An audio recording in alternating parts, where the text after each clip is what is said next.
Hello? Hello? Okay. Listen. We're gonna be doing, what are we doing? We're doing some Amberspire.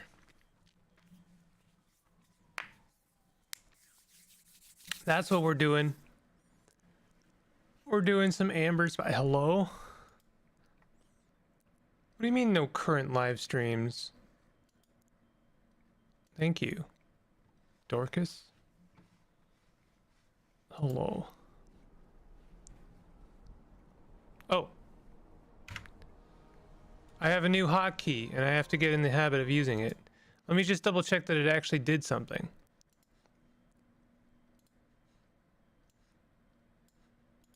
Did it do something? It did do something. Oh my god. It's a miracle. Oh my god. Yo, we love hotkeys. I love hotkeys. I'm sort of here, still not feeling great. I'm sorry to hear that. I'm sorry you're not feeling good. I got them strawberry lemonade ginger ales though.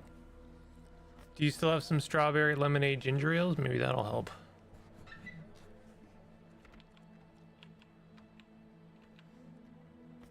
Kind of can't remember what I was doing. Oh, you know what? I was probably building this thing. And this guy. We're just building buildings. I'm just gonna use this to start the stream for the time being. Not like putting a whole lot of thought into the beginning of stream, but I like this game and I'm kind of enjoying it. It's got some flaws, but ooh, that was a good roll. Damn good roll. Still got lots, but not feeling like drinking anything that like that in a moment. Just water. How you like them? I like them. They are a lot. I will say that. Like a lot. I wasn't expecting, honestly, for them to have all of the advertised flavors. Like, you get like a beverage and it's like, oh, cherry, lemonade, and ginger, and and you kind of like, oh well, it's gonna have like maybe one of those flavors and the vibe of the rest of them, and that was not the case. It very much had all three of the aforementioned flavors. This is not a sponsored stream, by the way. This is not sponsored by Canada Dry, which I'm sure is one of the Coca-Cola companies, and I'm sorry for supporting them, to be honest. Void. We're selling that. We're selling that. Get some more influence. I can't really make any use of that. This one really follows through. It really does. You get the lemon, and then you get the strawberry, and then you get the ginger. Like, in that order. At least that's how I experience it. That is so much stuff to contend with here. I have not played this game very well. I love, oh man, like honestly, I opened up this game just for the music. Like, please appreciate that music. How do we make the fog breaker? We need starlight. What makes starlight?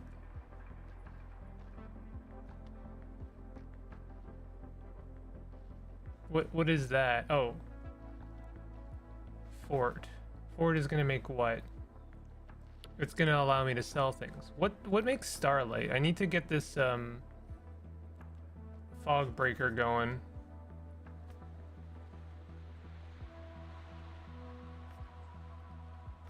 Garden.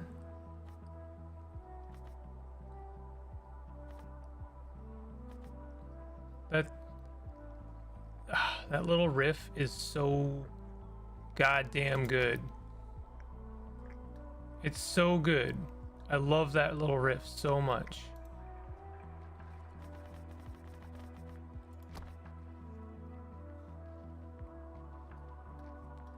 This wouldn't be a bad place over here to put it, but I need a bit more room. I wish I could remove housing. I'm said every evil CEO ever. Oh Jesus. Sorry, cat, but my leg's going numb, so you gotta go bye bye now. Bye bye. Everyone say bye bye, Percy. Bye bye. Bye bye. No, it's true. I don't love you actually. No. That's why I'm letting you go right now. He doesn't actually think that. The cat is so blasé about what happens. I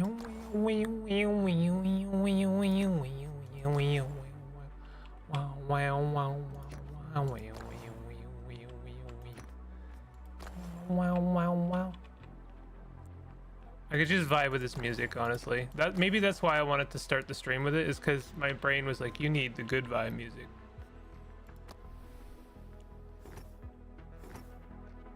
Yeah, we got the observatory done.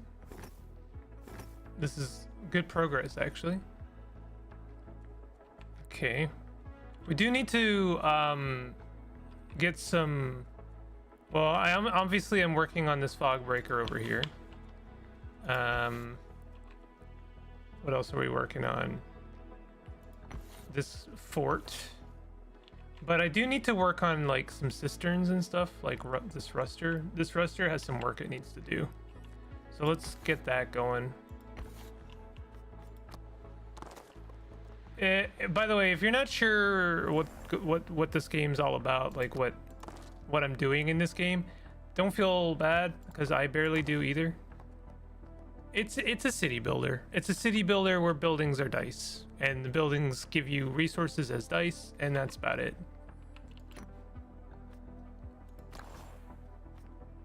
That is about the long and short of it.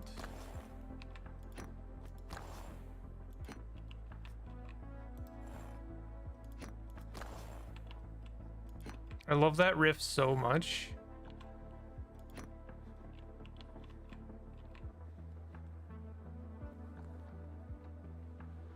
If you didn't catch my Citizen Sleeper 2 session yesterday, one of the reasons that I'm doing the second one, first of all, the Citizen Sleeper 1 is one of the best narrative games maybe ever, IMO. But also it's got some of the best music like in a game, IMO. And you know, music really kind of carries a game for me sometimes. I'm very tempted to put this here for some extra residences, but I don't think that's actually going to help us. You know what we could really use? It would be a good idea to remove some grass over here. Actually, I think it's still got a little bit of work to do. We need a ruster over here. Honestly, I might replace this habitat with a ruster, because there's a lot of rust. I'm not doing a great job of removing the some of these extra effects.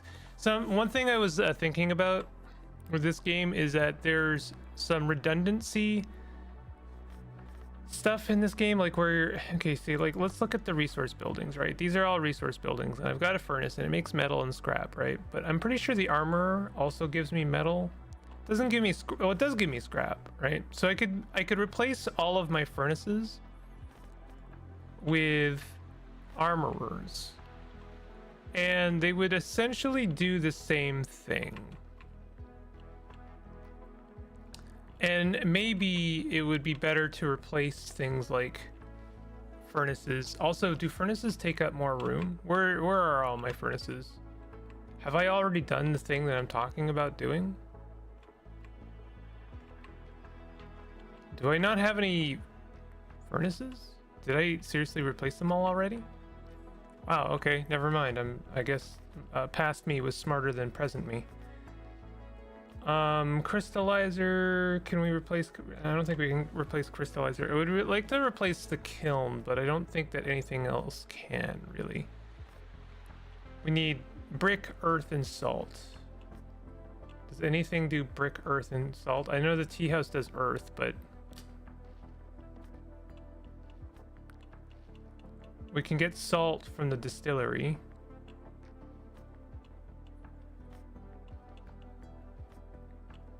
I don't know if you're meant to retire every single kind of building in this game. I'm gonna what? Okay, if I was to throw some, like, I could do this, and I don't think it will honestly make a difference. It'll just basically fill in a couple of those extra cracks, and that's about it. We are gonna get an event, which scares me a little bit. The events are debatably a good thing. Setbacks and losses have forced the hand of the remaining Void hierarchs, who decide to decamp from Amber. Streaks of light follow their ships, leaving the atmosphere, leaving only scattered orphans. That's really unfortunate.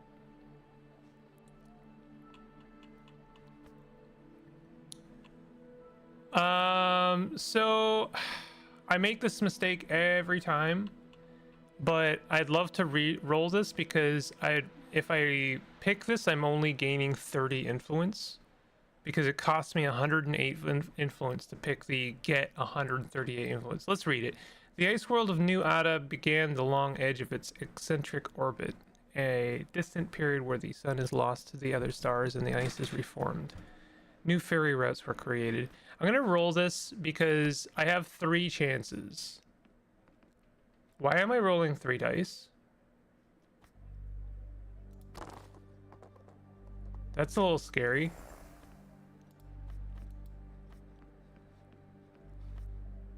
So did I get 1 here?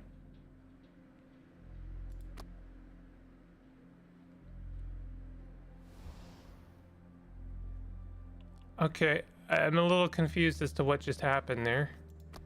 We're rolling weather dice. Oh god, that's bad. I would like to re-roll some of these. Lunar fog move. I don't mind fog move. I do mind fog grow and flood grow. So let's re-roll flood grow. Okay, that's fine. And let's re-roll that. And that's actually great. Okay, cool.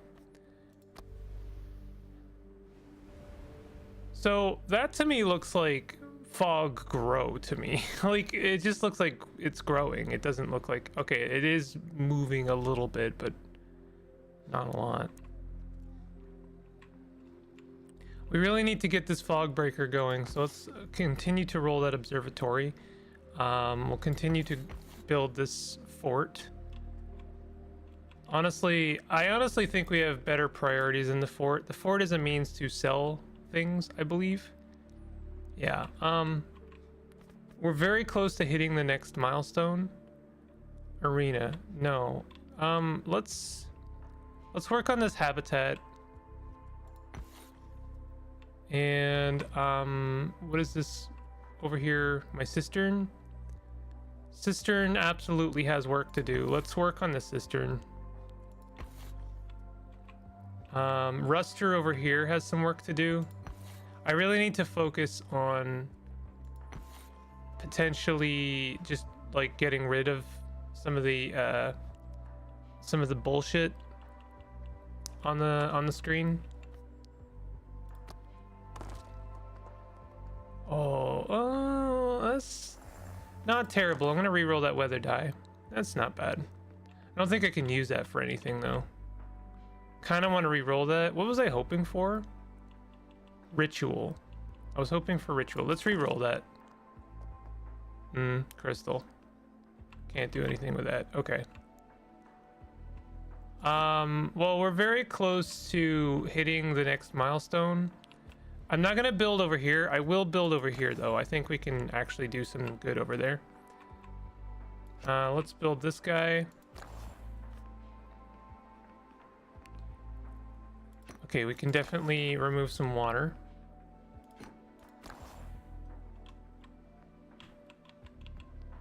This is a bunch of barnacles. Okay. Some good stuff going on over there. That's like the one part of the city that I've actually developed well.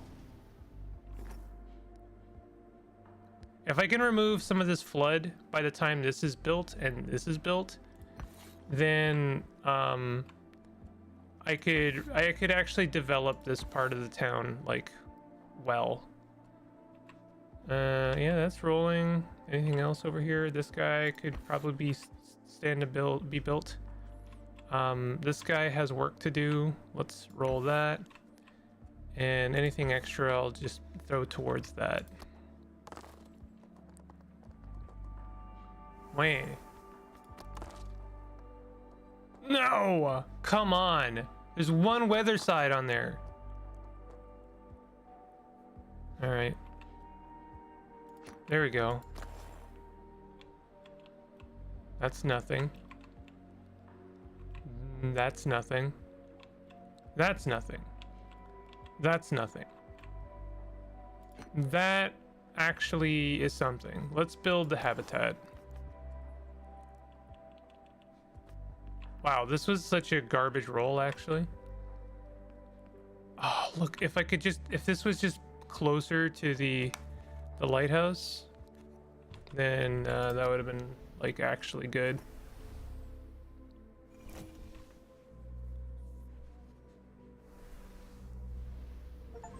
Ooh, that's an interesting looking faction. The city has drawn the attention of a new off-world faction, the Coral Monarch. In the vast and immeasurable distances between stars resides a monolithic organism known as the Coral Monarch.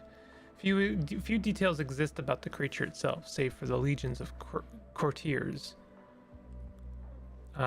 it sends to populated stars in the galaxy. What is known is it commands material wealth that few star empires have even dreamed of. Their favor gives the city 5 influence every event result on a die. Their penalty costs the city 5 influence. If I'm being real, I really regret losing that other faction because they were going to let me roll extra dice, and that's like seriously more valuable than whatever, you know, like I can buy influence. This is a landing pad. I don't care about that. I care about this guy here, and I do want to be removing grassland over here basically constantly. And we want to be rolling on the cistern. I guess we could be using earth to remove floodlands. And what else? I think I need to start building a ruster over here. Actually, seems to me I have a ruster, but it is no longer in range of anything materially helpful. I'm not gonna destroy it yet, but it is going to be destroyed, make no mistake. I do know that I intended to build a shipyard over here, but it looks like I still can't until maybe I increase the population a little bit. So close though.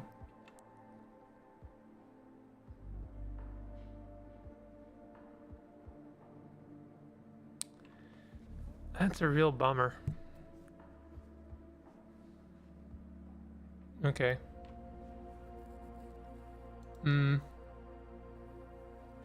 Maybe I build a ruster.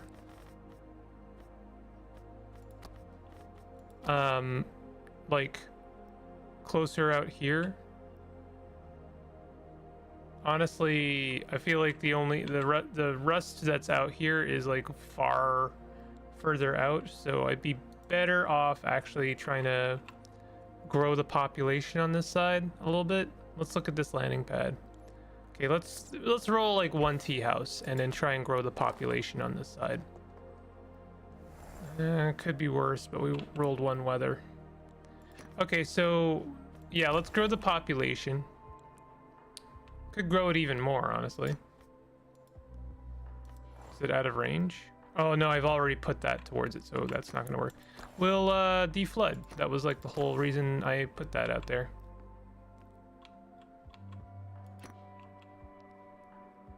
This is not helpful. This cistern is officially done its job.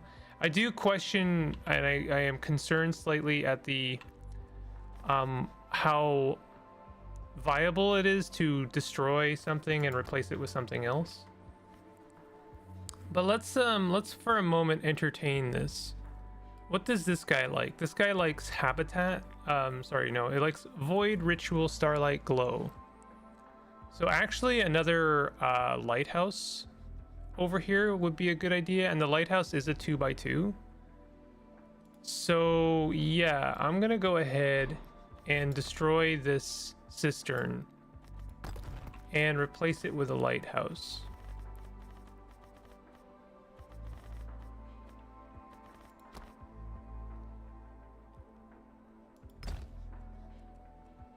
Except this lighthouse is not close enough to anything that can build it, which is just real foolishness from me. That's so silly. Why did I do that? Okay. To build it, we need bearings, horizon, quiver. What can we build that makes quiver? Anything?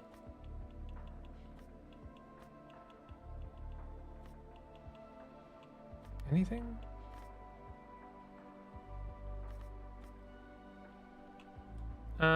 Distillery. I don't think we have a distillery yet. The thing is, I'm not sure what that also... Like, I know the dye would be good. For what, I'm not sure.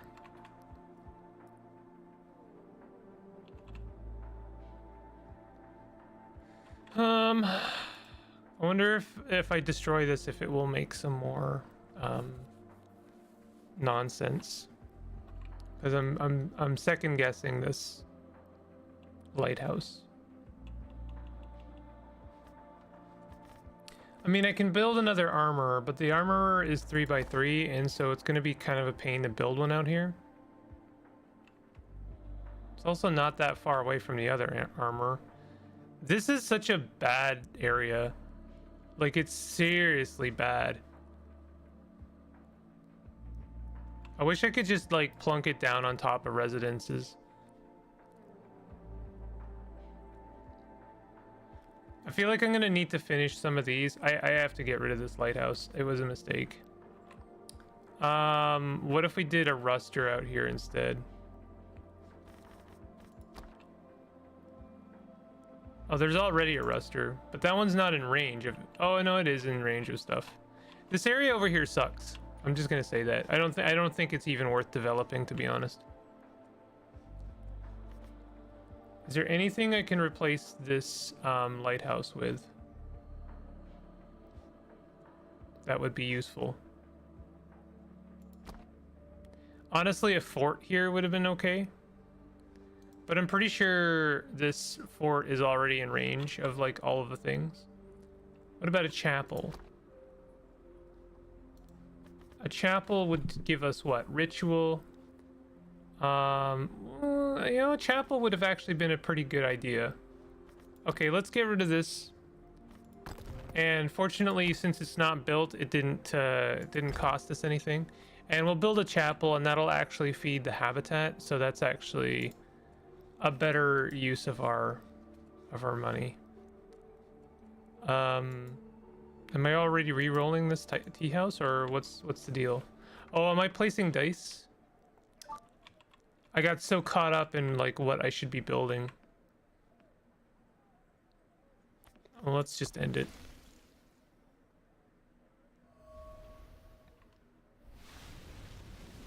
Okay, so those are finally gone. I can, like, maybe build something in the cracks of those residences. This is gonna be bad. Oh, that's not too bad. Rust grow is fine. Honestly, losing some residence is not a terrible thing for me right now. Rust grow is a pain.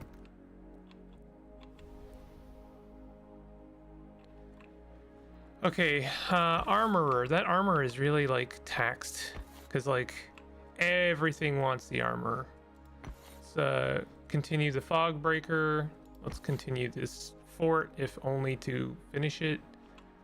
Continue that lighthouse. Can we do the shipyard over here now? Doesn't look like it.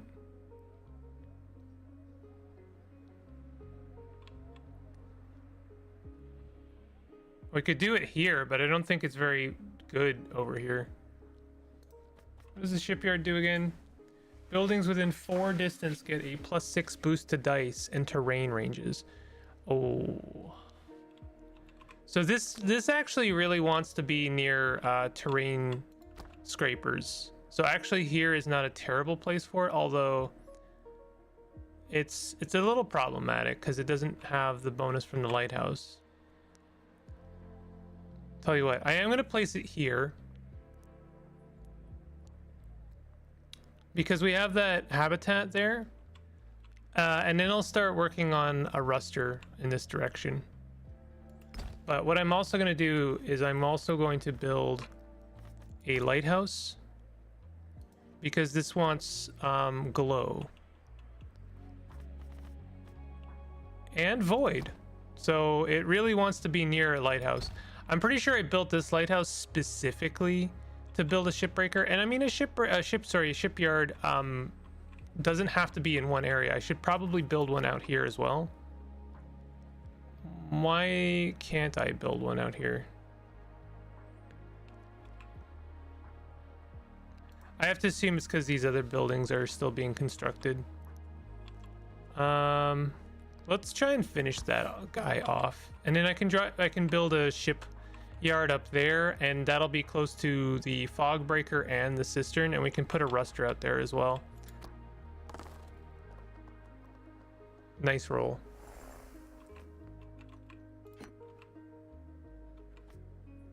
I mean, we can build. Fantastic. We can derust. We can build that fog breaker. Looks like we can maybe finish that fort, although the fort's already going to get finished, so we're good there. We can finish this lighthouse. We can sell that, and honestly, glow. Is this guy going to let me sell glow? The fort does let us sell glow, so let's hold on to that glow for the time being. What was this? What did I put this towards? I finished that lighthouse. Is that the play? I guess so. I don't think so. I think I start working on this lighthouse here instead. I would prefer to finish this lighthouse than this lighthouse.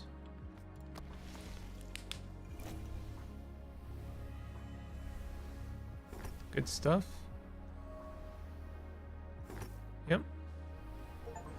Ooh, I love the character design so much in this game. It's like fantastic. Really elevates the whole feeling of the game. The gardeners are the unofficial name for the collective of botanists, geneticists, and terraformers that have been in continuous operation for over a millennia. For a price beyond money, they alter entire populations to acclimate them to the inhospitable environments of the galaxy. Every known population has paid for their services at some point in its history. Their favor ignores weather dice spawn results. Their penalty always add to weather. I would like to make friends with them. They would be a very, very powerful ally. Okay, let's do that armor. That armor has the potential to grow 2 different things. 3 actually. Armorers are really taxed. They're the only things that can give us bearings. So that's a little bit of a problem. So I am rolling basically all of our armorers. Honestly, growing our population a little bit wouldn't be a terrible idea on this right side. We're very close to reaching our next goal. Let's roll this weaver as well. Okay, not terrible. Let's re-roll that weather die. Oh, come on, bearing! I'm gonna do it again. Bearing, come on, bearing. Yeah, yes! There we go.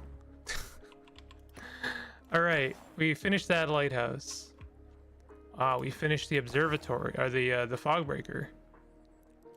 We finished that scrapyard. That's very good.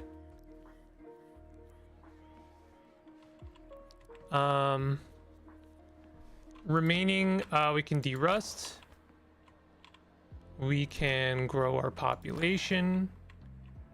We should grow our population on this left. Oh, that's not that's not a landing pad. That's just influence. Okay, that's fine. This was a very good turn.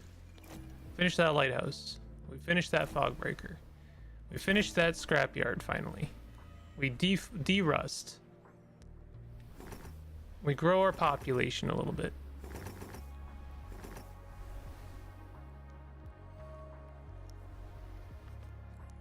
Travel shuttle from L station crashed on landing. Despite their skill in their native asteroid flotillas, accidents still happen among experienced pilots.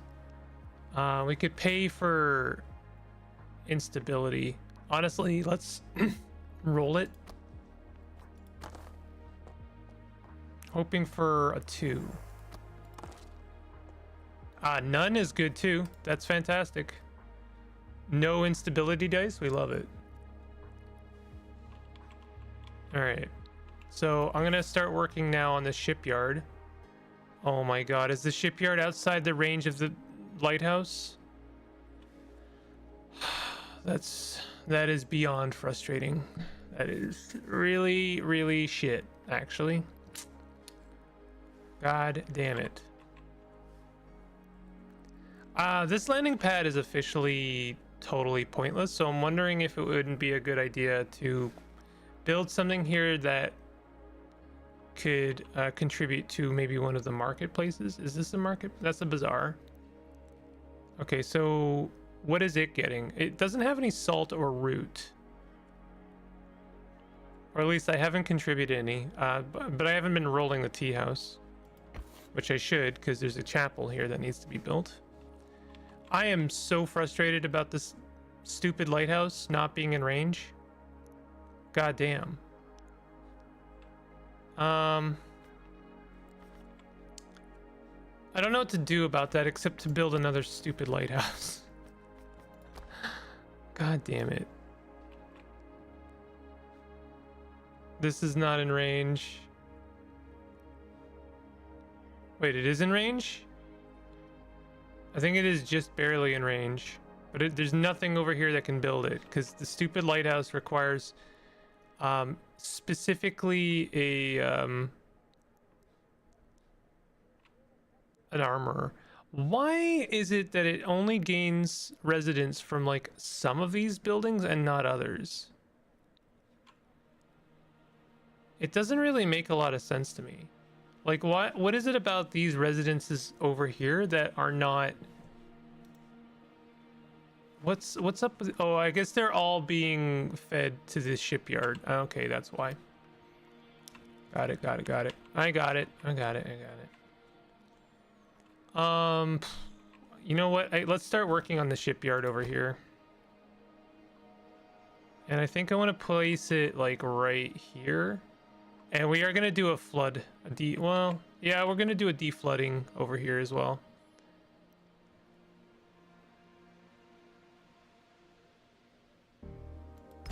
$11. Oh, I only added 2 weather dice. That's actually pretty merciful. I suppose what we could do is figure out what lighthouses can also contribute to and then place that out there. We'll roll that armor. I guess I'm rolling everything I basically need, so I'll start working on degrassing, derusting. We need a ruster out here. Once this shipyard is built, let's do that. I think I also need a landing pad over here. I wonder what this sun mirror should be good for. I feel like the sun mirror is kind of outclassed somewhat. What is daylight also gotten from? I know I'm getting daylight from something else, but I can't remember what. Not sure what to do with this.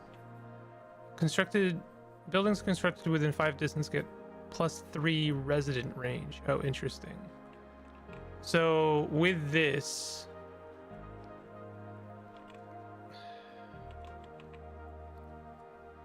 I wonder if I was to build a landing pad there,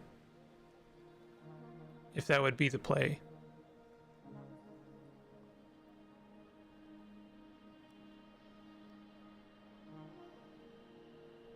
There's already kind of a landing pad out there. Well, I could build this like here. That's not bad at all. And then we can start like trying to push things in that direction. Not bad. Then we'll roll that.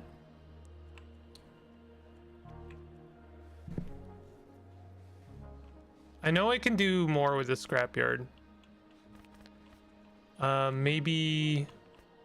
Do we have a cistern there?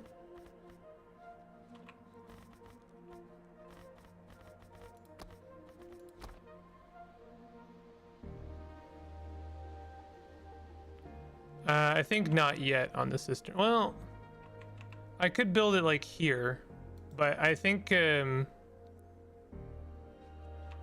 should focus on this shipyard first. Oh, you know what? We can use that dye to contribute to the shipyard.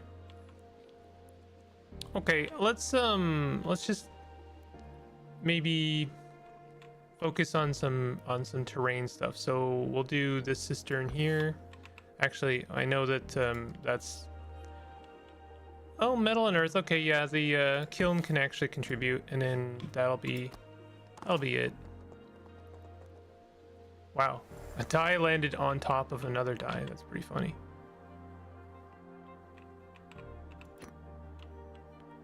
Ah, that's like almost worthless. Degrass. Yes, we can get a lot of influence, but I'd rather get rid of some or build this landing pad. Definitely deflood.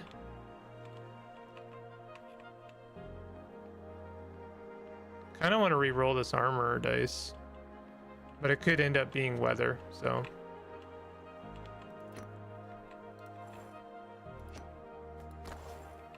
I guess I will sell some stuff.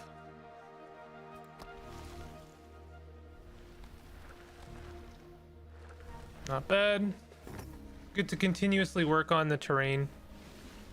That flood or fog breaker really hasn't done like anything yet.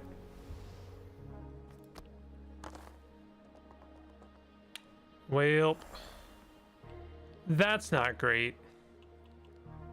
Flood grow. We really don't want to grow the flood.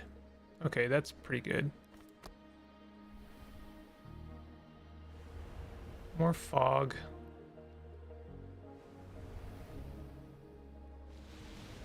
Okay, honestly, that's fine. Scrapyard squad. Sorry, the dice has changed. Flood move, flood grow, rust move. Okay. Let's get that built. Let's get this built. Let's get this built. And oh, I didn't use the stupid dye. I really wish it would like bug me to use that, because it's so easy to miss this little tiny thing here. All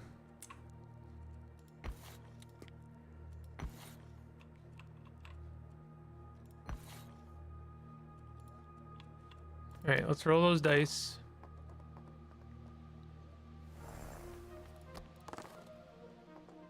A bearing, perfect. And I'm going to use this right away because otherwise I will forget again.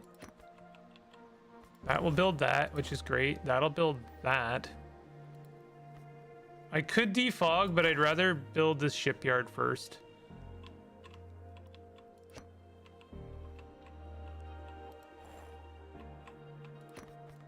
The flood.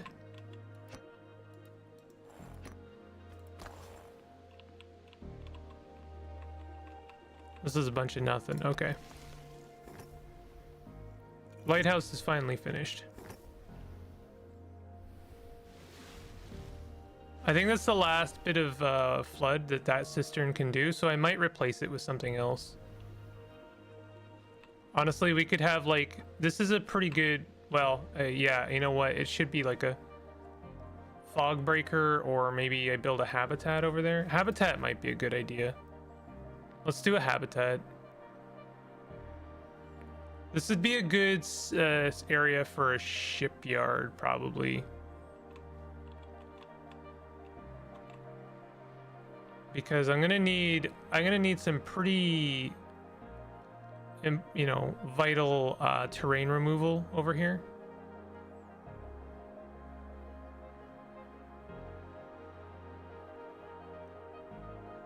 Let's build a habitat, and I'll start working on that.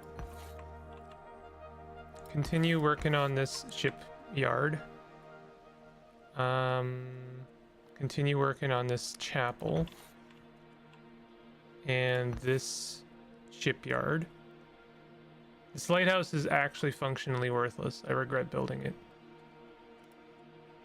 Okay, I mean, that's a pretty good set of dice. Oh, God, that's a bad roll. That is worthless, thank you. Also worthless, thank you. Root might actually be worthwhile. That ruster is actually worthless, so... Well, the shipyard may actually make it worthwhile. You know what? Actually, let's take that root and then let's stock it for now. This was an actual god awful roll. Nothing. Actually nothing. Oh, never mind. The void is useful. I didn't think it would be able to build the shipyard. That's nice. It's nice. So I'll tell you a game I was thinking of opening with. I just want to make some more progress in this game. I don't want to drop it. But I think what I'd like to play after for the beginning of stream is Baby Steps, which is basically the Bennett Foddy game where you're climbing a mountain. An entropic storm hit the city, fluctuating time and dissipating material objects. The threads of physics were pulled, fraying the tapestry of reality.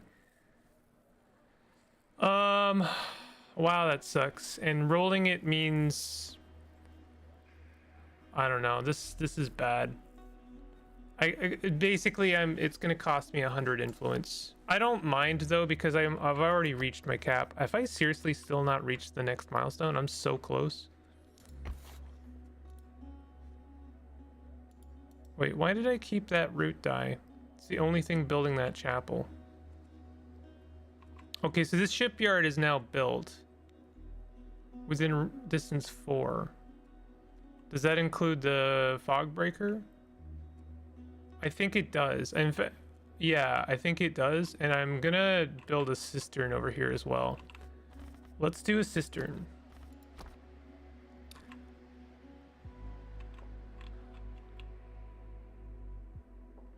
This is like a really, like, this area over here is kind of ideal for just de-terraining.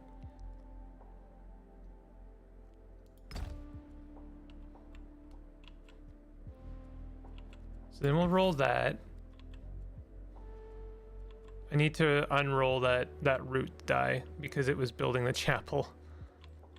I really need to like focus a little bit on population growth. So hold on, we got a cistern, a fog breaker, a ruster, kind of almost everything near this shipyard. It's like kind of perfect.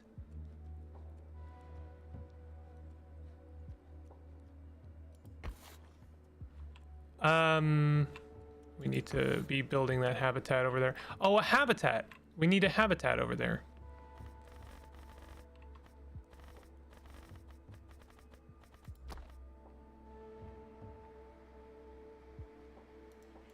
Okay, hold on. Let's shuffle this around a little bit. Do a habitat.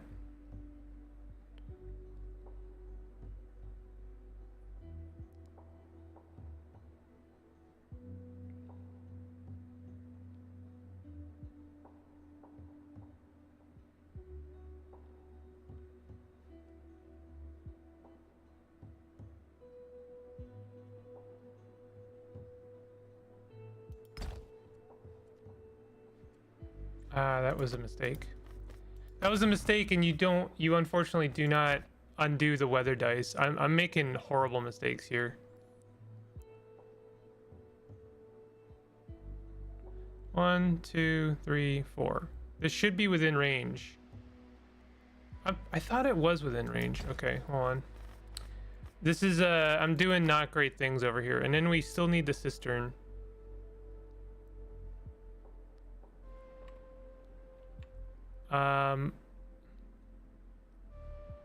I guess I could place it here. It's not great, but at least I start working on it. And actually, it might get built ahead of time.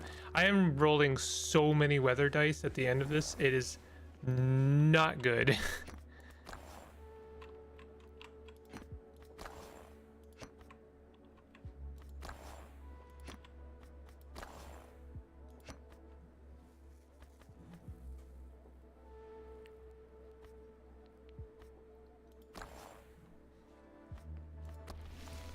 It's a good thing I'm like kind of focusing on terrain removal. I have so much terrain around.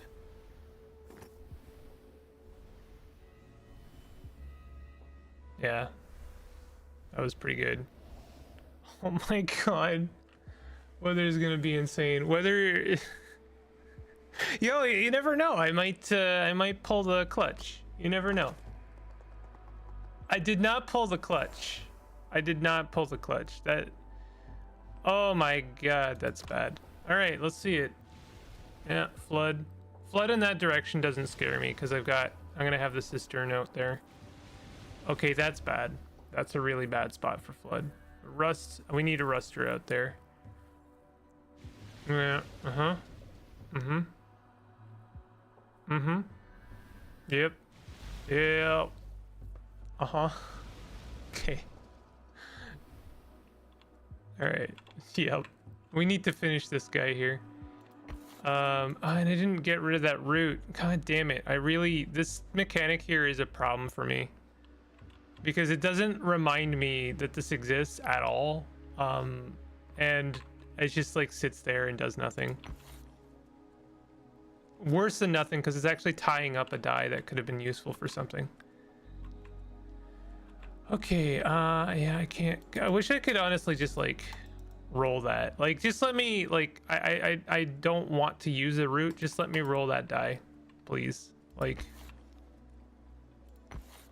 I don't see why it would stop me from rolling the die, because I'm basically giving up the resource that I saved for doing that.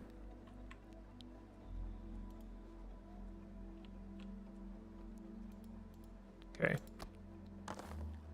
Are we still rolling 10 dice for weather? Why are we rolling 10 dice for weather? Sorry, why are we rolling 20 dice for weather? What happened here? I really went off the rails.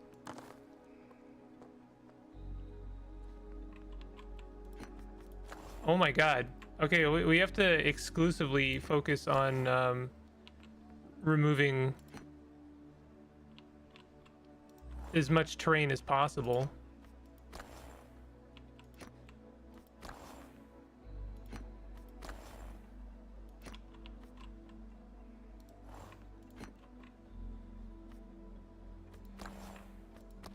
That's why I kept that route, by the way, was to use the de-rusting.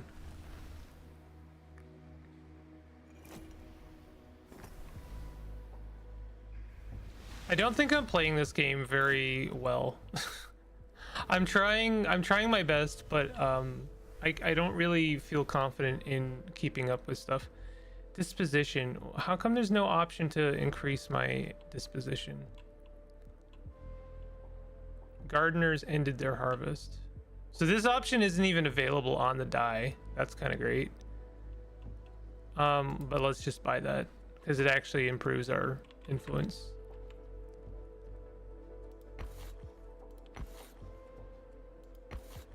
Okay, we're rolling that tea house, trying desperately to finish this shipyard, and we're trying to de-terrain wherever we can. After I've built some of these buildings, I'm gonna focus primarily on, thank you, Thank you, actually, though. I'm going to focus primarily on de-terraining. That's good. Build, that's good. That's good. Excellent. And excellent. We actually built something. That was a very good turn.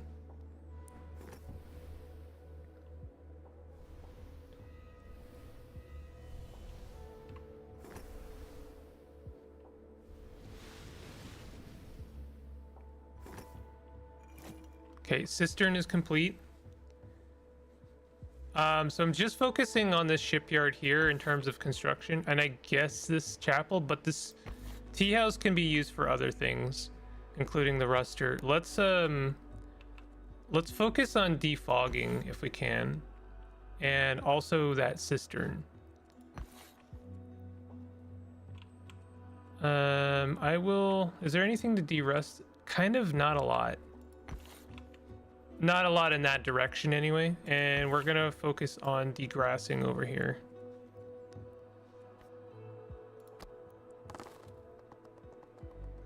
Nice, good roll. Well, not a bad roll anyway. I don't know if it's gonna be particularly useful. So de-flooding is good. Building that thing finally is great. I guess I'll always prefer to build over doing terrain. Get some extra, you know, honestly, let's get some population and maybe in this direction, because we've been so close to the influential gap. Look at that, I'm too short of influence. I guess it maxes at 9 per round. Oh, so did I like get so many weather dice that it's just like, okay, listen bud, we're cutting you off. You get 9 max. That's it.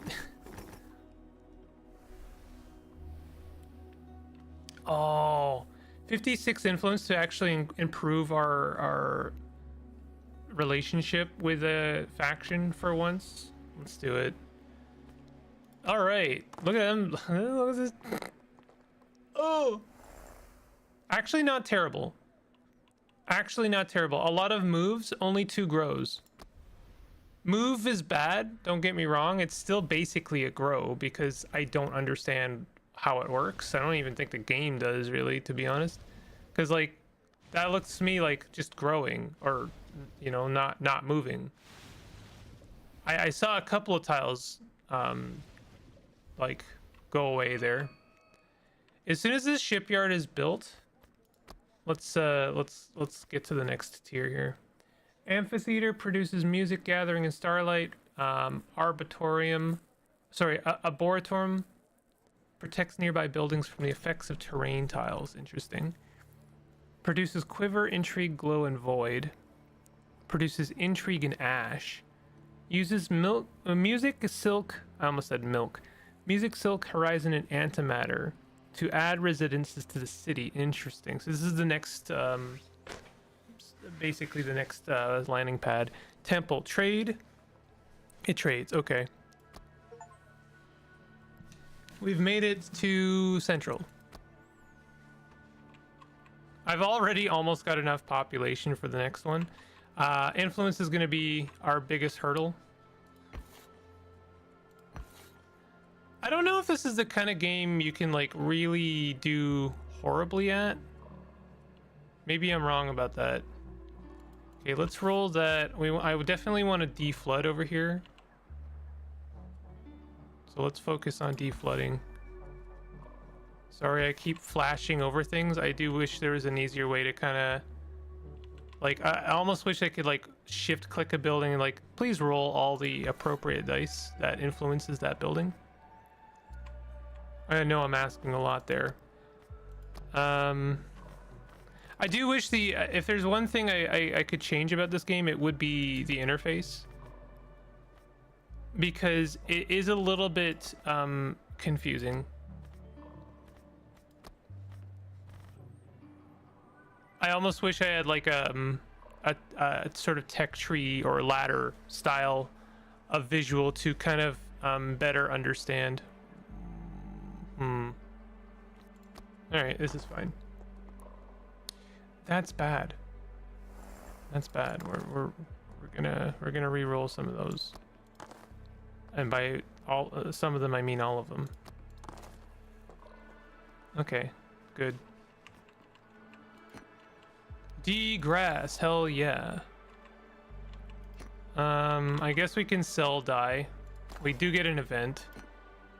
Extra population. Do we want to do extra population? We definitely want to finish off that scrap or shipyard. Oh man. Oh yeah, nice, perfect. And derust. Oh wait a minute. Sorry, I have to build that habitat thing. And I guess I'll grow our population a little bit. I have not really been feeling the need to like have a better population growth building. Like I haven't been feeling the pressure to I need more population. Like honestly, population growth is a problem. It's something I have to deal with because I can't remove population. I can only build around it, and so I have to consistently, it's an obstacle more often than not. I understand this is you know, this is by design. I understand that this is intended player friction, so I'm 100% on board. All right, we're degrassing. And we are deflooding. I'm just gonna focus on this area over here because I think it's a little pending. I do want, now that this shipyard is finally built, maybe we focus on we should get like a cistern out here. You know what? I need a scrapyard out here. It's unfortunate but true. Because any building I build out here is going to struggle with the population. Then again, maybe I do genuinely just want some population out here.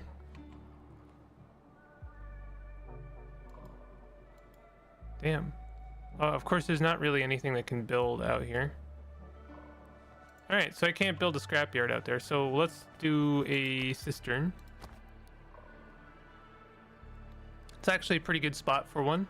Not many other things can go there. I'll put it right there. I think that's a good spot for it. But I am just gonna focus on that left side. Good roll. We love it. The grass, population growth. So this landing pad can go. I don't know what should replace it. Deflood, degrass,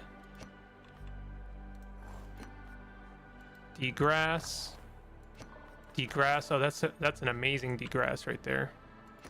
And I guess we'll do some population growth. At this point, I think we could stand to do that on this left side.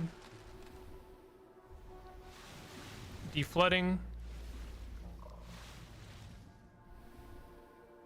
I need a fog breaker out here. I think that's the one thing I'm missing. Definitely like next to the scrapyard.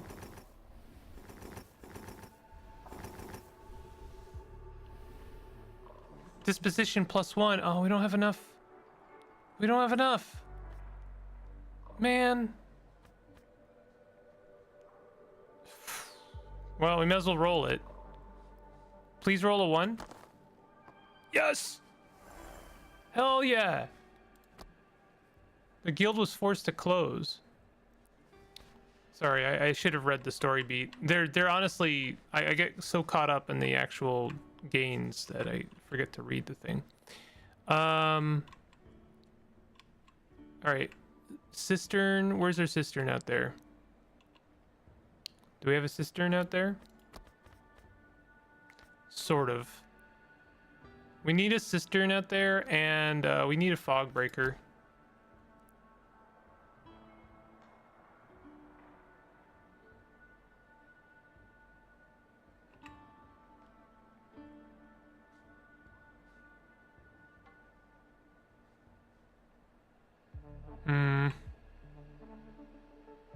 This isn't bad.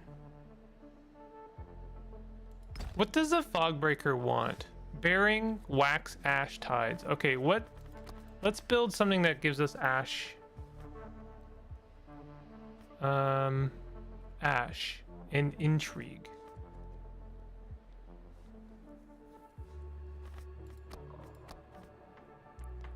Ash, tides, wax.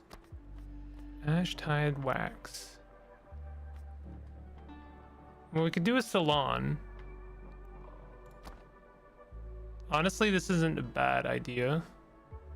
Would be, I think, better if we could like get it to reach both fog breakers. That's actually not bad right there.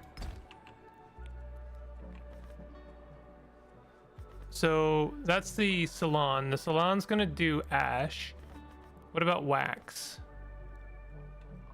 The gardens, I guess? The gardens seems like not a great building, if I'm being honest. It's the only thing that gives us wax. Why would we want this thing? It's half of it is weather. Half of it contributes to weather, and you know, I feel like clockwork would be better.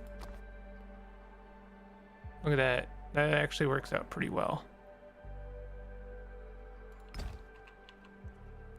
Okay, so we're gonna want to roll this guy, this guy, this guy almost always. I'll also continue to focus on the degrassing. We do need a cistern out there still, but I guess it can just work on the cistern that we've got. And then out here, we also continuously need a cistern. What is the... Okay, dust. All right, dust is not a likely thing. Metal, salt, scrap. Okay, so 2 things on the armor are gonna build the cistern.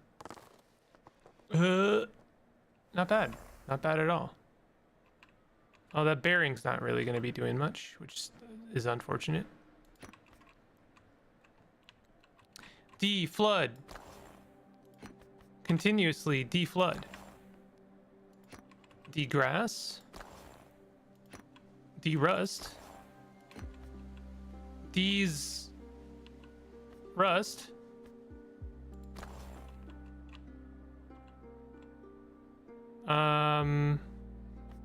Should I re-roll this armor? Let's do it. It's a risk. Well, that's what I get. That's what I get for getting greedy. At least I'm making some progress on like de-terraining the world.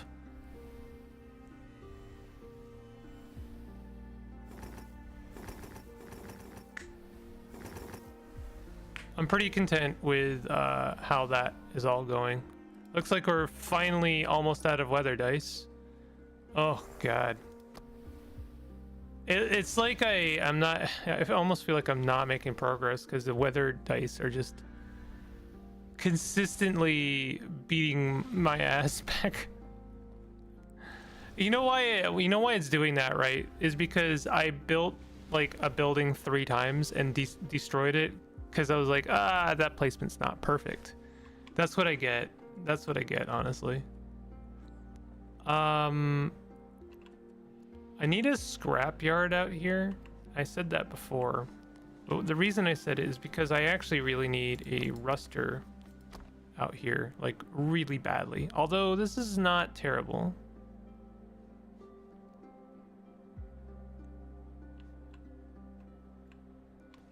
I thought this, yeah.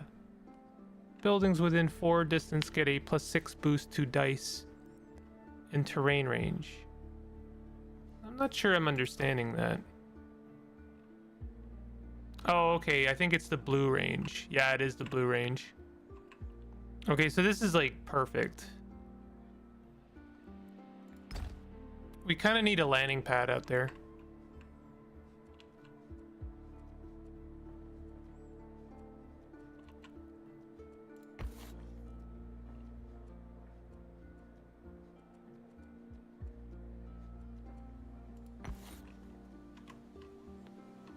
Yeah, I really wish I could like hover a button or something to see what a building could contribute to. instead of hovering the building I want to contribute to, I guess.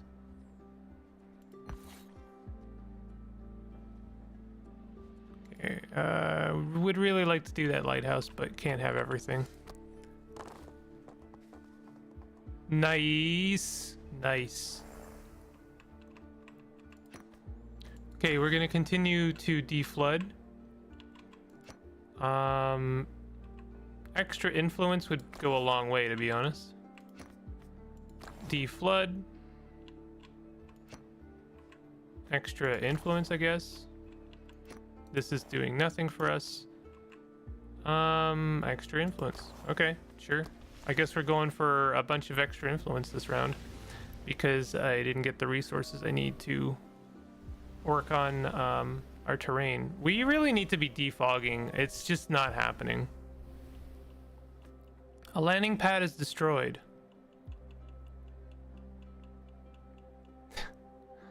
What a choice. I guess I'll roll it because I might get nothing. I'll accept that. Well, that was like the last of the choices I would have gone with. I think honestly any other landing pad would have been better than that one. Jeez. Okay. Well, I suppose what I could do is consider the starport. This needs Silk Horizon Music Antimatter. That is a big boy. That is a huge lad.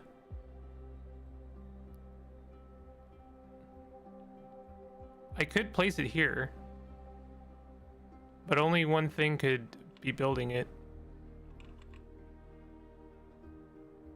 Honestly, it's kind of tempting. Sure. I'm not gonna focus on it though. Not for a bit anyway.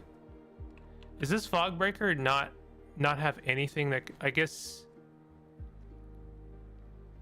it wants starlight? What makes starlight again? Hey man. They move the subscription tab out from the bottom bar of the mobile. God damn it.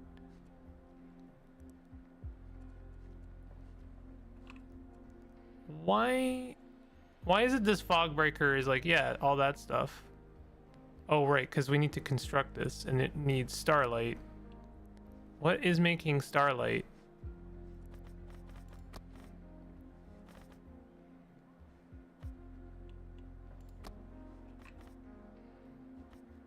Horizon.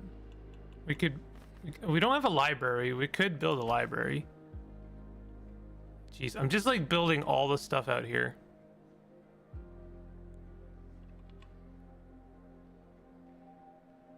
Oh god, this is the worst.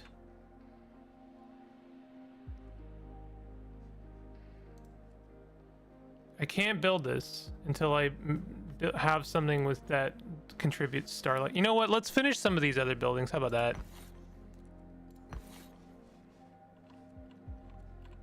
And let's work on that one and that one. And then while we're at it, let's focus a little bit on degrassing down there. Observatory. Observatory is what makes the starlight. That makes sense. Ah, yeah, there we go. And actually, there was a pretty good spot for it out here too. But I'm gonna have to finish some of these other buildings before I can do that. Let's re-roll some weather dice. Night. Oh. Sure. Degrass. We're going to be getting like 2 different events out here. You know what? Let's do some population growth maybe. I really strongly just do not focus on population growth because it's like consistently gets in my way. But I guess at a certain point you kind of have to. We're going to be getting like we had enough event dice. We could have gotten 2 events, I feel like.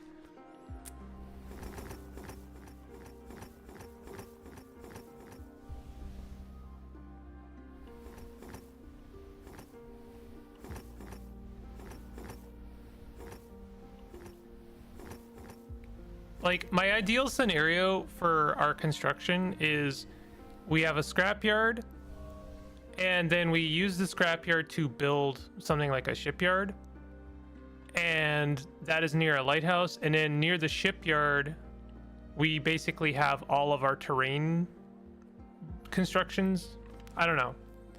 Another shipyard is destroyed, really? If I roll it, there's only a 30% chance of getting this one, but man, that sucks if I get it. Please do not roll a 2. Okay. I can live with that.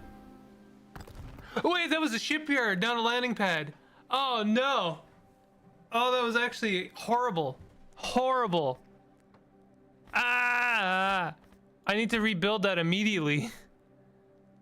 God damn it. Oh my god, that was bad.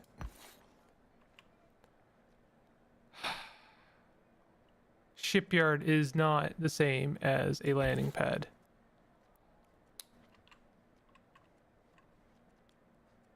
God damn it.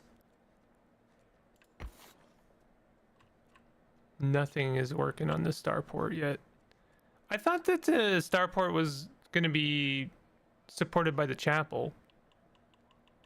But no, it needs all this other weird stuff first. Okay. I really just haven't been working on the fog. That's fine. That was the worst thing. That was the worst thing. Instability dice are coming for you too. Yeah, I see that. I'm actually gonna save 2 of my reroll dice. I don't mind population destruction, and I honestly don't even mind. What are the alternatives here? It's not gonna show me. The only thing I don't want is more holes. Obviously, I do not want more holes. I almost ended my turn there. Degrass.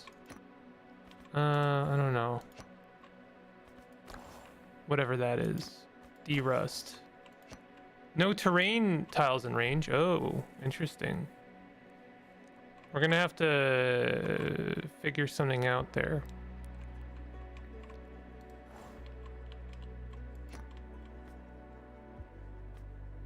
Let's try and get some influence where we can. I'm just gonna eat the weather die. We're getting pretty close to being like done with grass over there, but I need to be working on fog and rust. Actually, rust down here is awful. I need to focus on some of these buildings. Here we go. This could be horrendous. Obligated to inform you this, god damn it, right there was soundboard material. Oh no, that's it's not good, but re-rolling it is a risk. I actually got extremely lucky here, if I'm being honest. Let's push our luck. Okay, yeah, I'm willing to eat that. Let's do it. Push our luck some more. Yo, hell yeah, clutched it. We're good. I'm gonna eat like 1 hole, and that's fine. And you know what? That hole was in like the best place it could have been. There's no way I was building near that hole. Flood move. This is a good die here, except, well, I mean, obviously moving is still not great, but okay, I really need to build some of that. I really need to build this ruster. I need to rebuild the scrapyard. Why? I don't think this ruster is doing anything for anybody. I need a cistern out here. I guess that's what this guy is. Huh? Yeah, it's out there doing something. I don't know. It's best.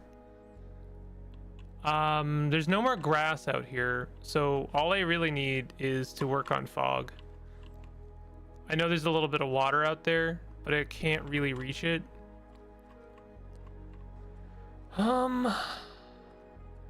Honestly, Yeah, we just kind of focus on these two buildings, and then we build the fog maker if we can, or fog breaker. And what else? What else should I be working on? Some of these bizarro guys, amphitheater, perhaps. Honestly, I should be building a scrapyard in like each chunk of the world, right? My north, my east, my west, right? And here's a not terrible candidate, but there's nothing that can work on it. What does a scrapyard need? Scrap. No. Is scrap the only thing it can build?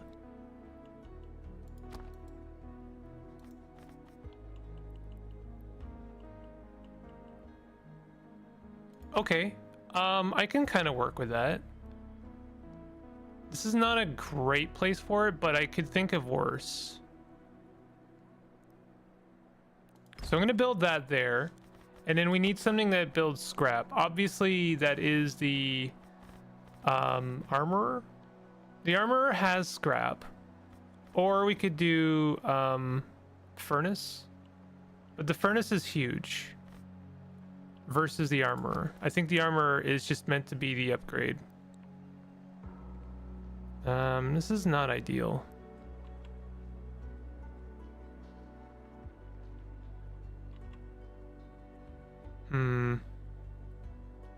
You know, I could replace this landing pad. Wait, that's a 2x2. I mean, I could get rid of this habitat. It's all of the grass is gone there, except for the fact that half the reason I'm building this scrapyard is to support things like the habitat.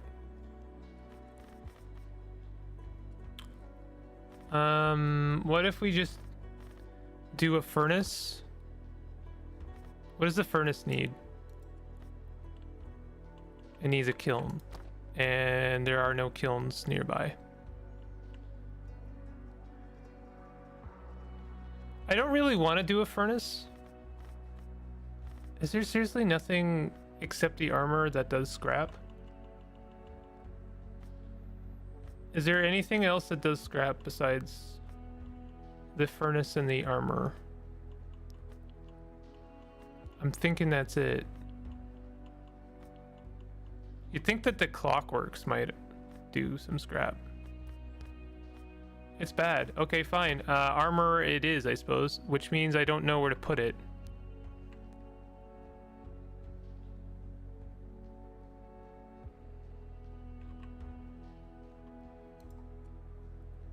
Well, to be fair, this armor is going to reach it. And that means I do have something to put my scrap towards, so that's not a terrible thing. What does the shipyard do again? All right, it increases the how far the buildings reach for residences is. It's a very useful building that is also impossible to place. And look at these residences getting in my way. Like, if these 3 stupid residences weren't there, it would be perfect. I know, I'm thinking like an evil CEO in that regard. Let's just actually, let's not do that. Let's do some tea house and build our population up a little bit. Do I have a cistern close to this stuff, or is it just this guy here? I think it's just this guy here, and he's almost done. So I don't know. Nice. Oh, we finally defog? We finally defogging. I can actually build something. Yeah,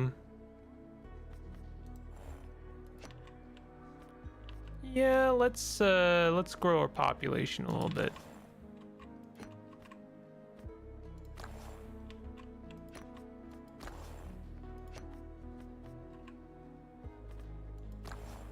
Not a great turn. A lot of population growth.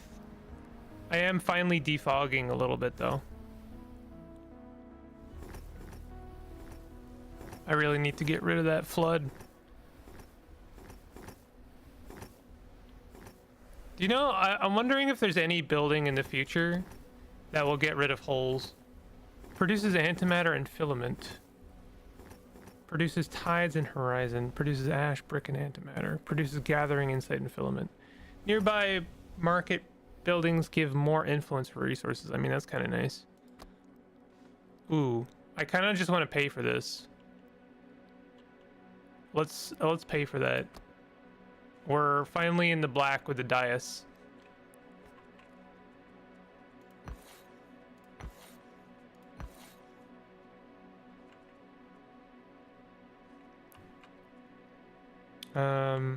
Why is this scrapyard like black? I really thought this armor was reaching it with the scrap. Does it not?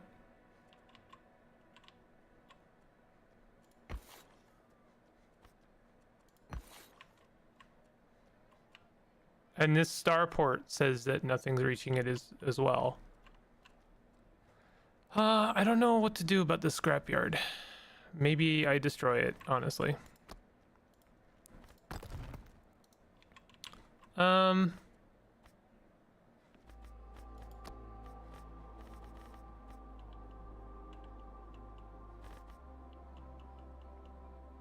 Could do like a hideout. I haven't done a library.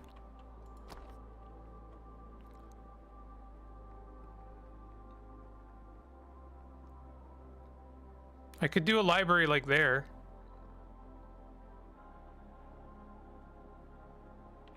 What does the library give us? It gives us horizon and insight. So actually the library would be better suited like over here.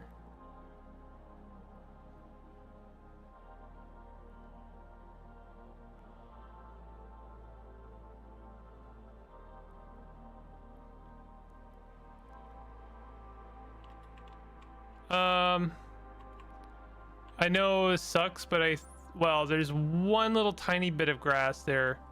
What if we got rid of that grass and then destroy this habitat because it's not really serving anything anymore?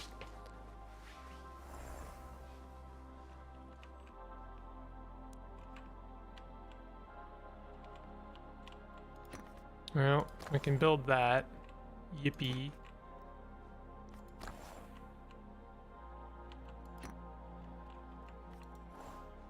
This was scrap, right? I mean, I guess influence is good. I haven't really been focusing on anything like influence. I don't know if I want to do this one because it could fill in some gaps, but it could also destroy what little space I have over there to build. Still need that cistern over there. That is taking forever to grow, probably because I'm not building it. No, I am. I'm trying to... I have to roll bearing for it to work. Or I guess scrap. Huh. I don't know.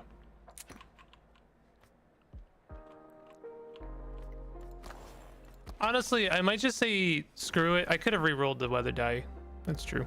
I might just say screw it and just grow the population and see what happens. And just like stop trying to min-max the position and growth of the city.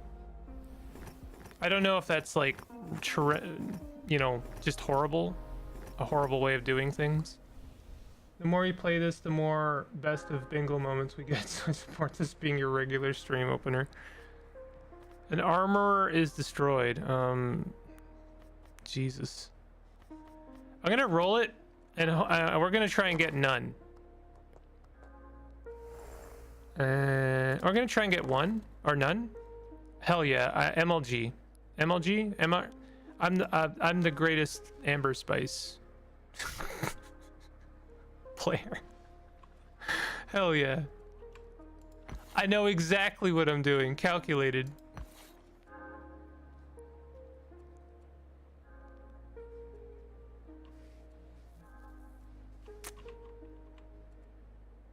I really thought this chapel was reaching the starport, but I guess it doesn't. It's not any of that stuff that it needs. We can destroy this habitat now. There's nothing it's reaching anymore. I know that adds a bunch of extra dice but we need the space for other things. Like, for instance, a hideout.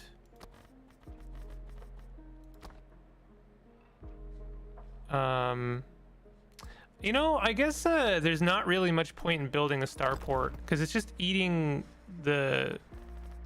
Like, we have to build the supporting structures first. I know this is stupid, obvious stuff. I understand that.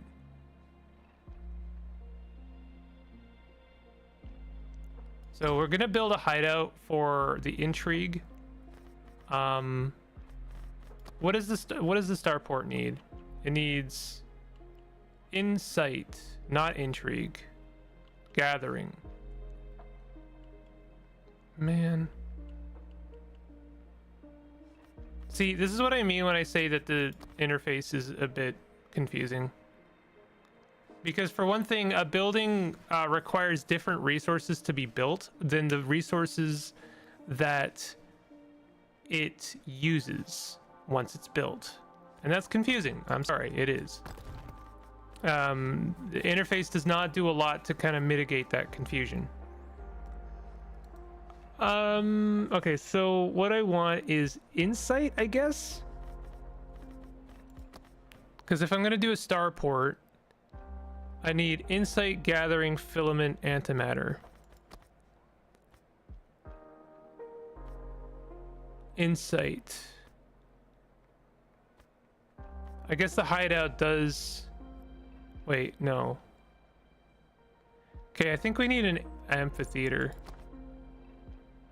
I don't know why I want to build a starport out here. It's not a particularly great building area, and I've already aired my complaints about specifically population growth. Maybe I should just focus on this stuff out here. Dust value, dye value. Crystal value. We probably should... If I had built a crystallarium out there, we'd be like done.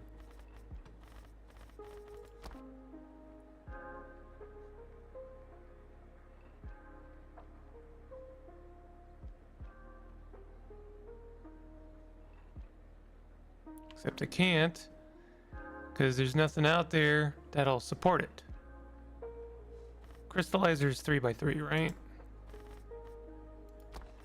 For God's sakes, please help me out here. Okay, thank you. Maybe we get rid of the habitat, because I'm out of grass out there. Although, if the shipyard had ever been built, it would not be out of grass.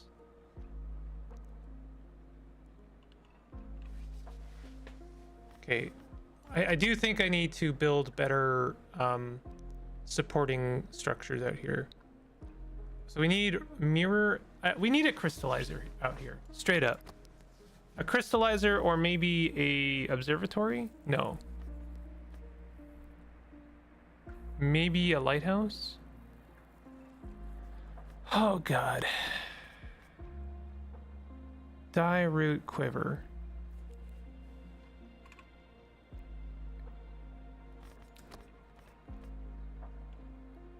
Dye root quiver. So hide out a little bit. Mirror.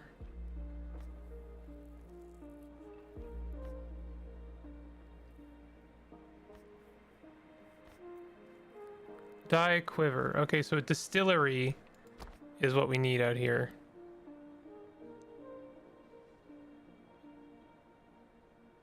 Okay, that's it's a 3x3, isn't it? Great. So I can't go there. That would have been perfect.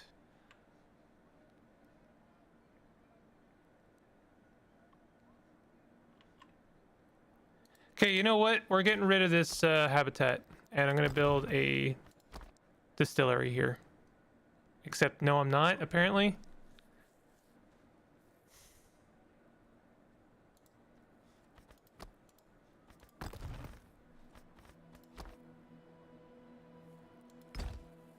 This is painful. All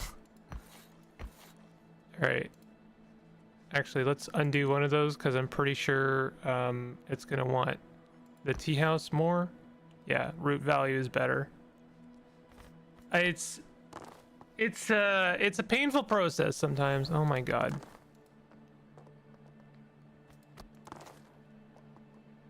Honestly, I should have saved those because I'm going to be rolling 8 this instability dice.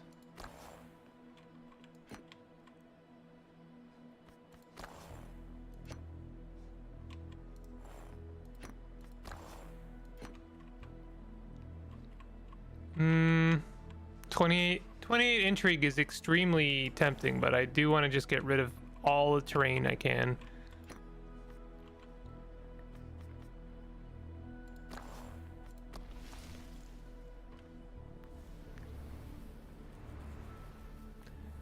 It's a slow and painful process. We are fighting back all of the terrain. That ruster is going to get grown one way or another.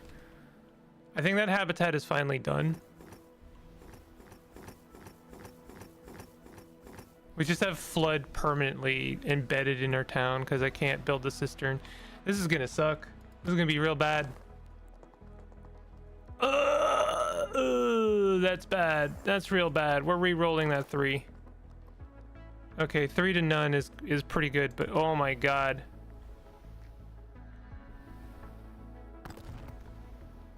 That's a bad place for that. I'm pretty sure I can't build a scrapyard now.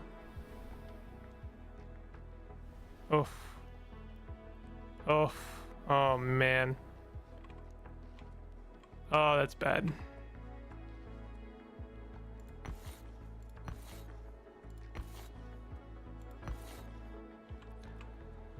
I must focus on this south side for now, and then like try desperately to build some of these buildings. How long? Oh my god, I've been going for an hour and 40 minutes. Jesus. This game is engrossing. It is extremely engrossing. To me anyway. I don't know. To others. Who knows? Who knows?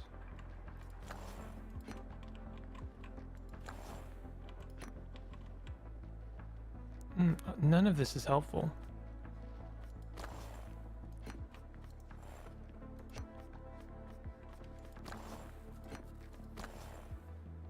I mean, I guess we'll get an event.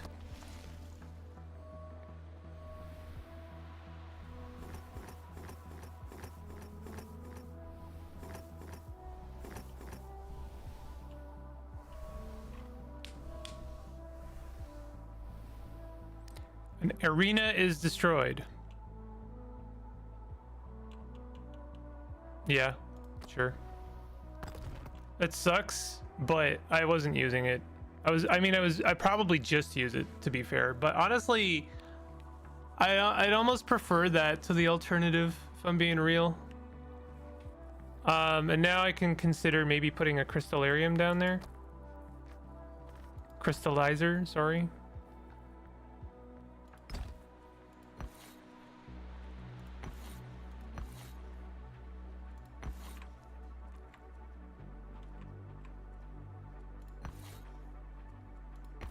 All right. I'm gonna finish this round off and then I will move on to the next game. Bearing is usually good. Yes, we are going to be removing some fog. Amazing. I guess there's still a little bit of town that can build out. We're building the, oh dang. I guess that's not really helpful for anything else, so I will just finish off this guy. Crystallizer will be good.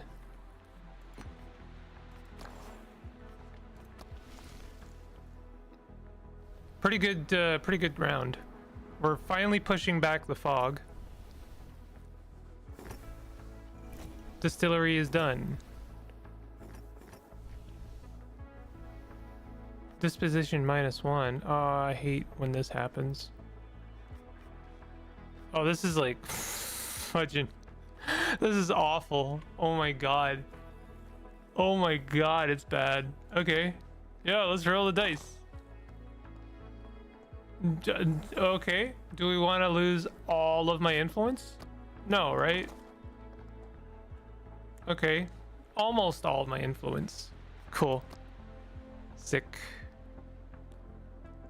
Nice.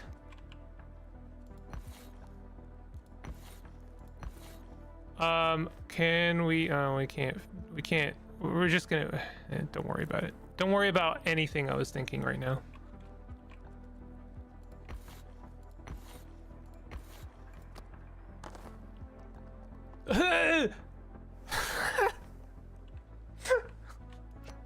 No. Why?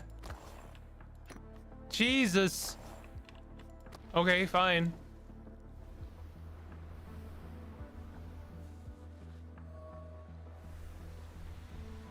Sure. No, just absolutely destroy my weather. It's fine. Could have been worse. Could have been worse.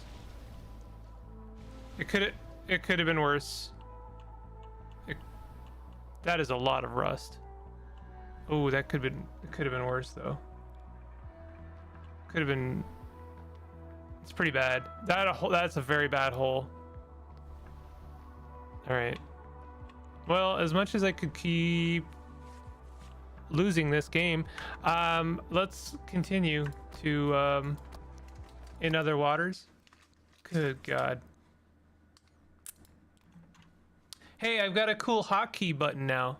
Check this out. You don't know what that did, but it made a timestamp.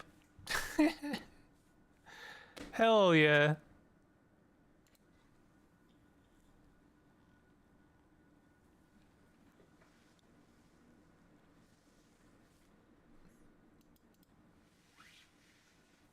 Absolutely, like, streamlining the content grind to pressing 3 buttons and like. Anyway, we're playing in other waters. How you doing? I just got to a new part of the world, so that's kind of cool. Are you back with me? We are 20 seconds from the ocean floor. Yes. Good. I was getting lonely down here. We are descending fast. The drop is huge. Oh, I still have coffee. 1.5 kilometers down. Let's stay focused. We have no data on this zone of the ocean. I did figure it out. It's not perfect, but it's actually still pretty good. The light of Gleiss 667 cc's, 3 stars barely make it this deep. I've got my headlamps on. You'll have to be my eyes. I want to work my way along the slope to the northeast. I'm wondering if in other waters would be a good subject for another series. We are looking for any trace of Manet or the ROVs she sent down here. Let's get to it. This is a game that's going to appeal to a very particular kind of person. But I think it's one of those games that I think people should just see if they can. The dusk slopes beyond the reach of the suit's lamps. The slopes descend slowly into the dark towards the abyssal plain. It's a very good format to kind of drip feed story. And I really appreciate it. It's got exactly enough interaction to kind of keep you engaged. But like it is very much just a visual novel with like a bespoke interface. The heavy currents of the upper ocean don't reach down here, leaving the water still and silent, sediment suspended in the column.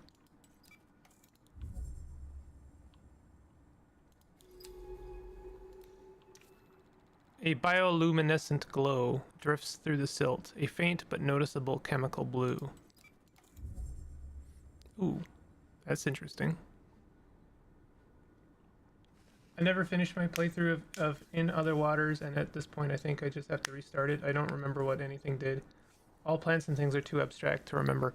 Well, I will say, before you give up on your playthrough, one nice thing is that the game keeps a pretty coherent kind of library of all of the different plants. So one thing you could do to refamiliarize yourself is just kind of read through at your main base the taxonomy of all of the different creatures, and just like maybe jump back to some of the landing ports to refamiliarize, because it's not too complicated. there's like maybe maximum 3 creatures in each area that interact with each other and have some like plot relevance in terms of how it interacts with the environment and therefore how it interacts with the plot. So I wouldn't say that it's too complicated. The main thing is always we're searching for Manai, and she was working on something. I still don't really know. She was researching this planet and researching the environment and the myriad of different creatures down here. And you don't really need to overthink it other than that. The network of different mycelia is interesting, but I don't know if you need to know all of the specifics to really kind of know what's going on. Tangled veil. These drifting veils of material appear to be creatures of some kind. Oh, these silken creatures are almost transparent apart from those lights. What are they? They are pulsing faintly with pinpricks of light. This veil stretches away from the tangle of the group, reaching towards new territories.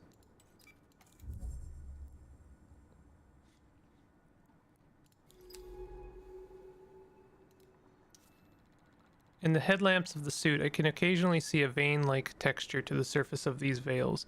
What substances sustain them? The veils are gathered in groups, which I am calling tangles. They seem to be intentional formations, but for what purpose? Though their soft, shifting forms can be hard to see, this seems to mark the edge of one of the veils. And go north or east. The lights the veils produce come directly from beneath their skin. They shift from transparent to light emitting in undulating waves. Between these two veils, some clear water is visible, a temporary corridor between two hanging sheets. Oh, something happened? When we passed through the veil, something happened? A gap between the veils, is it that these are two competing individuals, or is this just a temporary separation of a single group?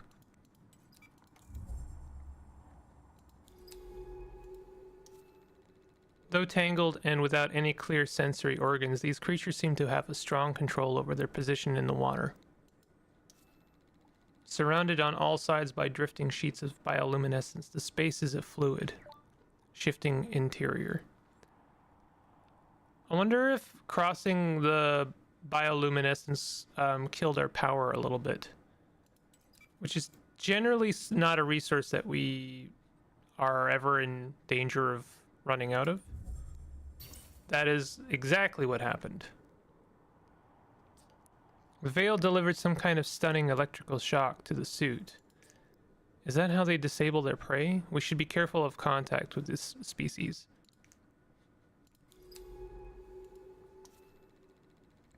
Studded along the veils are the remains of creatures that have been confused by the lights and caught by these transparent hunters. Wide, delicate silken panels of bioluminescent cells, they work in unison to entrap and digest creatures which come too close. I'm naming these strange creatures snare veils. They are such beautiful traps. At closer inspection, these veils are jeweled, with the half-digested remains of other life, passing conveyor-like from one veil to the next. Diaphanous veils twitch, suspended in the water. They are seeded with pinpricks of bioluminescence, like distorted star fields. Oh, we have a sample.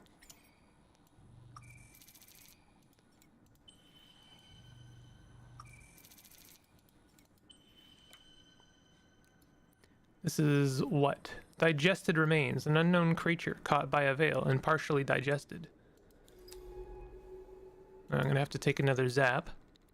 Here the tangle is receding, a few of its trailing veils hanging still in the dark water like the poisoned limbs of a dancer. Zap. Zap. Zap.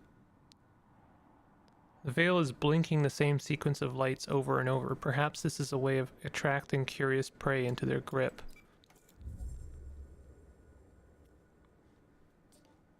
Why didn't Manai tell anyone about this place, the life here? It's the biggest discovery in human history. Do you think she is trying to protect it? Yes. But then why bring me here? Maybe she expects me to keep her secrets too. She always had her secrets, but this feels bigger than that. No, I think that's exactly what she was doing. I'm not sure if you interpreted... I don't know if our character here interpreted the signal that was sent out as an invitation. Like, I feel like they interpreted it as an invitation. I don't know if that was the intention. Away from the veils, the water returns to its inky darkness, resisting the strong beams of the suit's lamps.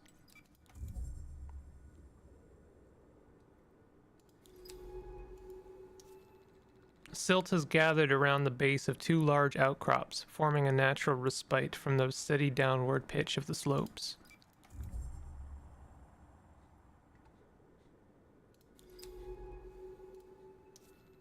Dark basalt layers rise up out of the slope like fractured towers, each jagged layer carrying drifts of silver silt.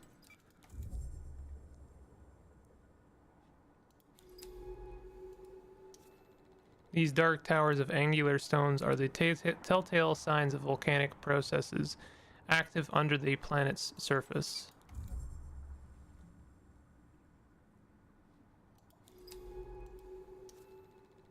What must be one of Manai's improvised remote vehicles lies twisted in the silt? Could it have been disabled by the veils? Let me, I just want to double check something because I really cannot go on.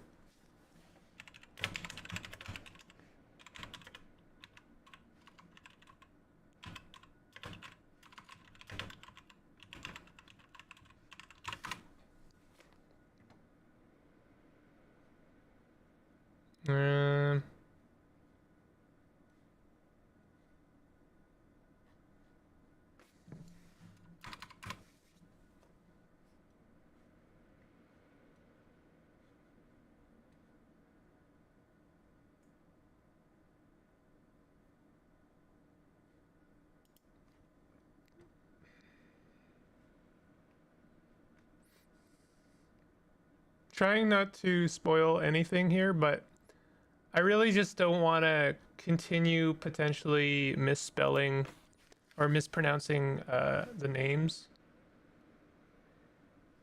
And it would be really good if somewhere I could find the proper pronunciation.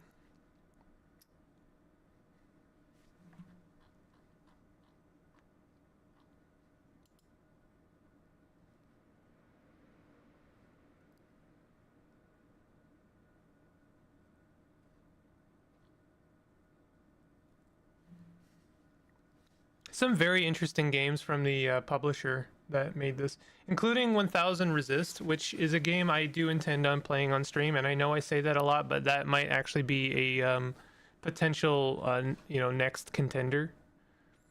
That or what was the other game? The Star game. Why did I type in the Star game into Steam thinking that anything would come of it? In Stars in Time is a potential contender as well. Anyway, I'm sorry if I'm mispronouncing the name. This debris, it's one of Manai's ROVs. To my left, is that... static body?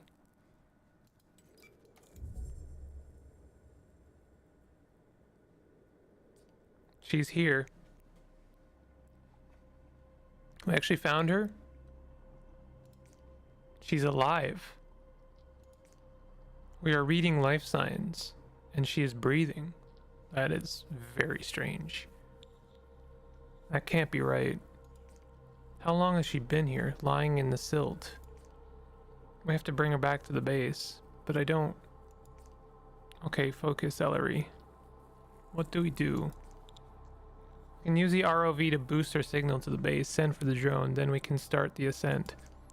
Get me back to the ROV debris and hook us up with the terminal.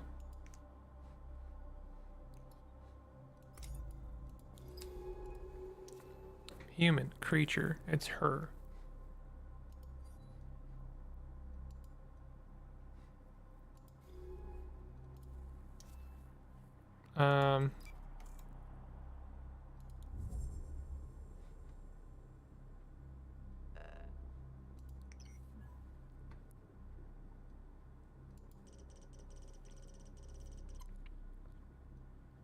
Data release to pilot console. Okay, we are synced. Call the drone now. We need to get her out of here.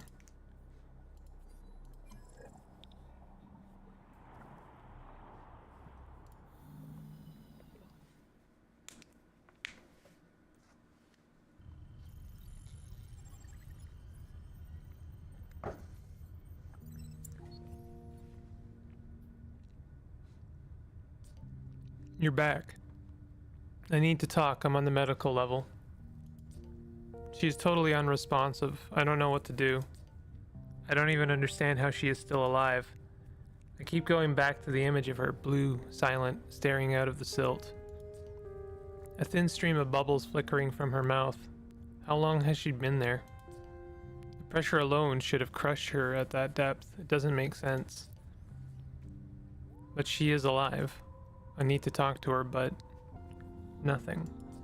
I want to understand. I want to know what is going on here. I haven't seen her in years, not since she left, and now, here she is. Do you ever imagine all the things you are going to say to a person when you see them again? No. No, of course you don't. You're a machine. Am I a machine? Sorry, I came here for her. I don't know why I did, but I did. I think it's because I had to hope for something to change, for there to be an explanation. For those months we spent together to mean something again. Sorry, I'm not making any sense. This makes twice. 2 times she's turned my life upside down. At least this time I knew what I was signing myself up for. It's not like I had anywhere else to be. The further I am from that dying planet, the better. What comes next? We keep going. She was looking for something out here, something important enough to leave her like this. It's our turn to take that forward, to find that explanation. I think she built that lab in the bloom to study those mineral skeletons. Artificers, she called them. But something was leading her deeper, beyond the drop-off. Let's start with those ROVs she sent out. Maybe they found something we didn't. I'll mark their last known position on the dive map, and I'll be here until you are ready to go. We're gonna have some reading to do. Oh. She is still alive. I never thought I would see her again, not after she sliced the core from the base on Kepler 62 and took the shuttle to God knows where. I spent weeks slowly freezing in that base, waiting for the Baikal team to come and get me. After that, it all fell apart. There was never any life on Kepler 62, and I had faked the whole thing. She wanted the data core she knew Baikal would provide when she gave them evidence of first contact. Baikal blamed me, and my work as a consulting biologist collapsed. I limped back to Earth to make a post-grad position on that dying planet. There is little need for marine biologists in a place where the only oceanic life is kept in tourist-choked reserves. That's where I stayed, watching the endless exodus of humans with enough money to leave, looking out across the dead ocean at the pinpricks of their shuttles' rocket flares. Until Manai called me here, I should blame her for everything. But I just want to know why. Perhaps now, if she ever wakes up, I can ask her.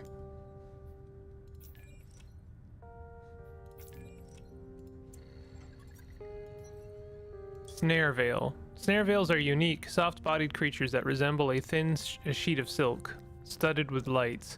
Found in tangles of multiple individuals, their hypnotic swaying and flickering lights make them difficult to see in their entirety. But from my initial observations, they appear to be flat panels of bioluminescent cells, which are faintly veined with both a nervous and digestive system. Veils survive by capturing creatures which swim into their surface, somehow stunning or killing them, and then digesting them on the exterior of their bodies. I've also observed veils passing prey from one individual to another, suggesting that they have some form of social interaction between individuals. Analysis of the digested remains they leave behind might give some clues as to their predatory behavior. Well, we do have exactly that, so let's have a look at it.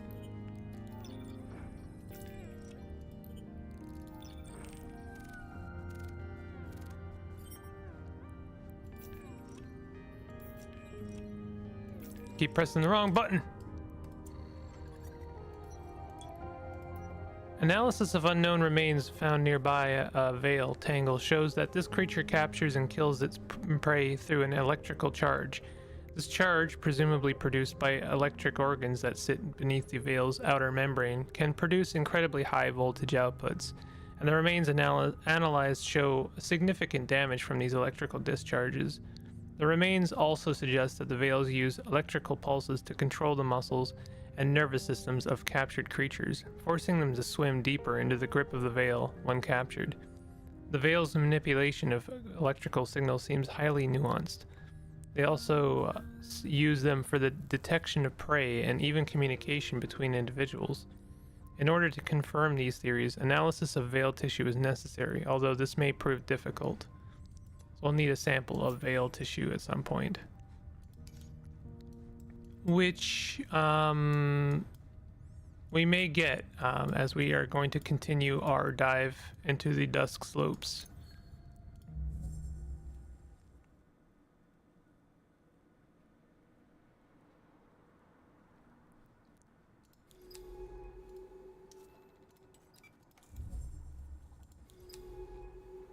Oops, did I read this? Glinting debris from the disabled ROV traces back into the sand.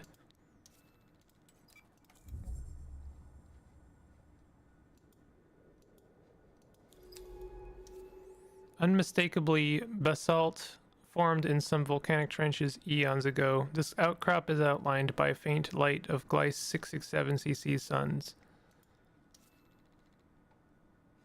East of the ridge of a small rise opens into a flat plain of dimpled silt.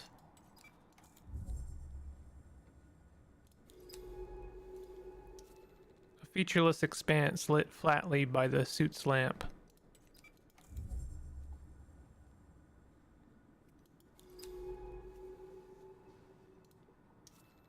Bubbling sands. Did I read this one? Yes. An oceanic sliver, a silver bubble, breaks the surface of the flat silt, carrying a cloudy trail of sediment behind it. Bubbling sands. Repeated trails of unknown creatures mark the sands, wandering back and forth across the rippled surface. Might be something, like, actually dangerous down here, though. Cold water seeps. Bubbles of methane trickle out from beneath the silt, creating silvery columns wreathed in sand.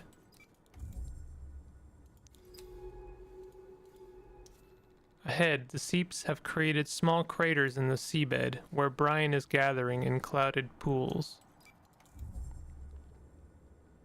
Oh, that's new. A shimmering landscape of ghostly pools stretches out in the lamps, the dense brine sitting in the craters like undersea ponds.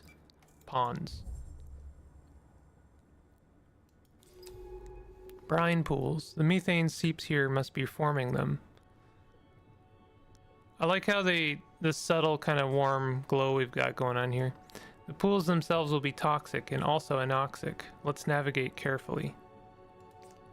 They are beautiful, fog-skinned puddles sunk into the seabed, but they are dangerous. So what happens if we go to this one? The seeps imprint the geological patterns of the underlying rock into the silt, forming both deep pools and untouched rises. Okay, so we take a little bit of oxygen damage. That's no big deal. A complex pattern of pools fills the seabed, shimmering with toxic chemistry. We got some new creature. Bristling fronds. These feathery fronds are growing along the edge of the brine. These swaying fronds, are they a colony or a single creature? I'll start recording my observation. Waving their matted leaf-like limbs through the water. Microbial mats. Bright orange carpets of microbial growth gathered beneath the waving fronds stretch away from the pool. We could sample them here. Sick.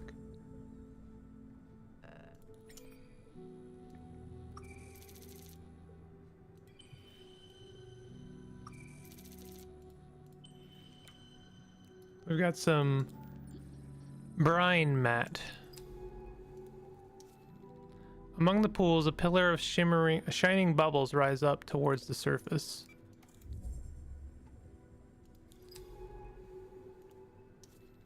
Each of the many limbs of these branching creatures is carefully dipped into the brine pools, one by one, before pulling back.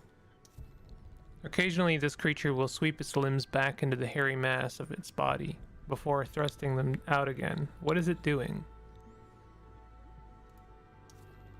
While some pools transition into bare sand, others are choked with fronds.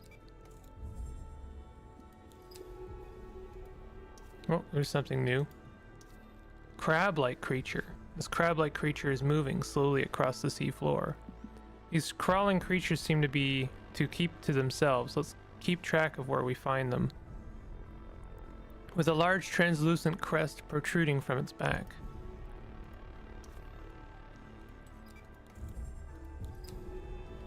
Got more samples here.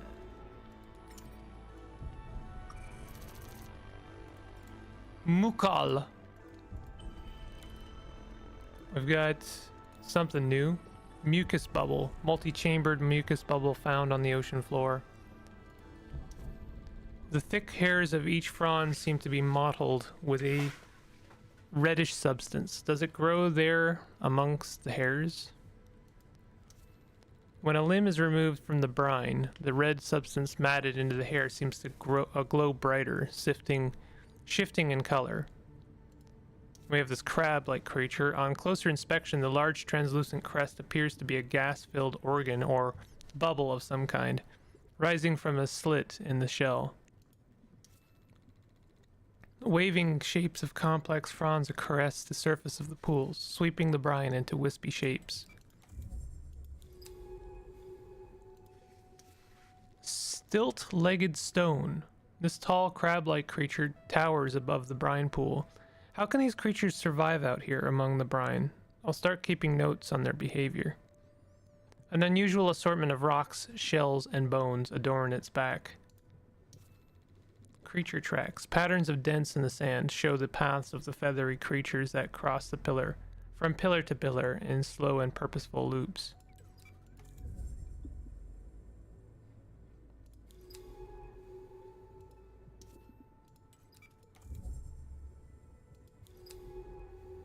Okay.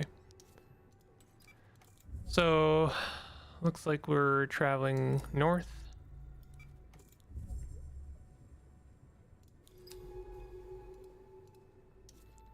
Sandy rise. From the slight elevation, the gleaming surface of a huge brine lake can be seen out to the east.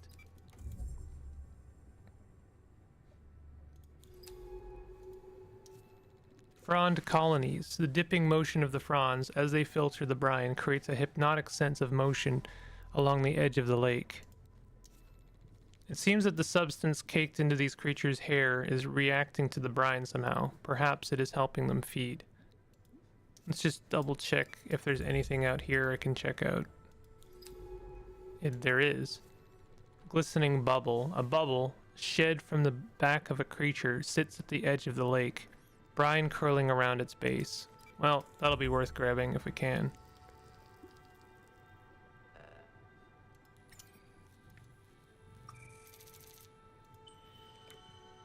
Oh, it's that guy again. Okay. These wandering creatures noisy chew away at the rock and silt of the ocean floor, filtering it for nutrients, perhaps. A faint pulsing glow, like lightning in a storm, can be seen beneath the cloudy brine. Here the complex of pools melts into the lake, which shines with a toxic intensity. Can anything live out here? Well, I mean, yeah. We've got things living all over the place.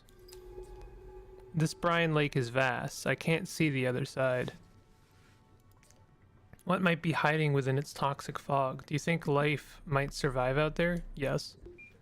It's true that this planet has shifted my ideas about what is survivable. Perhaps there is something out there, waiting to be discovered. Brine eaters. Branching feathery fronds. I'll log these creatures as brine eaters. You can take a look at my observations back at the base. Carefully dipping their matted and stained limbs in and out of the brine. Brine waves. Something out in the dark is sending slow waves to this burning beach. What could live out there?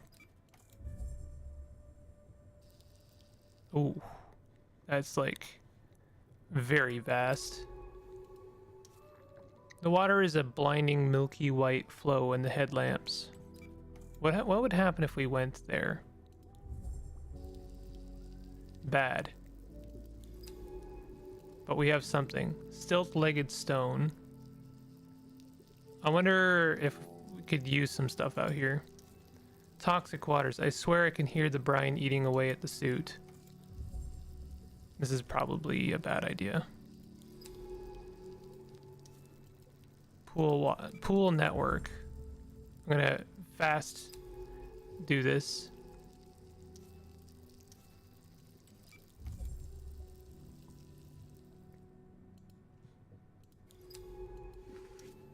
Ocean floor rises back out of the pale brine into a series of rounded pools.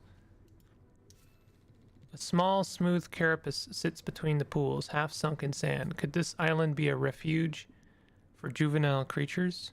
This is a carapace? Or is there a sample?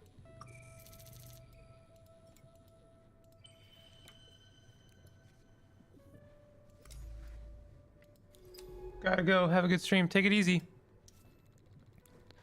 Creature has shed its bubble crest out on this desolate island. The carrier is nowhere to be seen, perhaps lost to the brine. Another sample. Worth coming out here.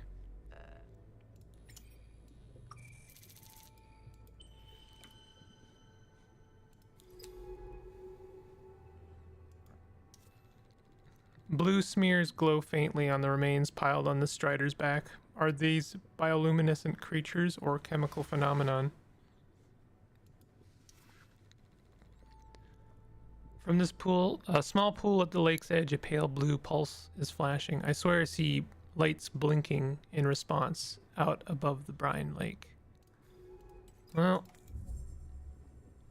you know what they say. If you're going through hell, keep going. Also, we have a sample. Something new.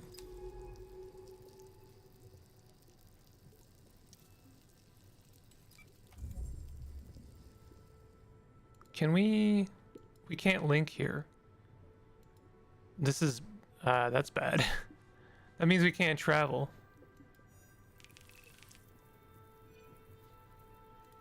I forgot that we could do like fast movement.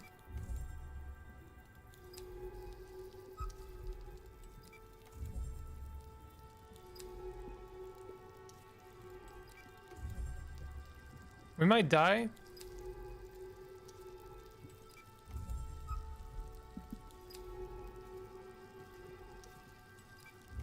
I'm gonna die. I can't. What's going on? The suit is shutting down. Pilot at risk. Operator override active. Extracting suit. Localizing safe zone. Shoot. Well, that's the first time I've quotation marks died. I don't know what happens. What happened? Are you back online? Yes. Good. I think the suit's preservation protocols kicked in. It brought us back to this way station. That was lucky. I need you to keep an eye on our oxygen and power. Let's not do that again. Now, where were we? Well, I got to keep all my stuff, so where we were is now we're heading back and we're gonna scan all that stuff.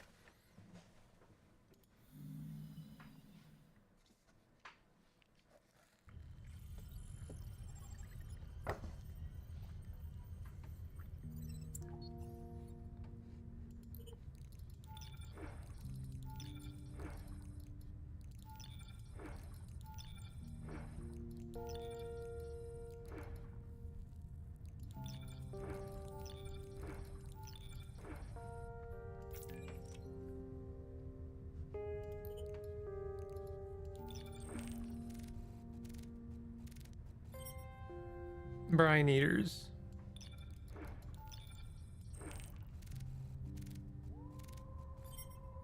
No relevant taxonomy yet. We need to know more about the creature before we can scan that.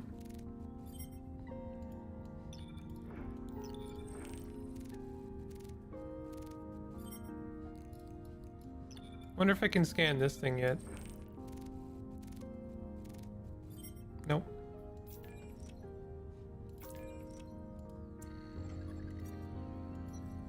Brine eaters. So we have two things on brine eaters. Brine eaters are hairy frond-like creatures that live in clumps around Gleiss's 667's deep ocean brine pools.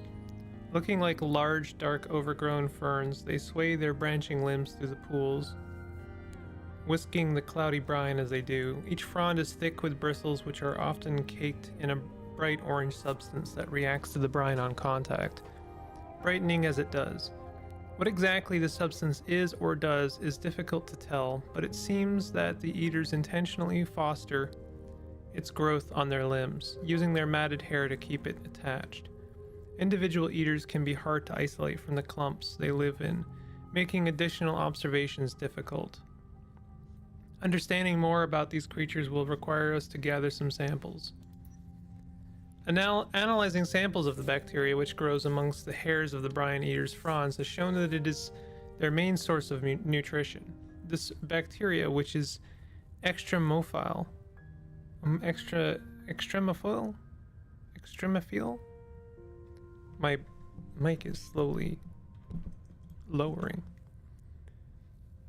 In nature, is able to metabolize the toxic brine the eater dips it into. The eater repeatedly dips the bacteria into the brine in order to regulate its growth, with each dip causing a rapid increase in reproduction within the bacterial colony. When the eater's limb is thick with orange microbes, it then wipes it across another frond, where much of the bacteria is quickly digested by the creature, leaving just enough behind on the limb to regrow the colony. It seems the name brine eater is a misnomer. It is the bacteria which eats the brine. And eaters just consume the bacteria.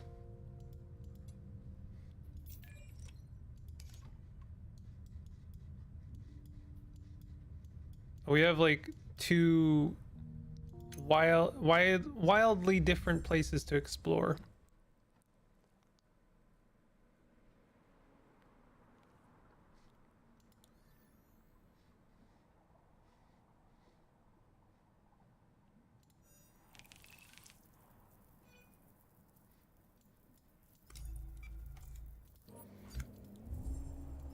Oh, that's way faster. I can't believe I haven't used that before.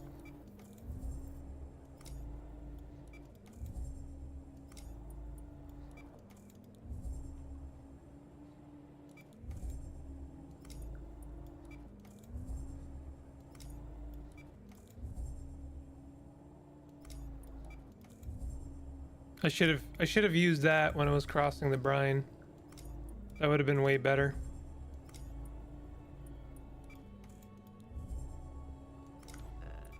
I don't want another sample of that.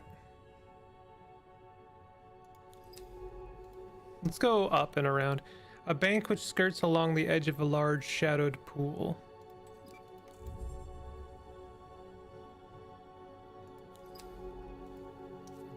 Fast creature. These rapid swimming lobster-like creatures have dark shells.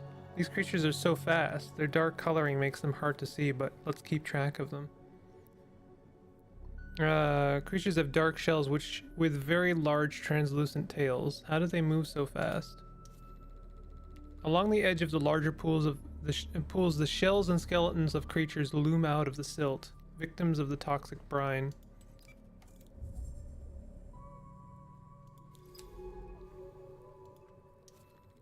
This rise projects out towards the vast brine lake to the east, cutting between deep pools.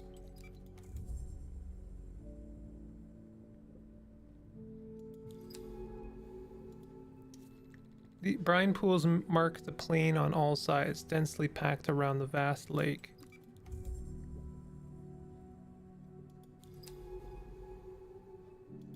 Another crab. Different individuals of this species seem to have varying sizes of bubbles on their backs. Are they carrying oxygen in there?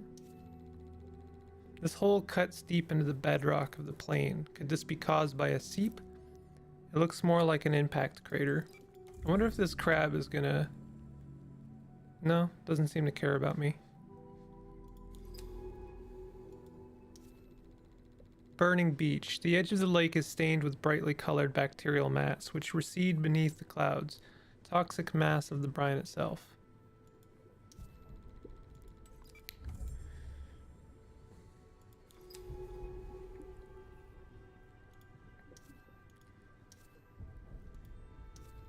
Lake edge. The haze lifting from the lake and the pools are around.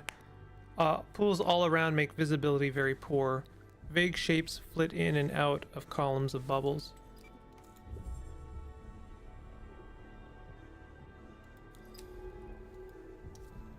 This lake is bigger than any seep I've seen on Earth.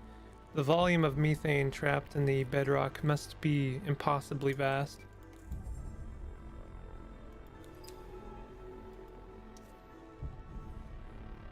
A thin strip of sand pushes out into the lake, surrounded by toxic pools. Sand Peninsula. Pale rise. This small bank of silt is slowly slipping away beneath the cloudy surface of the brine pools.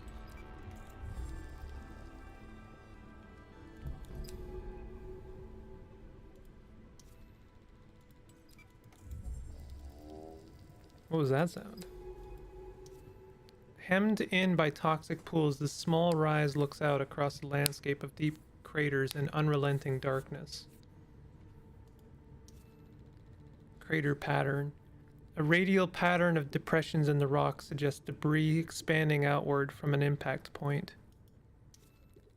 Between the wall of the ridge and the corroded shelf is a wide strip of pale and silvery silt.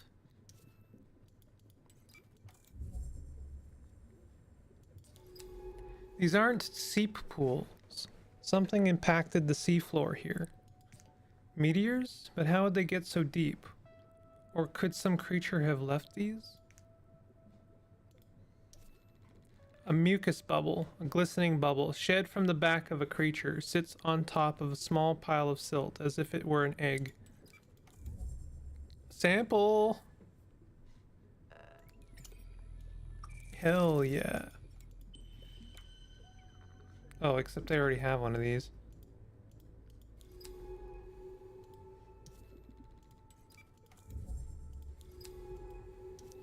The small plain is strangely clear of creature tracks. They must not cross into this northern zone. That looks like a waypoint. Disabled ROV. The ROV must have been attracted by some signal among the pools, but it became another victim of the corrosive brine. One of Manai's ROVs. It looks like this one was disabled by the brine. The supplies Manai equipped it with are still intact though. We can resupply. Open the terminal and let's see what this little guy found down here.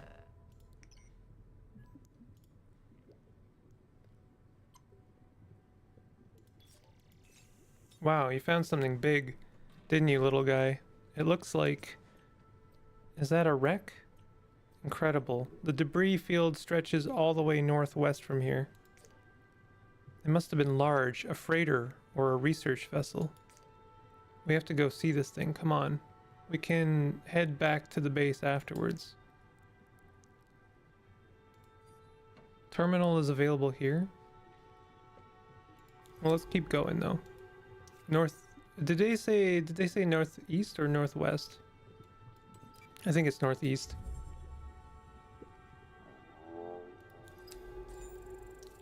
Here's the edge of the debris trail. Something sank here, and by the spread of debris, exploded. Whatever caused the string of impact craters, parts of it lie all around. It has been here for years, decades. The metal is corroded to little more than a frame. That means Manai wasn't the first person to come here.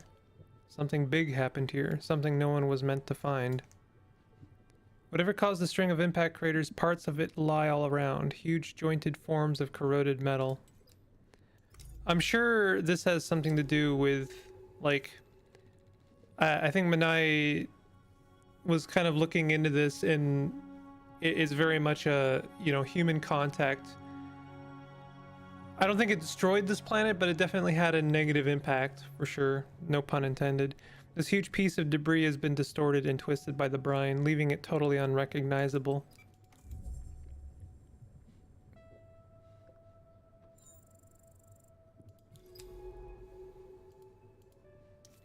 Metal lumps. Bulbous, rust-red lumps are scattered across the pale sand like seeds thrown to the wind.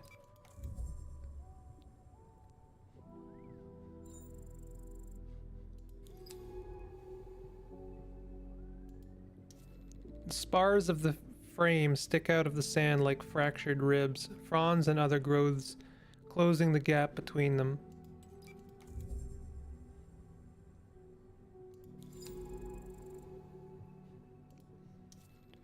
The broad, flat plates of the wreck sit at right angles to each other, forming a complex of angular walls. Notice how there's no creatures around here at all.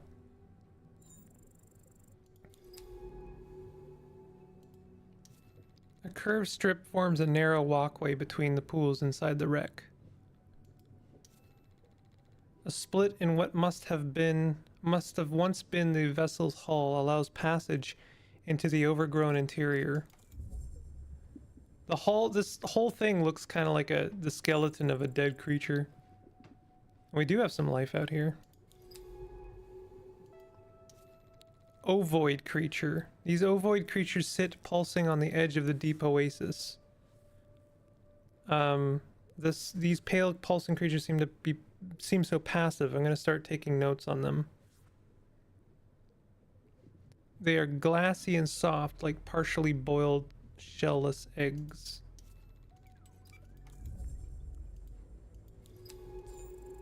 We are entering the main body of the wreck now. It's little more than a husk. The brine has left everything but the vaguest shape of the vessel impossible to define. It is impossible to tell anything from these rusted plates. Whose ship was this? The local ecosystem looks to have been scraping away at this thing for decades. Nothing much left for us.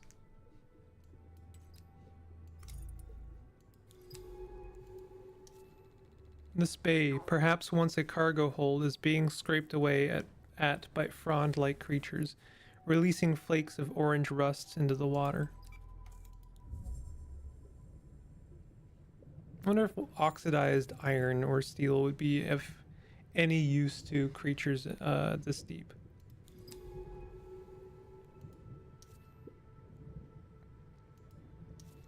Sealed locker. Half buried in sand, the industrial seals on the equipment locker have held. It must have been protected from the crash within this bay.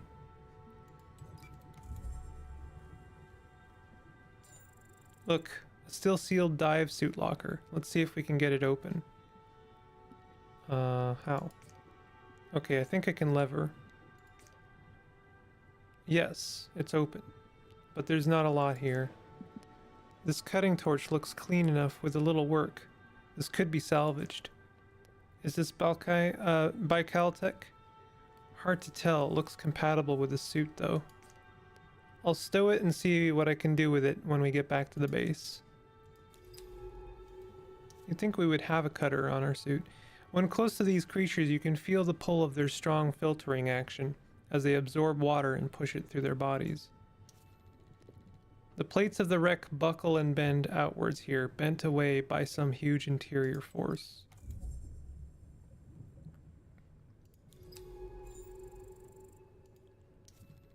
The craters clustered around the vessel suggest an explosive force of some considerable magnitude.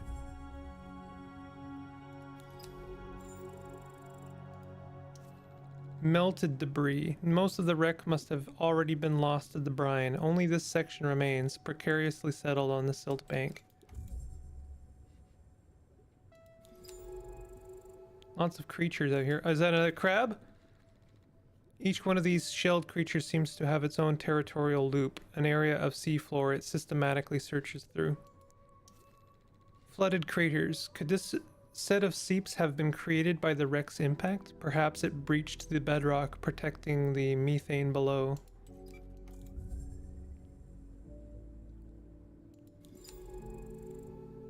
I definitely want to check that out. A crested shell sits on the edge of the brine pool, its former inhabitant nowhere to be seen. We could sample it here. I have a funny feeling I already have one of these.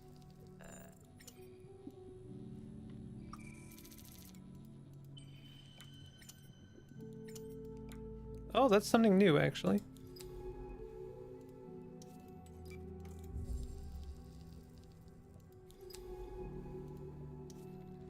These creatures seem to produce small branching buds in the same way that a hydra grows a clone of itself in order to reproduce.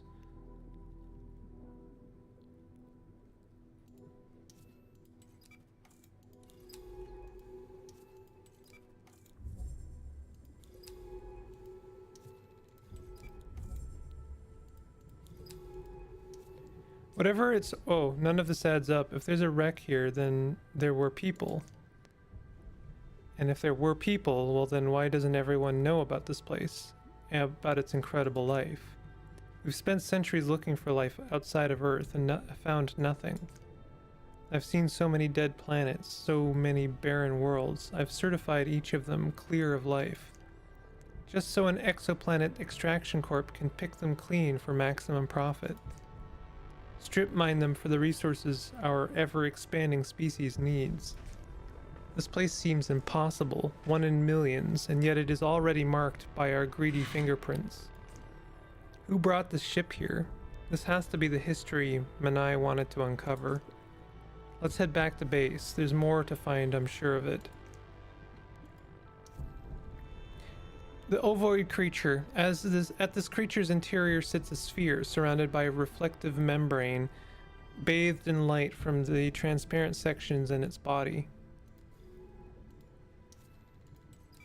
Wreck edge.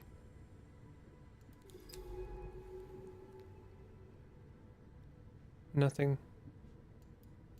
I wanted to find one more, like, crab creature, because I'm very close to kind of mapping that out.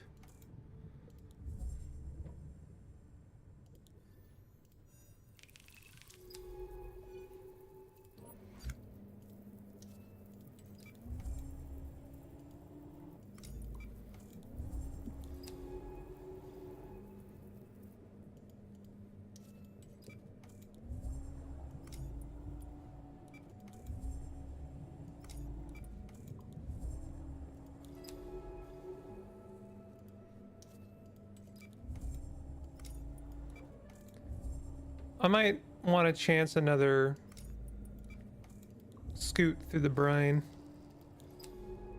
Oh, there's some more stuff. Aha! A warm glow lights the cracked and corroded skin of the twisted plates in sharp relief. Lung crest, a shelled crab-like creature which scavenges the ocean floor in search of nutrients. I'd like to call these lung crests, whose bubbles they carry on their backs are so cumbersome. Carries a mucus-lined bubble on its back. Eaten fronds. Fronds crowd this piece of debris, some eaten away by the local grazers. Broken limbs lie all around. We could sample one of the smaller pieces. Heck yeah.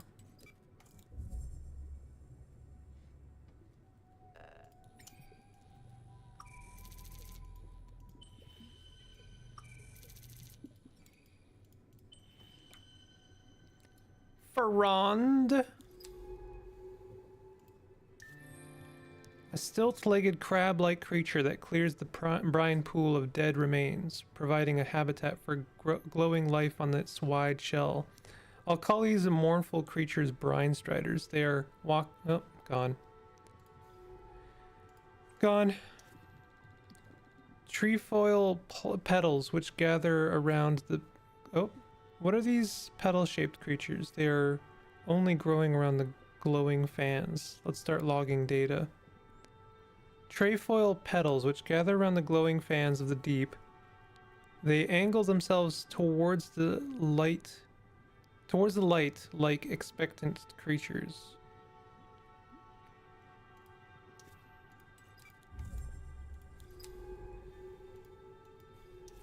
Glowing fan. The fan has tucked itself into the side of a vast corroded plate, forming an oasis in the shadow of the wreck.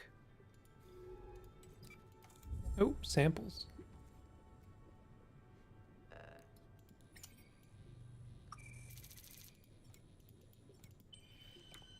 Something new. Bright fan. Like the fans found in the bloom, these creatures are fan-shaped filter feeders. These fans seem to play a central role in the ecosystem here. I'm going to start recording data. However, these variants glow with a cold fire.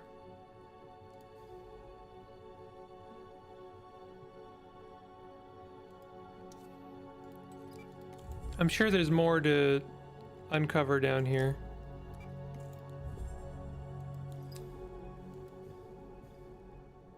You'd think there would be something out there, but I guess not.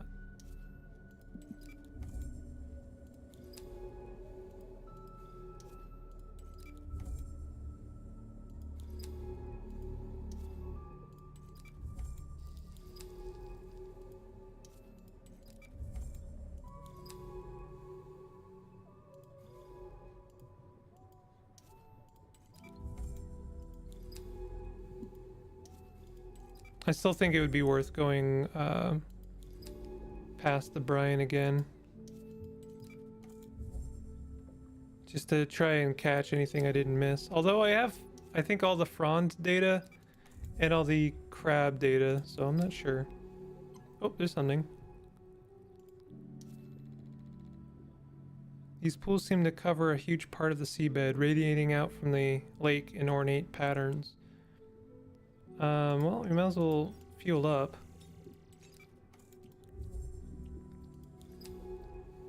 Ooh, tons of stuff out here.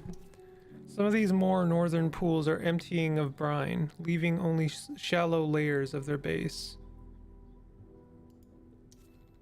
The pools seem to continue to the north, but why do they stretch so far away from the main body of the lake?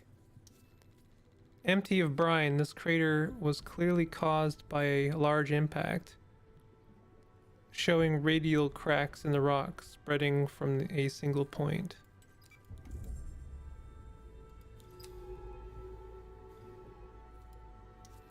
Isolated oasis. Despite the toxic brine on all sides, this glowing oasis clings to its rock, even as it's melted away.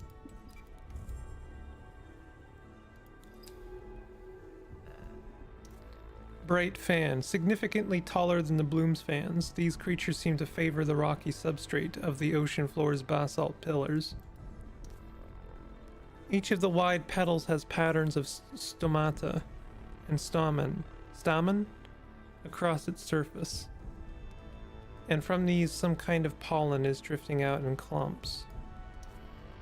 Precariously seated among the pools, this fan shows signs of decay, its amber waves of light stuttering and flickering unevenly.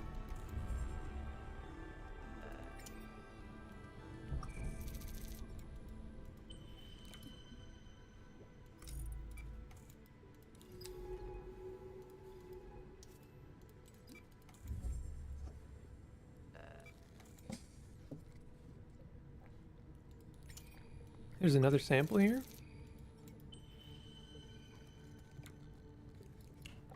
What is that? Deep pollen.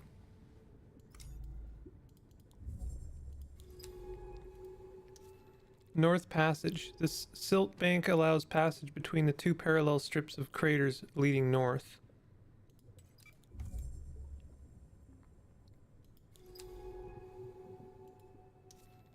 brine gathers in this small crater like a settled storm. It would be beautiful if it wasn't so toxic. Something is emitting a faint glow beneath the brine. It has the sharp shape of a shell, or perhaps skeletal remains. Sample. I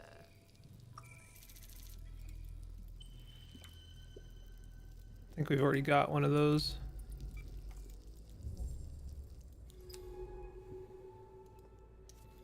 Silt strip. A thin causeway leads between the pools, away from the lake.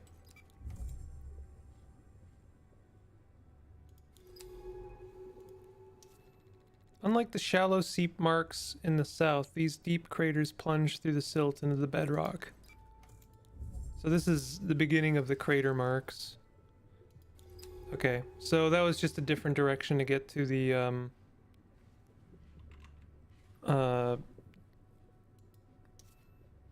crash, the shipwreck. Oh, what's that? Microbial mats. Among the ornate fronds, I can see the neon orange of microbial carpets. Pretty sure I read that one.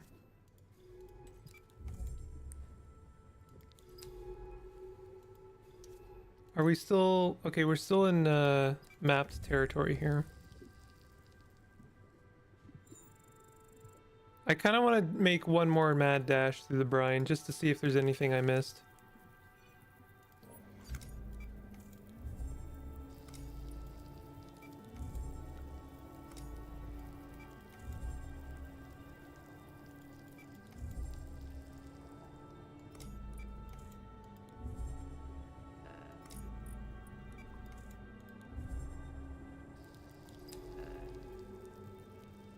Is there nothing here?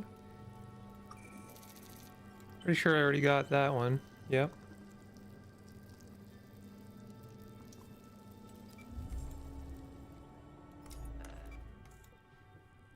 Let's do one more.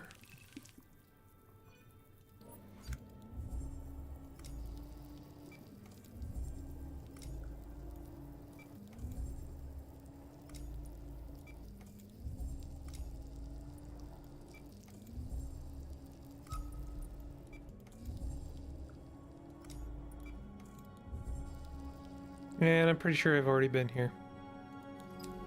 Okay, let's head back.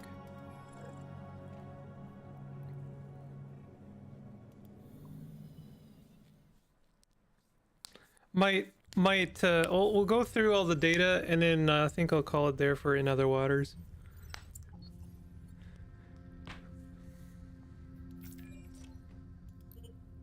Another journal entry. Is Manai still Manai? What has this place done to her?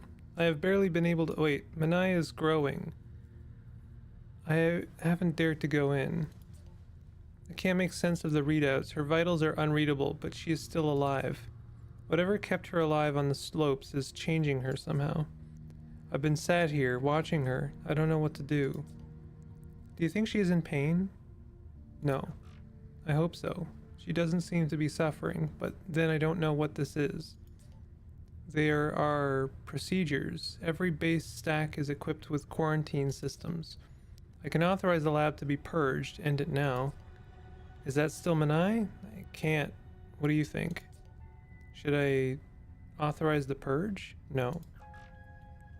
No, you're right. That's Manai. I didn't come all this way just to...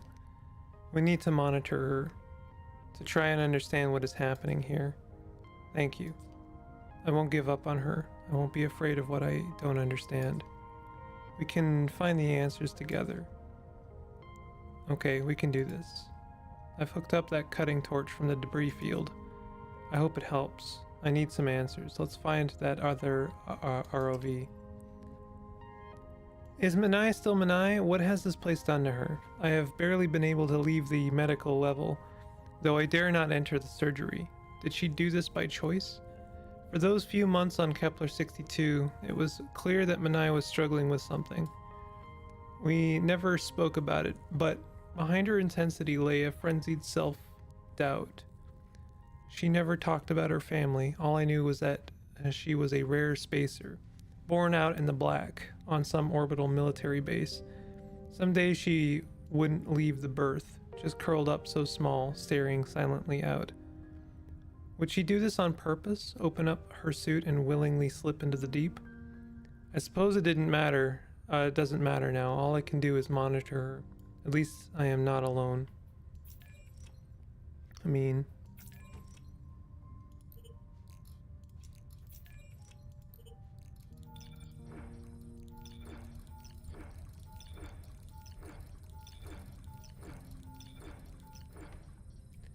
Let's do some science. Can we research this now? Lung crest taxonomy entry updated. Nice. Brine Strider taxonomy entry updated. Brine Strider taxonomy entry updated. Lung crest taxonomy entry updated. Brine Eaters taxonomy entry updated. I'm gonna assume we haven't got enough data yet. Yep, that's the glow fans. Yep, okay. Can we do this one yet? No. Okay, I have to go back to some of those other areas.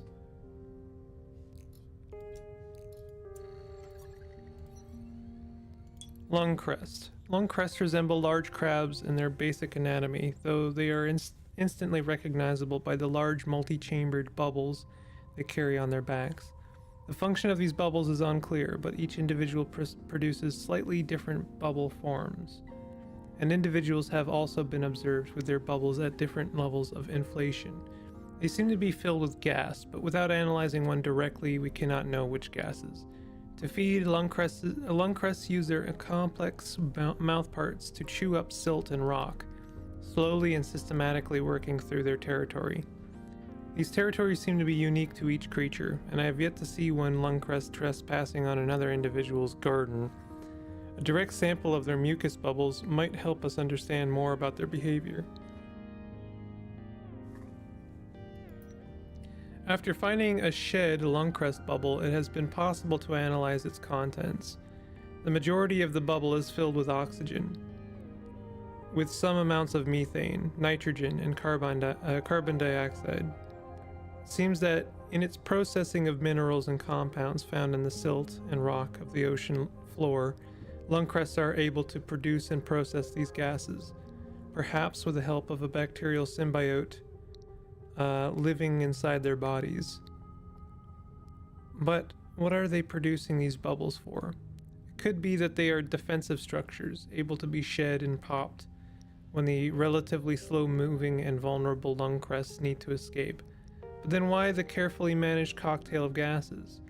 Further investigation is needed. In particular, we should look to inspect a lung crest shell.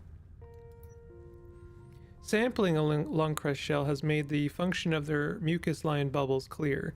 After seeing lung crests scavenging around and even entering into the brine pools, it seems obvious that their bubbles are in fact natural scuba gear, allowing them to move around the anoxic environment of the brine lake. The shell confirms this, with a clear vent in the shell which allows the lung crest to access the gas within the bubble without breaking it. This unique evolution means that, despite their slow speed and sheer ignorance of what goes on around them, lung crests are highly resilient, their thick shells and bubble crests together forming a kind of analog of my own dive suit. I'll be sure to say hello to these fellow divers the next time we visit the brine lakes. Oh, that's what they look like. Not really what I pictured.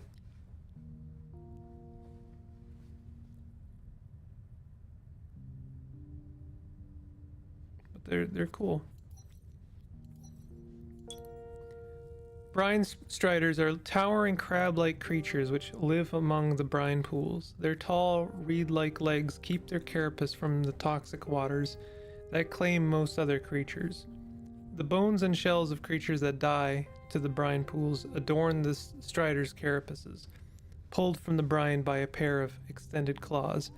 Among these rocky piles, smears of bioluminescence glows blue. This pulsing life, whatever it is, finds shelter in the remains the strider collects. But why do the Striders make these creatures a home in the first place? I am curious how, if the Striders are vulnerable to the brine, do adolescents reach the heights required to survive? In order to understand more about these obscure creatures, perhaps we need to analyze the glowing, brine-clogged remains they gather. Analysis of a brine-clogged shell reveals a complex chain of chemical reactions. Among this chemical richness, a form of extramophile bacteria. I don't know how to say that word. Feeds on the brine's chemical traces. I assume that means like an exterior or like sort of parasitic, not parasitic, but symbiotic bacteria.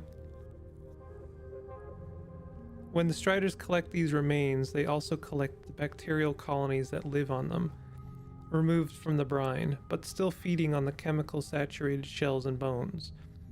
These bacterial colonies produce a bright glow, a side effect of their metabolism. Do the Striders know that they are turning themselves into pale beacons? What is the nature of the relationship between these bacteria and the Striders? I need to understand more about the life cycle of a Strider and how they grow to such heights. Analysis of juvenile Strider's carapace paints an enigmatic but beautiful picture.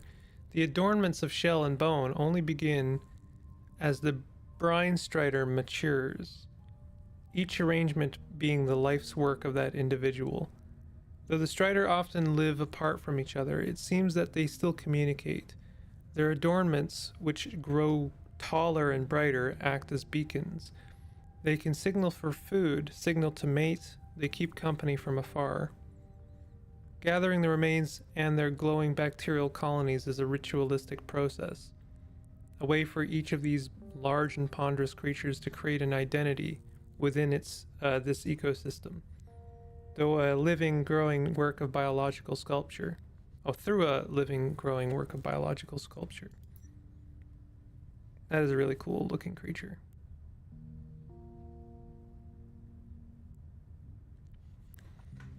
Perhaps the least believable creature in my opinion though, because like how are they communicating? It seems like the bioluminescence is an afterthought, is a byproduct, and yet they're using that to communicate. Am I getting that right?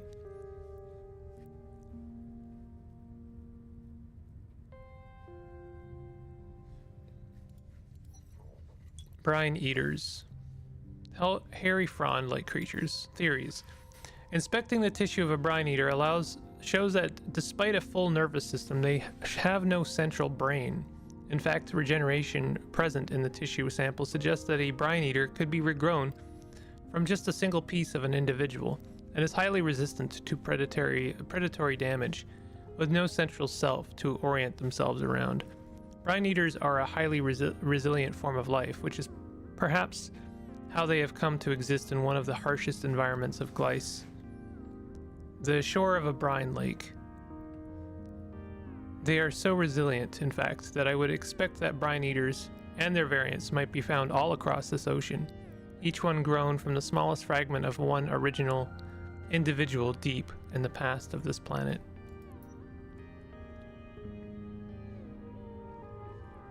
Also not really what I expected.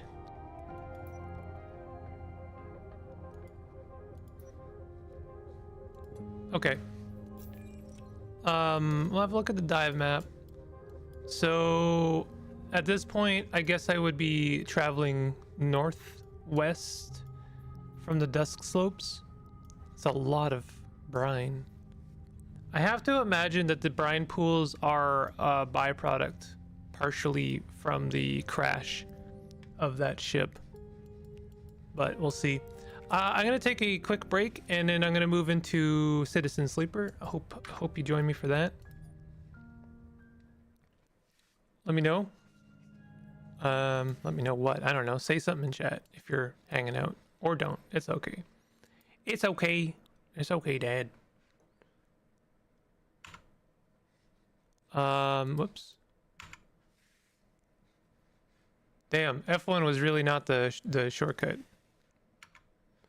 All right, I will be right back. I'm gonna take a quick break, and then we'll do Citizen Sleeper. See you soon.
I'm back. Hello. All right. We're gonna do some Citizen Sleeper.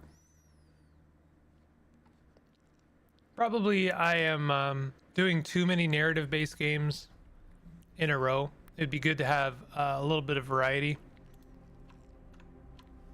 But heck it. I don't think that In Other Waters is all that long. Although, how long have I been playing it? 5 hours?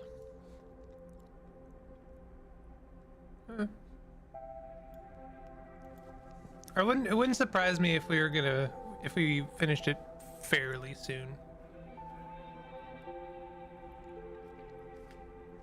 I still have coffee, hell yeah.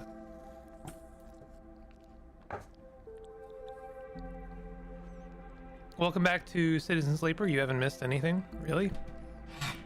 We don't have our memory. We have a ship. We're trying desperately to repair the ship so that it can travel long range. But we're not there yet.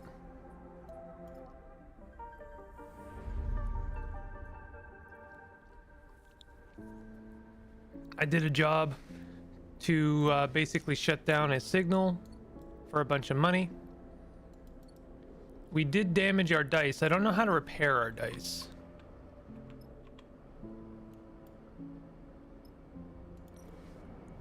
And today I want to do a job to recover a data core so we can get the feed lines.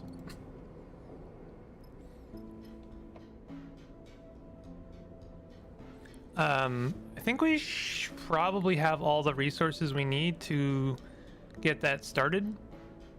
And I'm pretty sure that was the last thing I said I was going to do. I was going to make a note of it, but I didn't have my pencil at the time. So we're going to do Solheim HS-22. Rusting hulk of a pre-collapsed ship. We're going to be taking Junie with us.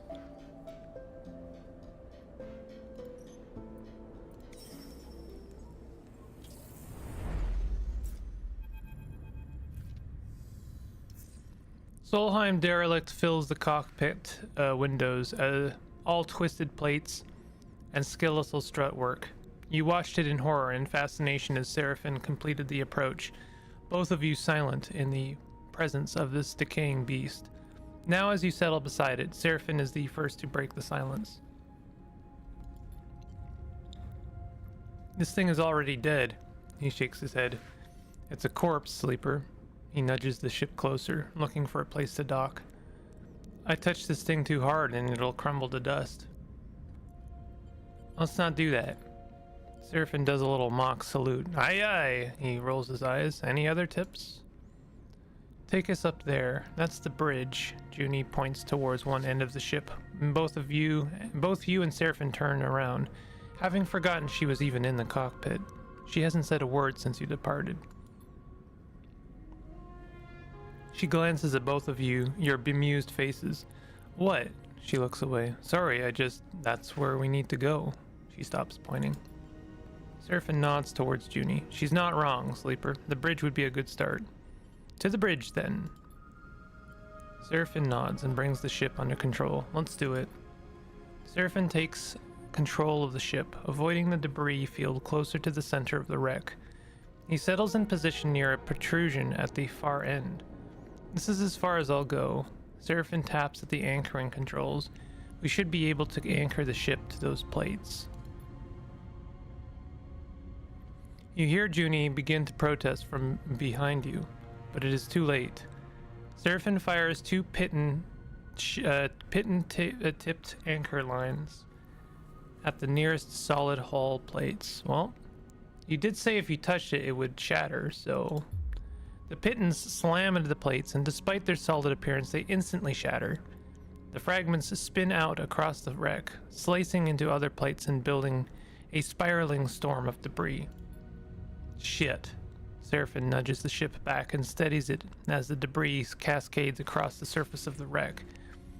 We should have scanned for damage first. The damage seems mostly superficial, but it underlines just how fragile the derelict is. Let's not do that again. Junie glances between the two of you. The data core will be very fragile. We've got it. Zerfin snaps. He angrily unclips from his seat. Last thing I need is a backseat driver. He kicks off and glides past her into the corridor. Sorry, Junie. No problem. She smiles a weak smile. We all want the same thing here, right? We'll work it out. You follow Seraphin down the passage, with Junie close behind. As you reach the airlock, he is already angrily suiting up, his frustration evident. Keep silent. The rest of the preparation process takes place in tense silence, each of you considering the delicate job ahead. You suit up too. Though you don't need a helmet to breathe, you slide one on and lock the seals for protection. This wreck isn't going to give up its salvage easily. The core should be near the bridge, maybe even inside it, but there's a lot of wreck here, and there might be some good salvage tucked away in the cargo hold. Once the suits are on and the seals are checked, you cycle the lock and stare out at the vast expanse of the twisted hulk before you. Time to go to work.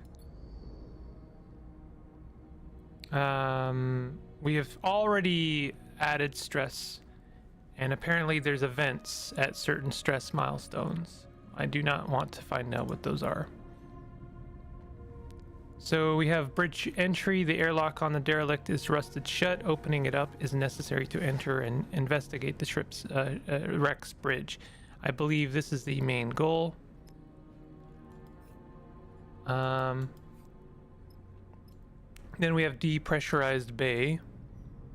Cargo entry. Getting into the cargo entry means breaking through the shattered remains of the aft hull. Let's do that secondary. I want to assess how much time and resources we have left after having accomplished our main goal. Junie is actually not going to be very useful to this part, unfortunately. So it's just Seraphin, it looks like. And he's going to be dealing with something dangerous. I suppose we could work with something we're not prepared for, but I don't think I really want to do that. I think our engage is okay. I did not roll very well. All of this is kind of... We're going to force the lock. Positive outcome.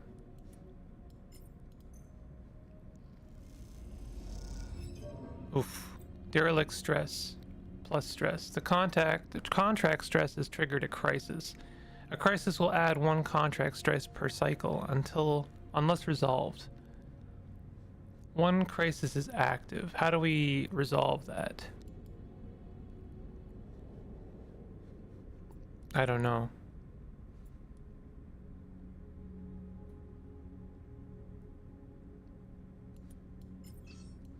Junie is like very much not helpful in this case.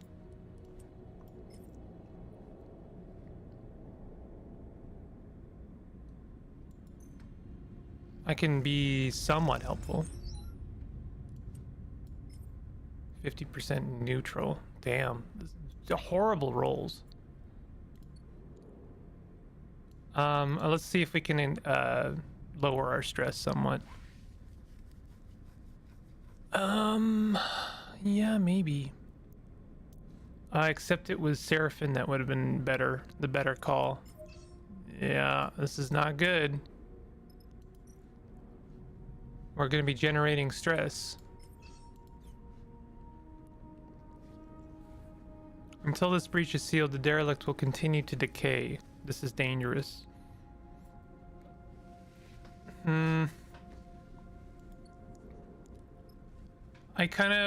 Let's re-roll a die. We need to address something, anything here.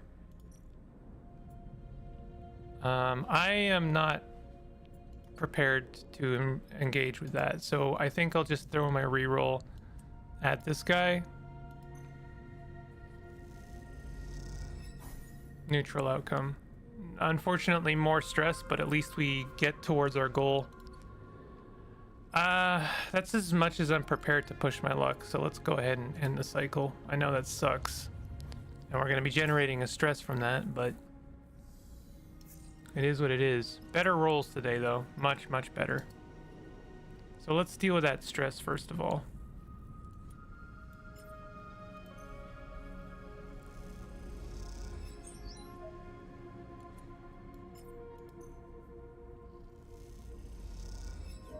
Negative outcome. You really rolled a negative on that one. Jesus.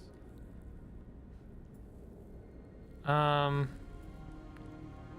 of really want to deal with this. I don't know, maybe we just cut our losses and deal with the this? Because, like, I would prefer to... like, if we can get our cargo, then we don't need to deal with the stress. One more of those will do it.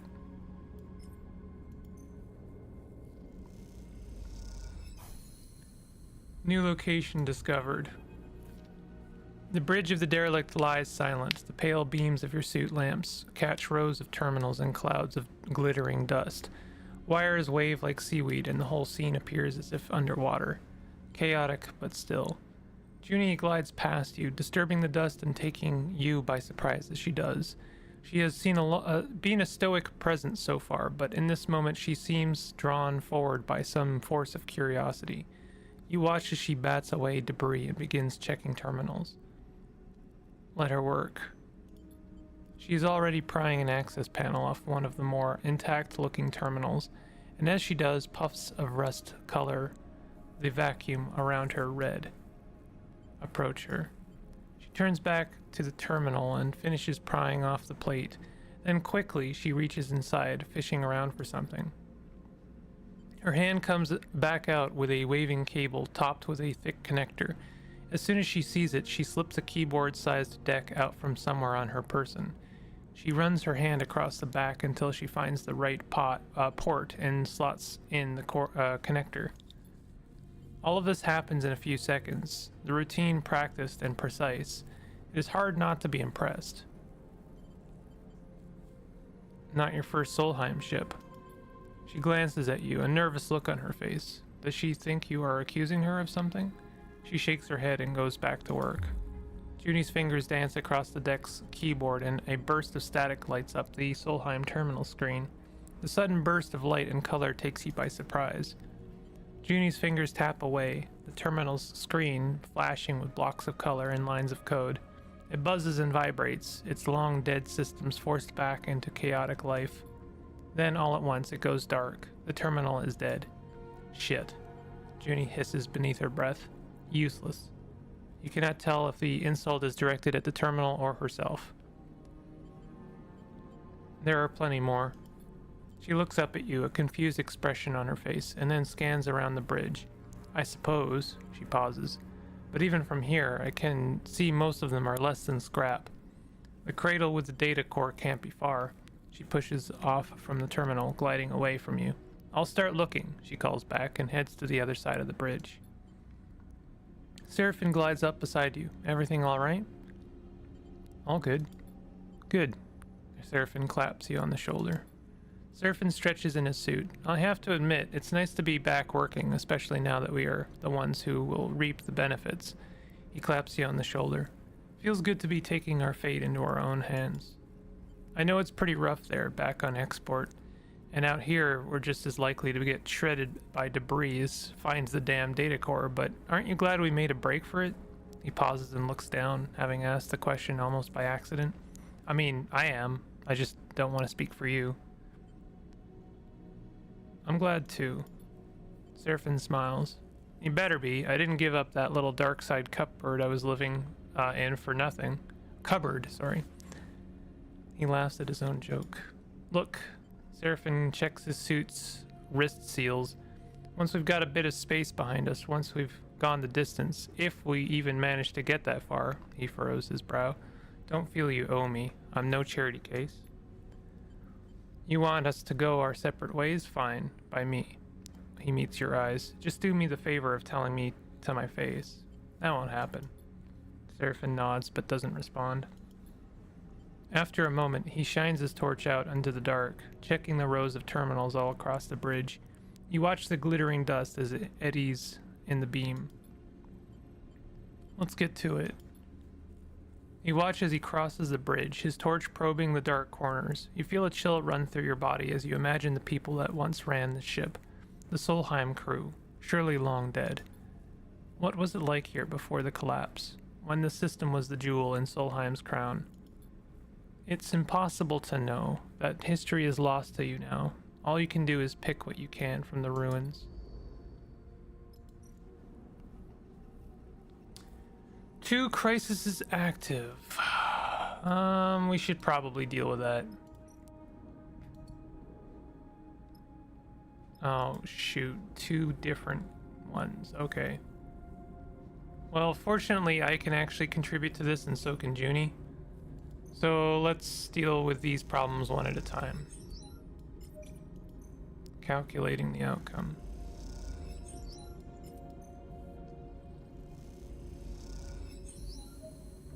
Well, okay then. Protocol deactivated. Unless the protocol is shut down, it will continue to purge the system, resulting in the derelict's total collapse. So now we only have one crisis occurring.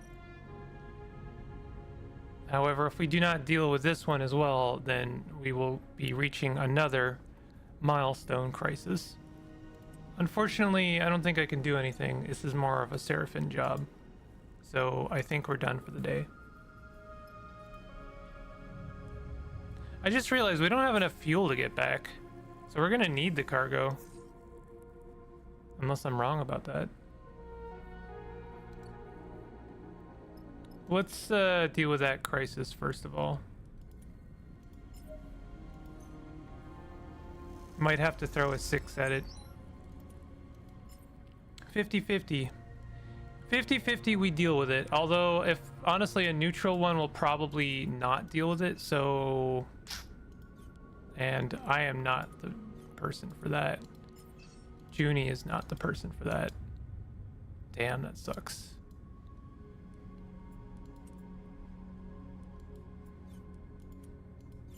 So let's take the 50-50. Sucks. Negative. Seraphim's stressed out. We are about to see another crisis with very little way to deal with it. I really need to just deal with this. I'm gonna throw a 6 at it.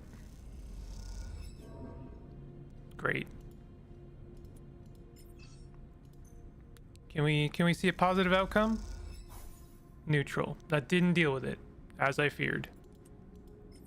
And unfortunately, if I throw a 3 at this, we have every chance of making this worse.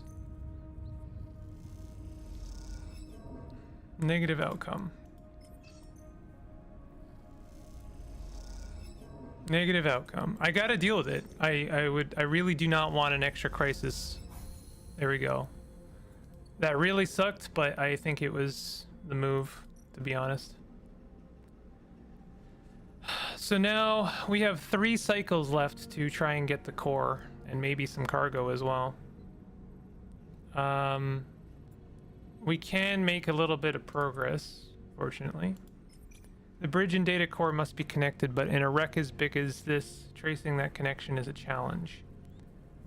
So we're gonna have to, well, I'll throw a die, our last die at this. Positive outcome, this is good. We have a 50-50, but I'm pretty sure it'll only increase Junie's stress, and she's fine right now. Yeah. Oh, derelict stress. Perfect. That sucks.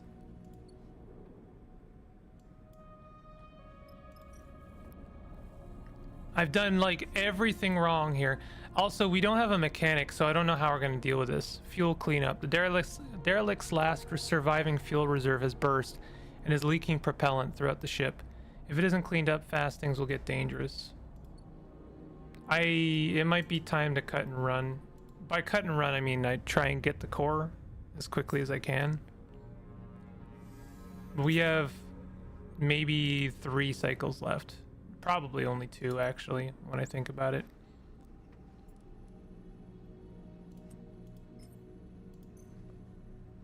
I'm just gonna throw everything at this and try and get that core.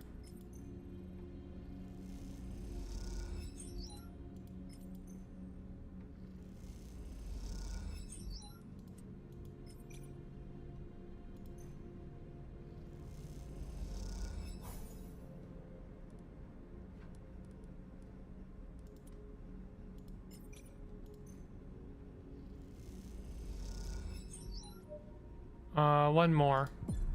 I re-rolled for increased stress, but this means we'll get the core, maybe.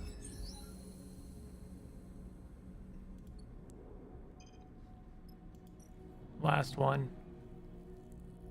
Data core damage. The core is barely intact. Any mistake, no matter how small, could render it inoperable, making the contract null and void.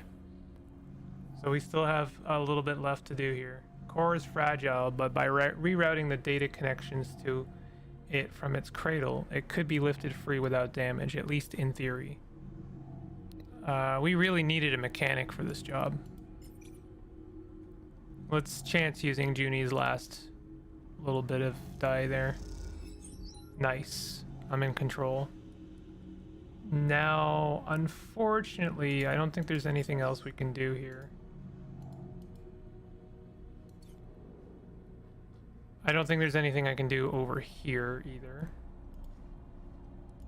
No one here is a mechanic. So what this means is that we're going to end the cycle, and this is our last day to try and grab the core.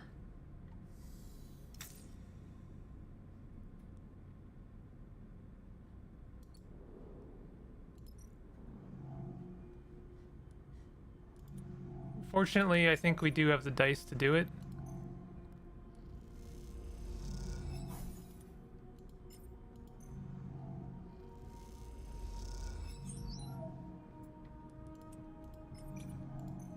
We need at least one more positive. Nice.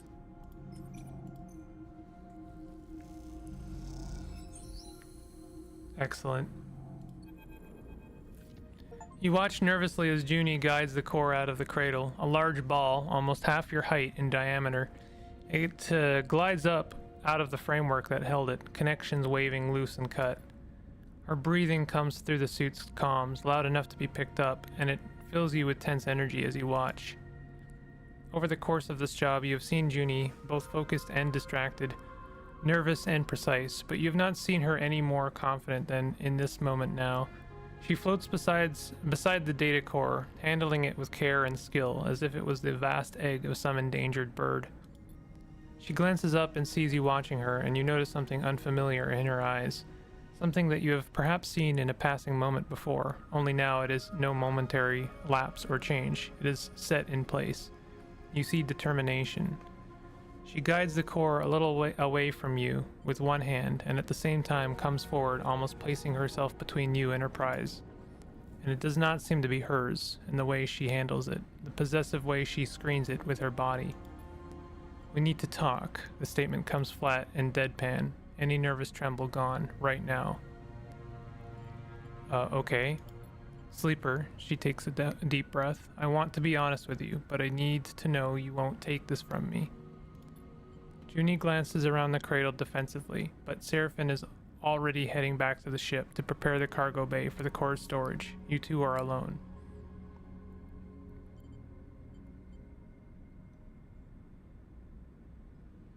Move away from the core. Not a chance. She folds her arms. I don't want to fight. Karsten doesn't deserve this treasure. Sleeper. Junie glances over her shoulder at the core. Do you know how many of these are left intact? She shakes her head, and all he wants to do is wipe it clean so he can use it to interface with Hexport. All that data gone. So what do you want? I want to extract the data to make use of it. You see some genuine emotion flicker in her eyes. She sighs. After extracting the data, the core will be unusable. There's a security system that will fry it if data duplication is attempted. I can delay the security response long enough to copy the data, but after that, she trails off. You've done this before. She looks down. Yes. She meets your eye. This is why I came. Look at this place, Sleeper. She gestures to the cradle room, a dark and twisted cavern of long dead tech. How many of these places are left? How many chances do we have to recover anything this old, this fragile? Like it or not, we live in Solheim's shadow, in their ruins, and yet we know almost nothing. What chance do we have of understanding how we got here when others like them, like Senetstat and Conway, are descending on this system? What can we learn from the core? I don't know, Sleeper. That is the point. She gestures around herself. We could learn our history and how the system was settled. We could better learn the technology we build our lives on. We could uncover Solheim's crimes and seek to make amends. She looks at you with bleeding eyes. We could see beyond survival towards something else. You've never heard Junie speak like this, and you realize what you have taken for nervousness was actually control. The person in front of you, defending a decaying data core with her life, with their life, is the real Junie. But then you think of Lane, of the price he likely put on you, your and Seraphine's head, and of the feed lines, without which leaving Hexport will be almost impossible. Is this even a choice? Explain about the feed lines. Junie listens carefully as you tell her about the deal with Karsten, the feed lines he offered you, and that both you and Seraphine are on the run. Then I'll help you. Junie doesn't flinch. We find another way to get those feed lines. Karsten is an idiot. I can hack his security, and you can pull them out of there. Or Seraphine looks tough. Maybe he can grab them. She looks desperate. We can do it. We can do something. Let's do it. Thank you. Junie looks genuinely moved. This is a gift to all of us, Sleeper. I hope you will see it like that. Junie turns to the data core, quickly gathering one of its loose connections. She takes out her deck and plugs it in, then crosses her legs and places it across them, floating tethered beside the core.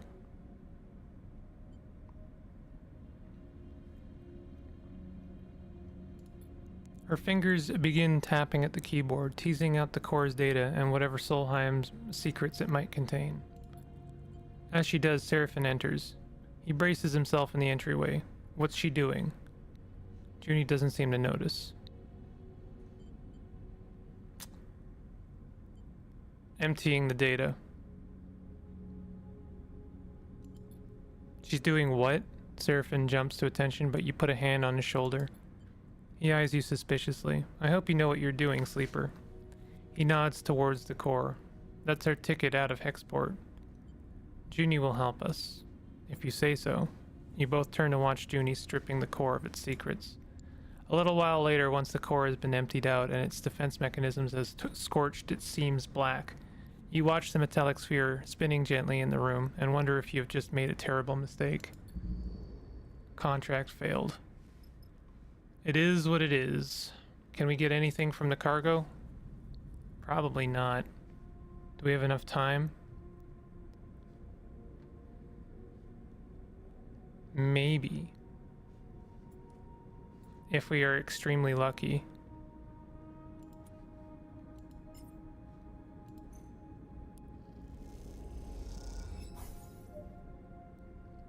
Cargo entry.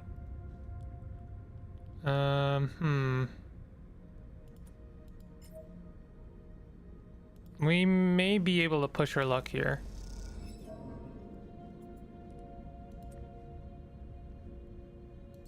Oh, no, never mind. There's a horrifying lurch. You were sent spinning through the bay you were crossing in a hail of debris. You watch as the side of the bay silently tears open in front of you, a gaping black maw toothed with flying debris. You stare into it, your breath heavy in your ears, your eyes wide. Suddenly you feel a tug on your back, your tether. As you spin back from the sudden arrest of your glide, you see Seraphine holding on to the other end, reeling you towards him. We have to go, Sleeper. His voice comes urgently over the comms channel. This place is done. You both make your way up through the splitting derelict in silence, charting a path through what were once passages but are now twisting tubes like the intestinal tract of some dead creature. Eventually you make it onto the surface and find the rig still tethered but gashed with debris and scars. You and Seraphine exchange concerned glances. We are going to pay for this. He looks over the damage. Let's hope she still flies. You tether together and push off from the hull, Seraphim guiding you through the debris. Below you, the derelict is exploding in slow motion, tearing apart into a swarm of razor-edged shards. I sure as hope Junie is going to come through for us, Sleeper. You hear Seraphim on your private channel, because if you gave her that core for nothing, then this contract was the biggest waste of time I've ever seen. It's gone. Junie's voice comes through faintly over the comms. She must already be on the ship.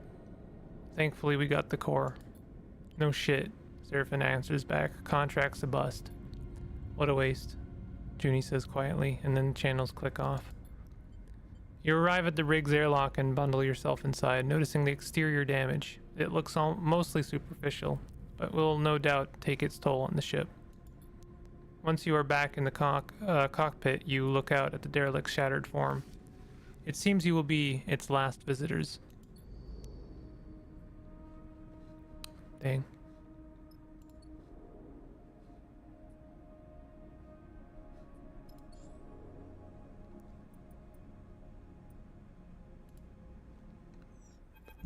Less than ideal outcome.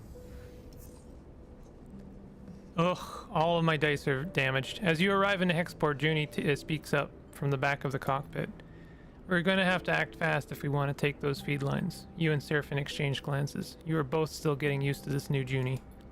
We, Seraphim raises an eyebrow. Only one of us fried the core and stole all of its data. He shoots you a look, and for some reason we let you. We can make this work. What I'm wondering, Sleeper, is why we have to. Seraphim looks infuriated. I don't think Karsten is going to take kindly to the idea that we brought someone pretending to work for him on the job and let her have his prize. He scoffs. He's not going to know that part. He points at Junie like she is an object. Do you even know what she's up to? Junie looks between the two of you. Export hasn't exactly been kind to me. You two trusted me, even though I didn't deserve it. I'm not used to that. I want to repay it. Not to mention that Karsten is probably ripping you off. Even if you get enough cryo, what's to say he won't raise the price? Trust me, he's no good. I was trying to deal with Karsten to get those derelict coordinates from the moment I arrived here, and he ran me in circles. She shakes her head. Seraphim is watching her closely.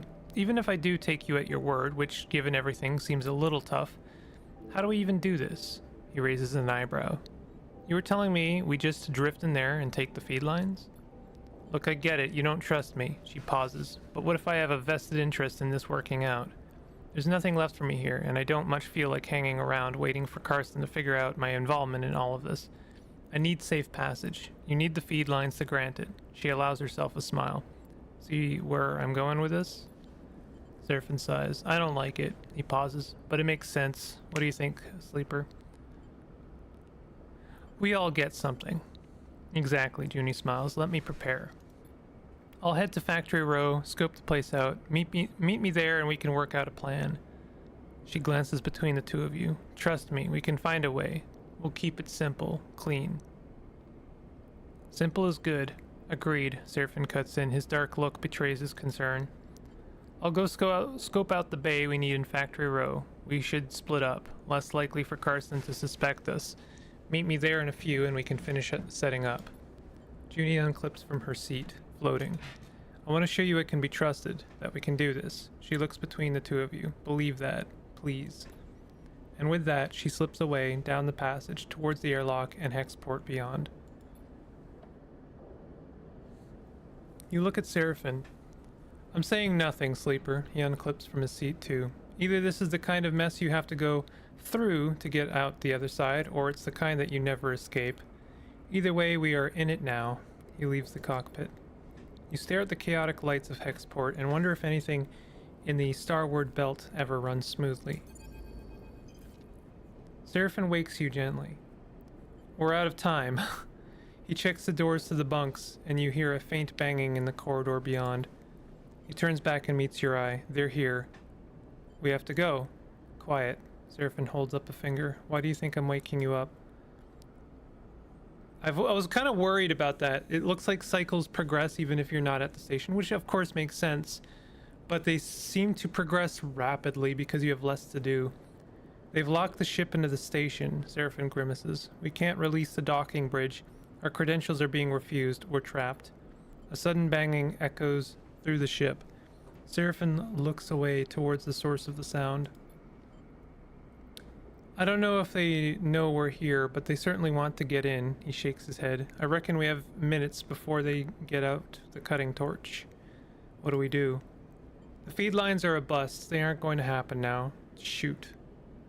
Our best chance is to burn out of here as fast as we can and hope our drift takes us to a station when we run out of fuel. At least we might live a few more cycles before we starve. My god, this got bleak. Problem is we need to release the lock Hexport has on us. Otherwise we aren't going anywhere. Seraphim looks down. And I need to pilot the ship, so what I'm saying is I have to release the lock. Exactly. I'm sorry, Sleeper. He gives you a dark look. There are some big manual release levers inside the docking bridge itself, but to get them, you're gonna have to go through the airlock. And once you do that, you'll need to get back in as the docking bridge releases. If you mess it up, you are likely to be sent spinning into the black. That's our only choice. Apart from coming out with our hands on our heads, yeah, that's our only choice. You nod, there's nothing else to be said. Time is up. Well, I feel like I might be restarting this game, actually. I'll be at the controls waiting. Seraphim gives you a nervous look. The moment you're back in the airlock, I'll burn hard. He clasps you by both your shoulders and looks you in the eye. Then, without saying anything, he releases you and glides out of the room. You drift down to the airlock as quickly and as quietly as you can, slipping into a suit for protection. At least you think, as you secure the seals, you don't need to breathe.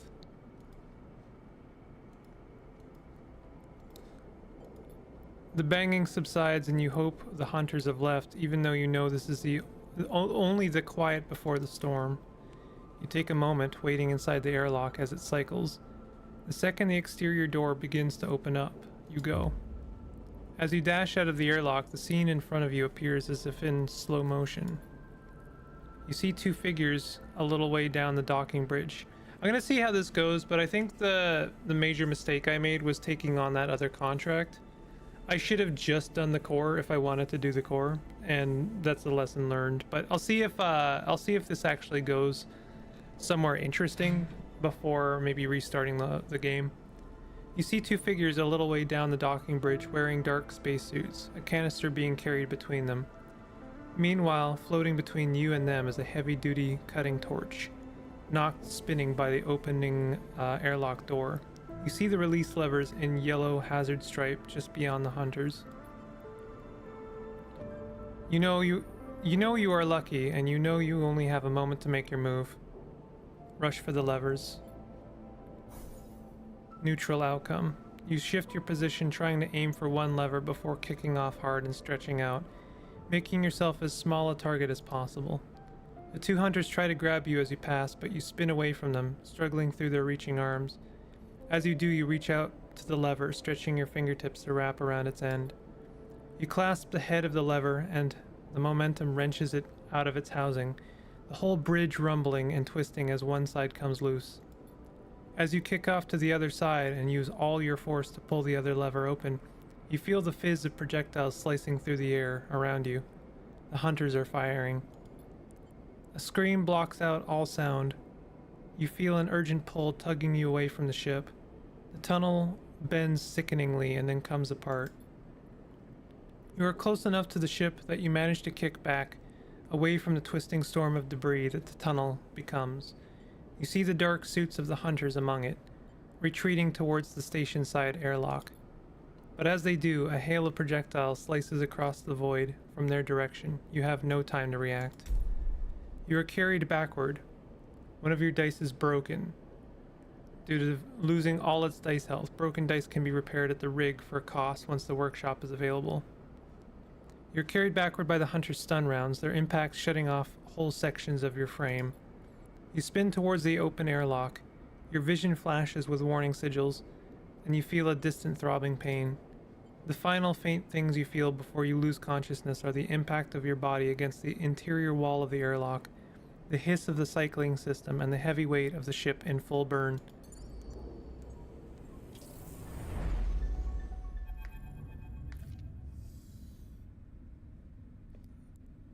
Oof.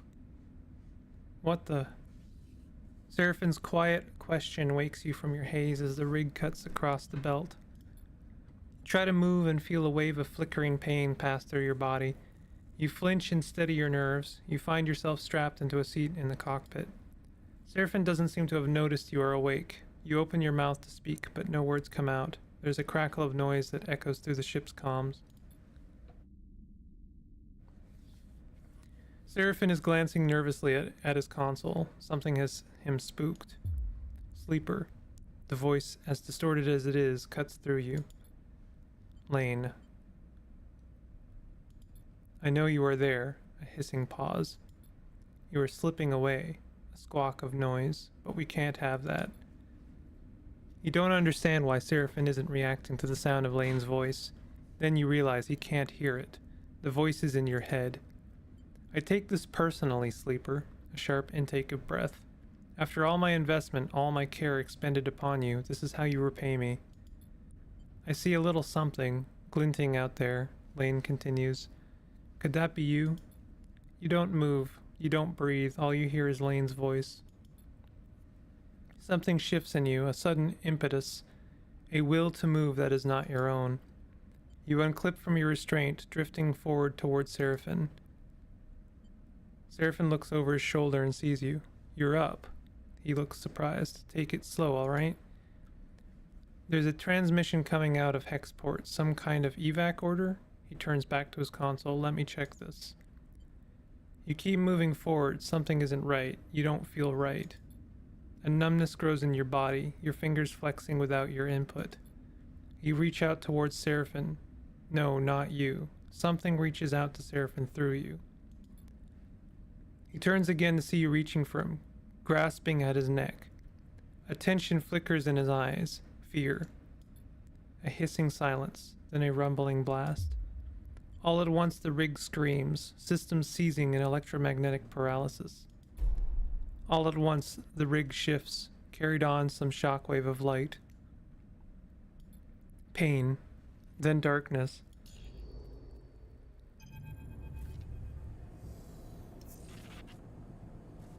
This is going all kinds of bad places. Voices echo warmly through your mind. You can't quite make out what is being said, and any attempt to focus causes a growing flare of pain, so you let them fill the air, unidentifiable and soft. You are floating, and so you cannot yet feel your body or its weight. The feeling is pleasant, soothing, and yet the moment you realize this, it begins to fade. Pain shoots through your system, a reminder of the terrible damage you have suffered. It is bright, white-hot for a moment, and then it is gone. Something spasms in your fingers, and you flick it away. A sensation crosses the sole of your foot, and you kick your feet. A weight settles itself in your chest. You are awake. You open your eyes to light, playing across the surface patterned with stained cushioning. You are alone. The voice is replaced by the hum of air cycling, the distant clank of maintenance systems.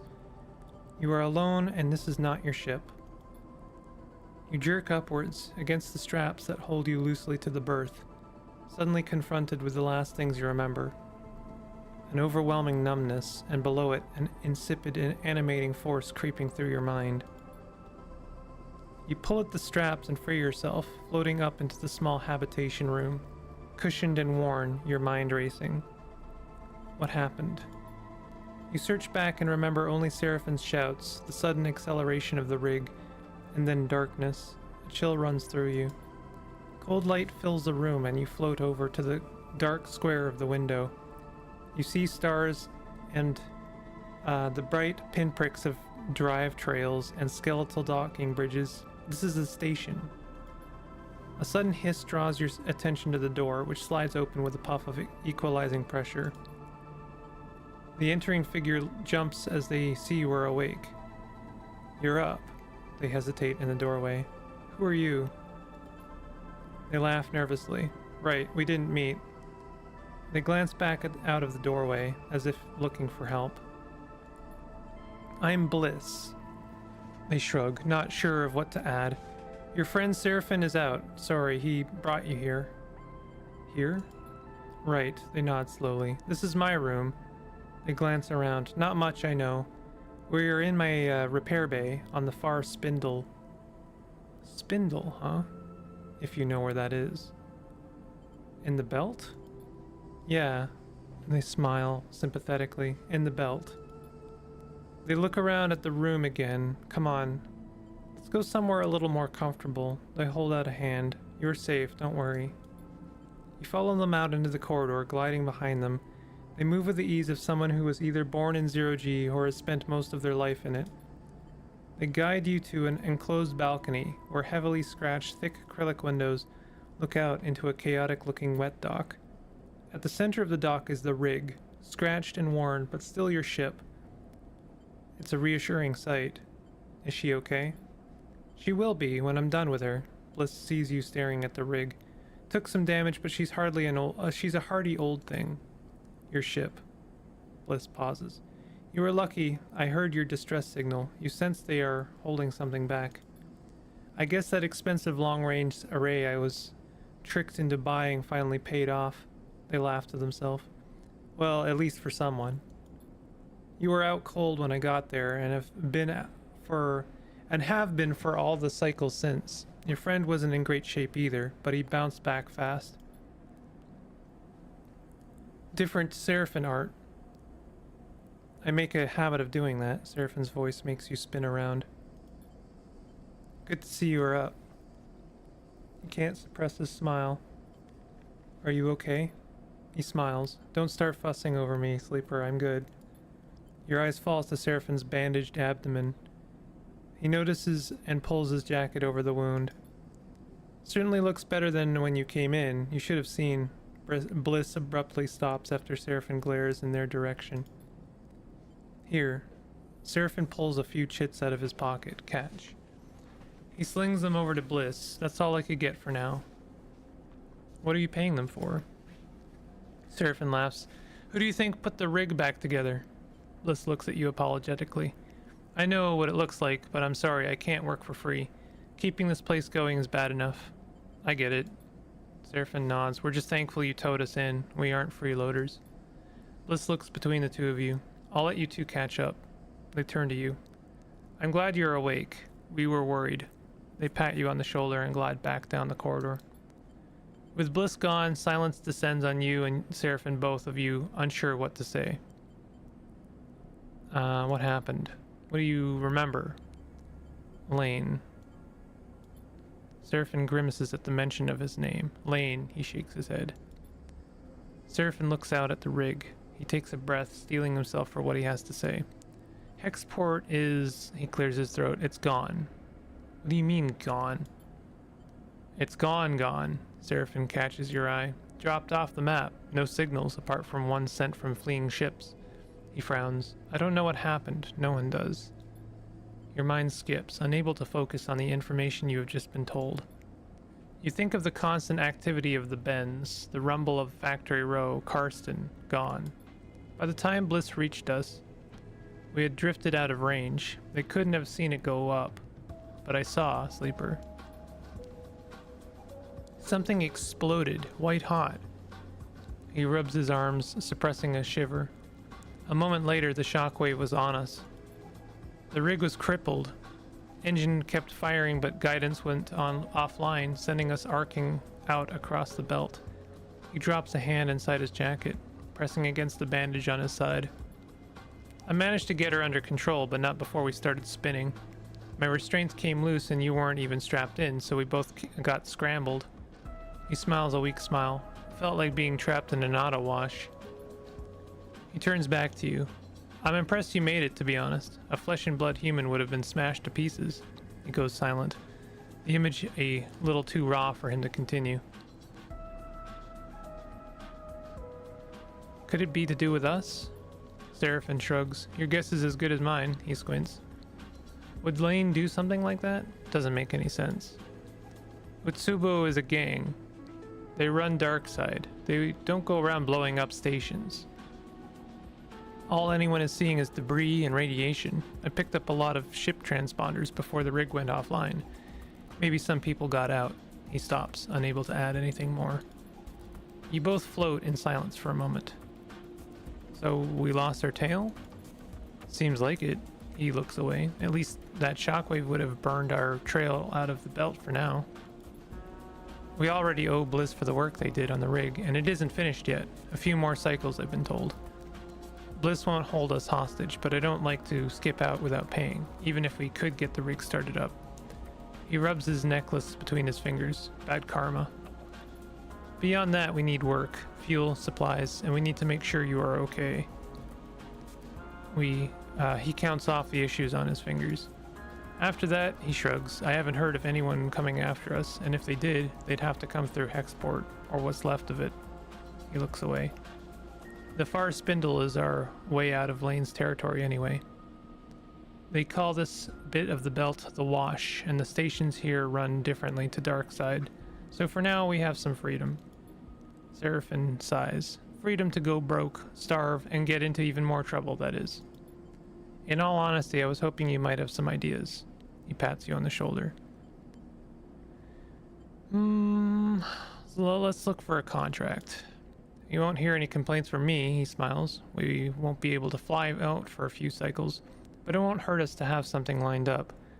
He pauses and looks away. Seraphin pauses and stares down. Look, Sleeper, he rubs his side. I'm not sure it can work right now. I just got kicked out of a salvage yard for passing out on the job. He looks away. Even with the pain meds, I've been able to scare up. I can fly, that's for sure. He stares obstinately at the rig. But you are going to need some crew if you want to do any serious work. He chews his lip. I'm sorry. Don't be. Thanks, Sleeper. He turns away. I'm gonna take a rest on the rig. I'm wiped. You look at the rig as he leaves, the warmth and softness of your waking moments now feeling like a distant memory. Is this what you wanted? Freedom? A chance to work for yourself, not Lane? Well, here it is, with all the problems and complications you could imagine. And at what cost? Could Lane have wiped out Hexport just to try to end you? You shiver at the thought. But if not Lane, then who? Theories cloud your mind. Dwell on them. Could it have been Conway, a drone, or mine drifting starward? Senate stat, perhaps, with some plan to weaken the belt, or a belt faction attempting to flip the board by intent or mistake? The belt had considered itself safe from the war brewing in the inner system, but now, Hexport's loss will be felt all across the starward belt. Well, what does that mean to you? Your needs are much more immediate, apparent. Those must come first. You run your hands along your body, feeling the marks and holes left by the hunter's weapons. And you know in that moment you have been irreparably damaged by the encounter. You realize these scars are reminders. You will not be caught like that again, you swear it. Take a breath, time to make a plan. You've gained some glitch. Glitch is a penalty you gain from repairing dice, and from Lane's attempts to hack your system. Your current level of glitch is represented by the glitch clock to the right of your dice. You can have a maximum of 6. Each level of glitch you gain will increase your chance of rolling a glitched dice at the start of the cycle. Each time you roll a glitched dice, you clear 1 level of glitch. A glitched dice has an 80% chance of a negative outcome when used, and a 20% chance of a positive outcome. So I've already rolled 2 of them. New drive available. Well, that's cool and all, but I really need to repair some of my dice.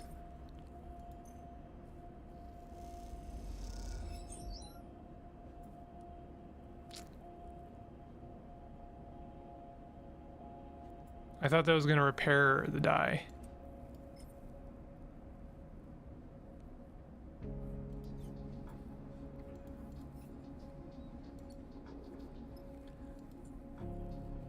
Explore far spindle.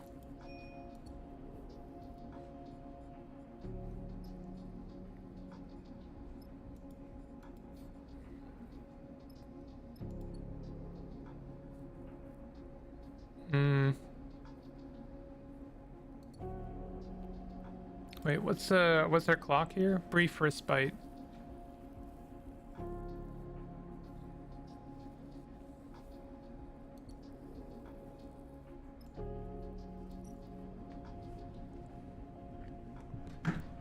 I really need to figure out how to repair my dice. I guess we need a workshop. That's what I thought that was, but I made a mistake.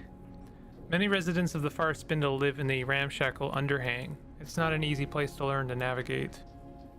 The underhang grew organically, unit after unit, built onto each other by refugees and new residences.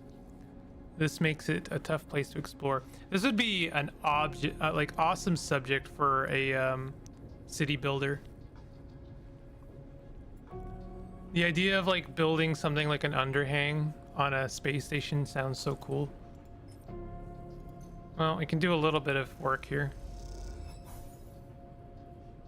but that is about it.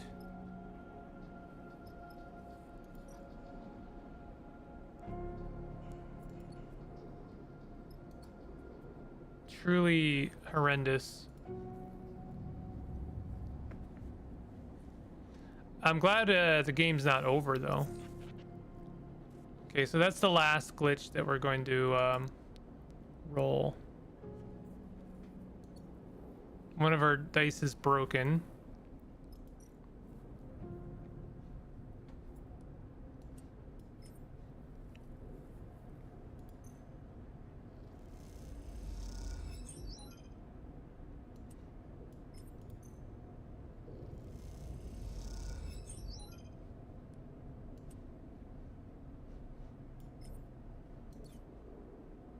So we've got two new locations. Nemba's Kitchen.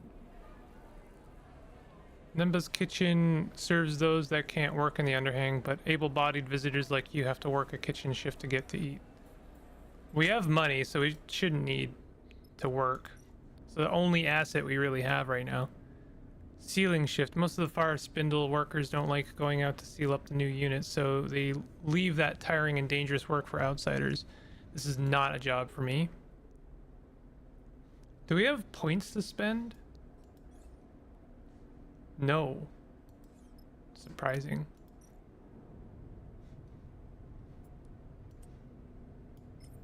I'll take a chance on this.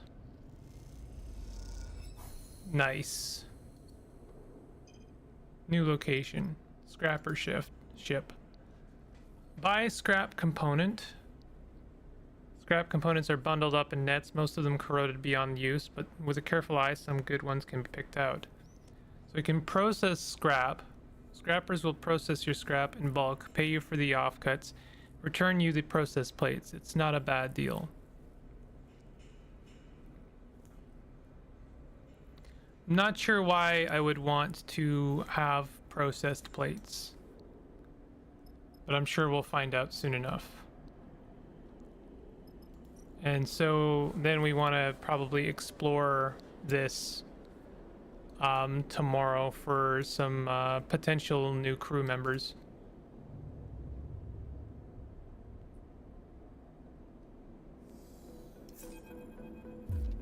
You awake to the sound of blaring proximity alarms. You quickly unstrap from your bunk and dizzily glance around. Lane? Bounty hunters? You kick off and glide to the door. As you do, Bliss pops their head around the corner. Sorry. They look a little sheepish. In all honesty, it's not my fault. Your wiring's all backward. It takes you a moment to understand what's happening. You steady yourself against the door frame. Sorry, I'm just a little jumpy. I get it. Bliss looks down. Didn't mean to wake you. It takes you a while to get ready and drift down to the mess to see what's happening. By then, Bliss has turned off the alarms. You find them unspooling wires from a hatch you'd never previously noticed in the mess's ceiling. Sorry again, Sleeper. Their voice comes through the ceiling panels, muffled and dull. You settle at a stool, neatly tucking your legs behind the crossbar. How are the repairs coming? Bliss spins deftly, hooking their legs into the open ceiling so that, from your perspective, they are hanging upside down. Almost done, if you can believe it. Their messy hair floats through the air, around their head. A couple cycles worth of diagnostics and I'll be happy enough to release her back to you. A yawning Seraphim drifts in. He looks between the two of you, amused. What are you both doing up so early? You and Bliss exchange amused looks. What? Seraphim asks. You didn't hear the alarm? He shrugs. Heavy sleeper. He drifts over to the mess's cupboards to hunt for some breakfast. You turn back to Bliss, but they have disappeared back into the ceiling panels. Before long, the mess is filled with the shrill screech of a power tool. Surfin looks totally unaffected and hooks himself into a stool, lazily sucking at a ration pouch while he taps away at his slate. The screech finally stops. After a while, you kick off from your stool. Time to head out. Bliss rushes after you, stopping you in the passageway before you can leave. I have something I want to show you. Bliss heads you off the main leads you off the main corridor into a corner of the ship you don't remember visiting before. You come into a room with low sloped ceilings, a single round window illuminating some neat tool storage, and a workbench set into the wall. There we go. Look, Bliss begins. I'm no specialist, but I'm a quick learner and good at repairs. They smile, and I think you have need of me. They glance at you, at a tear in the thick vinyl skin of your arm. Can I take a look? Okay. They smile and lead you towards the workbench. They turn your arm, looking at the tear from all angles. They reach over to the workbench and take a small sealant gun from the rack. You look at the setup. It's basic, but it looks clean and well organized. They gently close the tear with sealant, pressing the edges together so it closes up neatly. After they are done, they release your arm, and you can barely see the scar. Bliss admires their work. See? They smile. I know it's more serious than a tear. Bliss folds their arms, but I can handle it. They turn and search through a set of metal drawers for a moment. Here, they produce a couple of carefully machined pristine components. I was saving these for an important job. They wink. I guess I just found it. Bliss pushes the components into your hands. Take them. When you are ready, come up here and we'll fix you up. These are a rare find, though. In future, we might have to make do with something lower quality. They wince. You can find scrap components at most scrapper ships, like that one that's hanging around the underhang. The better the components, the easier they'll integrate with your system. Bliss leans on the workbench. I'll do my best to keep you running. Why help me? You are a guest in my bay, and I can't have my guests' bodies collapsing now, can I? Plus, I think it benefits me if you think of me as indispensable. Bliss smiles. I should get back to fixing the ship. They leave you in the workshop, among the simple tools, considering the particular qualities of your new friend. Dice repair is now available. Visit the rig workshop above. Yeah, well, I will do that right away, actually. You can repair your dice at the rig workshop. You can only repair dice which are fully broken. Repairs require either scrap components or rare components. The better components you use, the less glitches you will suffer. You cannot repair dice during a contract. So we've got dice repair, rare components. So I will use one of those.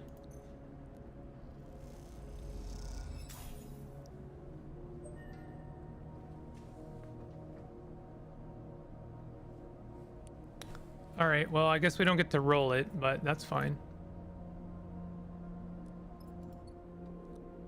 Guess we can't push. I suppose we can only push on a contract.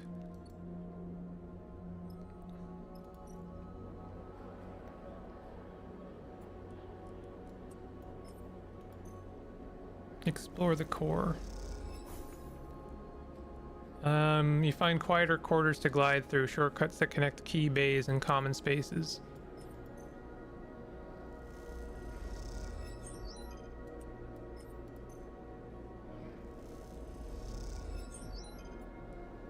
Any way I can get away with this? Maybe. 50-50. Nice. Just barely.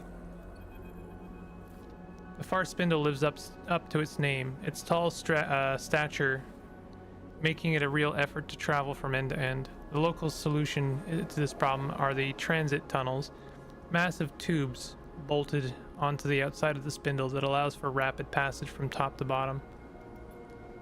Bottom to top. As you find yourself in one of these cavernous passages, bulky cargo haulers rushing by, you start to wonder if braving them is worth the effort. Back up! The shout rattles down the bare transit corridor like a gunshot, and is rapidly followed by a crunching impact. You spin back, pushing yourself against the side of the wide cylindrical passage. As you do, a hauler glides past, sending a rippling wave of air across you in its wake. Do I recognize this character? There's a really cool looking contraption, whatever they're holding. When the roar subsides, you hear a string of expletives coming from nearby, a spiky looking figure clutching some oddly shaped open frame object gestures wildly at the vehicle as it glides away. Dickhead. She spits an impressive glob of saliva down the tunnel and it spirals in 0G. She turns to you in her anger. You see that? Tried to slam me into the wall. Total dickhead. She nods firmly. No shit, haulers hate us. She sniffs and looks you up and down. Not supposed to be in the transit system without a vehicle. She squints. Not like I care, but maybe you do? Right, sorry. Like I said, I don't care. She rolls one of her shoulders, stretching it out. You're new here, right? Yes. Is that obvious? She shrugs sympathetically. Nothing to be ashamed of. Let me give you a tip. She begins checking her open frame vehicle, tightening bolts and untangling pipes. Avoid the haulers. Dickheads, the lot of them. Especially the water haulers. Think they're better than anyone. Don't mess with the stevedores. Stevedores? Though, they're good people. Get treated like shit by everyone else, just like us. She rapidly plugs and unplugs a series of connectors. They'll show you the shortcuts. She looks up. Never ever get in a Spindlejack's way. She smiles, spinning the vehicle in her hand. Spindlejack?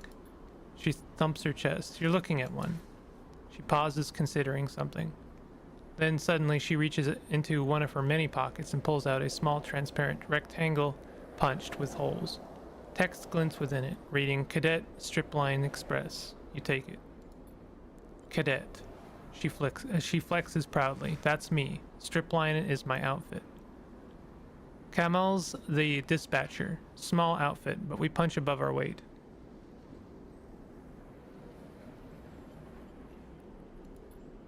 Dispatch is here in the Spindle's core, but I run the transit tunnels up and down the Spindle 10 times a cycle. You need anything moving on the Spindle? Data, tech, messages too hot for the hardline? You come find me. You're a courier.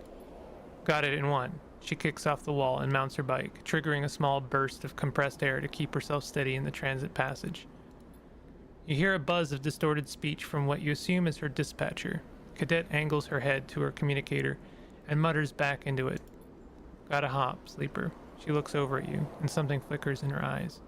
An idea, or perhaps just the realization. You might be able to help me with something. Package that's been bothering me. She squints down the passage. Come to the office at Stripline in a few cycles and I'll show you. Sure. We'll call it a favor on account of me saving you from being flattened by a hauler. She winks. Now you better get out of here before another hauler tries to squish you. You step back as she twists the handlebars and a burst of air sends her flying down the transit corridor at an unsettling speed. You watch her go, slightly caught off guard by her final remarks. What would a courier need you for? You turn the idea over in your head as you find a way out of the transit corridor, back to the safety of the main concourse. New location, new drive. Help Cadet. Where would that be? Anything? Or is it just this one? That'll be happening in 2 cycles. Then we've got Spindle Trade Hall and Geyer.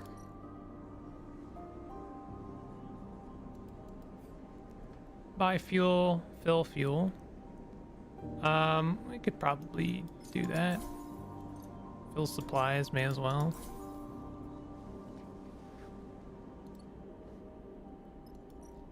Geyer.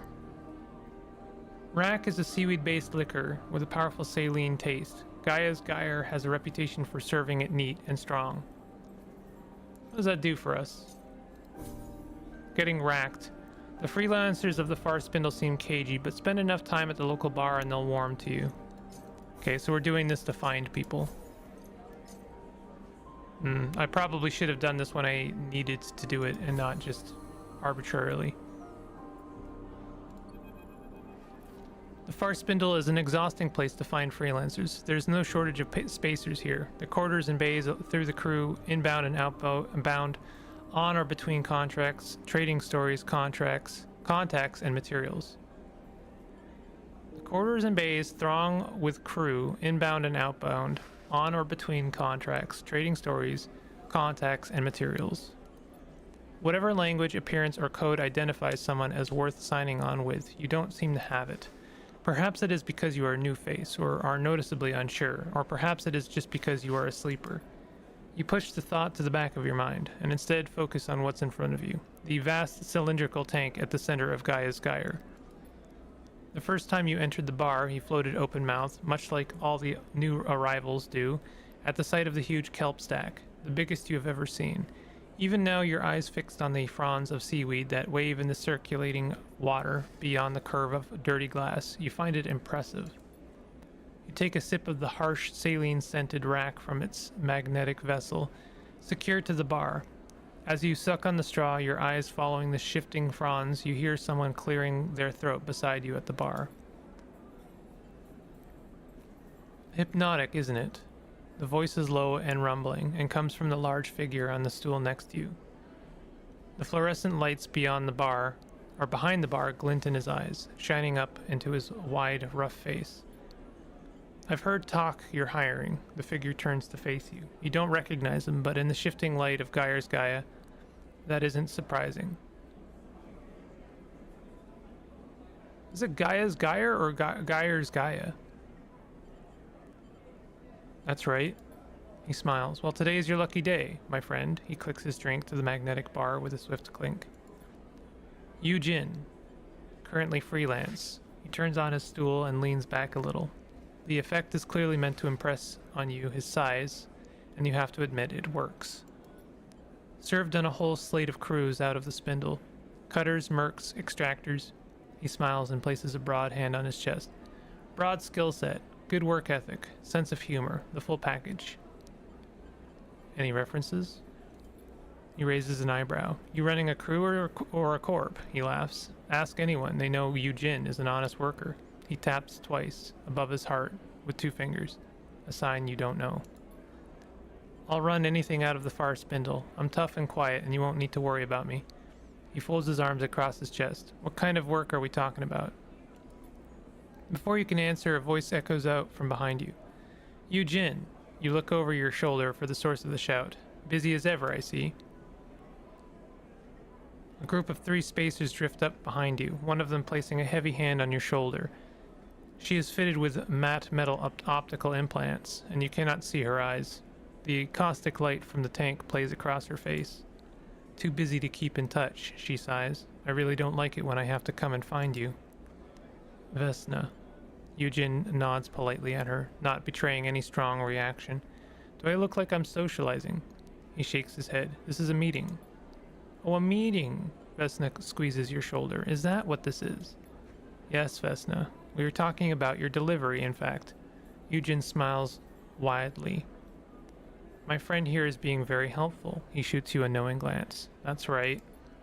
Vesna turns to you with a raised eyebrow, but before she can speak, Yu Jin cuts in. The sleeper has a unique ability to extract data. Yu Jin smiles at Vesna. Exactly the kind of data you have been asking for. So if we can just get back to it, Yu Jin gestures toward you, then I can deliver what you need. You know, Yu Jin, I am pretty tired of this whole act. She gestures dismissively at him. But in the end, it doesn't matter. She drops her hand from your shoulder to her belt. Your eyes follow it down, and you see a dark, boxy shape there. A weapon? You either deliver by the deadline or you don't, and when you don't, she smiles tightly, I'll be happy to take you through the consequences. Until then, she shoots you a final glance, chat to whoever the hell you want. Vesna and the 2 spacers flanking her glide out the bar, and Yu Jin watches them go with very little emotion. So, Yu Jin's smile returns, you were about to hire me? What was that? Vesna? He shrugs. She's just trying to rush me, that's all. I won't be working with her again. He pauses, choosing his words carefully. Of course, I can't talk about the particulars, you understand?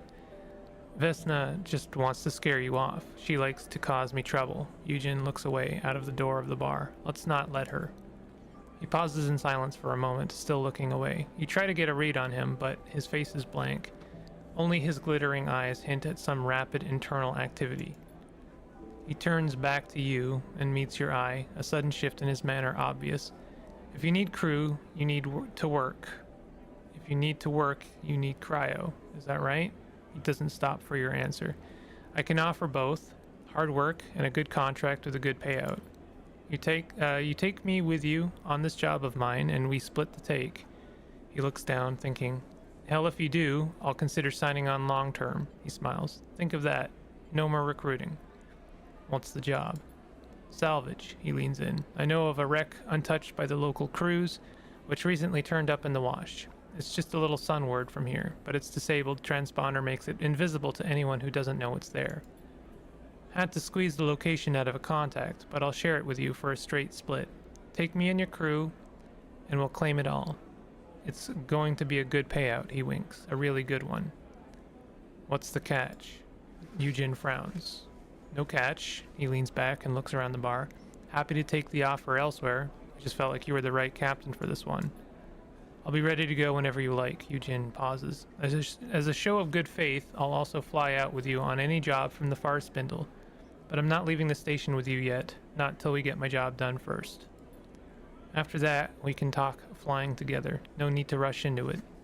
He shakes your hand firmly, his palm rough and pitted, then turns back to his drink. You slip out of the bar, looking to see if Vesna is nearby. You don't spot her among the passing crews, but you can't help but imagine eyes on you in the bar. You shake it off, having become familiar with the feeling of being observed. What matters is you have found yourself a crew member and a contract. Whether either will come good, however, remains to be seen. We got an upgrade point. Do we have 2 upgrade points? We do have 2 upgrade points. -2 stress if reroll a 6. Interesting. Reroll random dice, but +1 rolled. I kind of like that, but I also kind of want to save up some points to build into our strengths a little bit. Give me 1 second.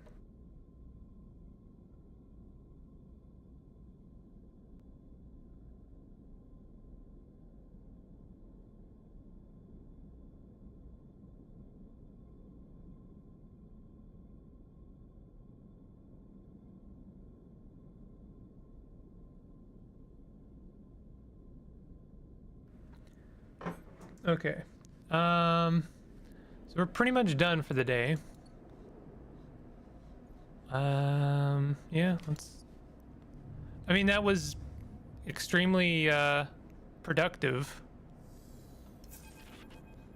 Are we still rolling glitched dice? Why? I thought we were done with glitch.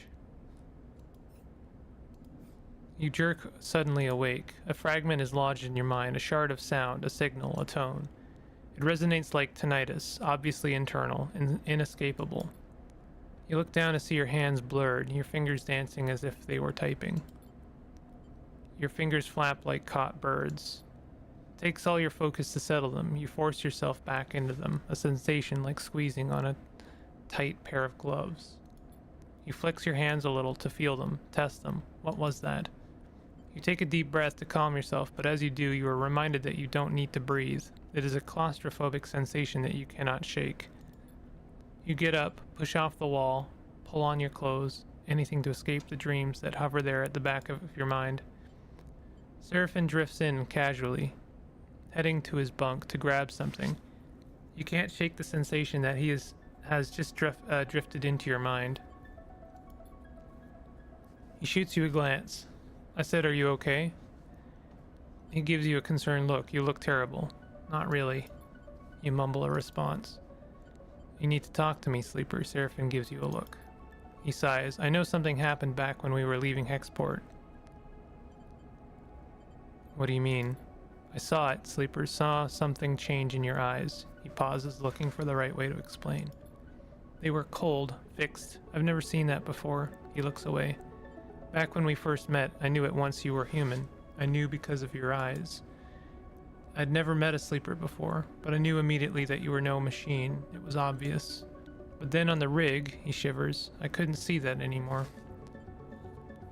But I am a machine, if you say so, Sleeper. Either way, something changed. What did it feel like? He gives you a curious look. Try to identify it. You close your eyes and recall the moment. You remember Lane's voice, the rig hot and close, the numbness, and then you see it, glittering in the non-space of your mind, thin and bright like spider silk, a thread, a connection between your mind and something else.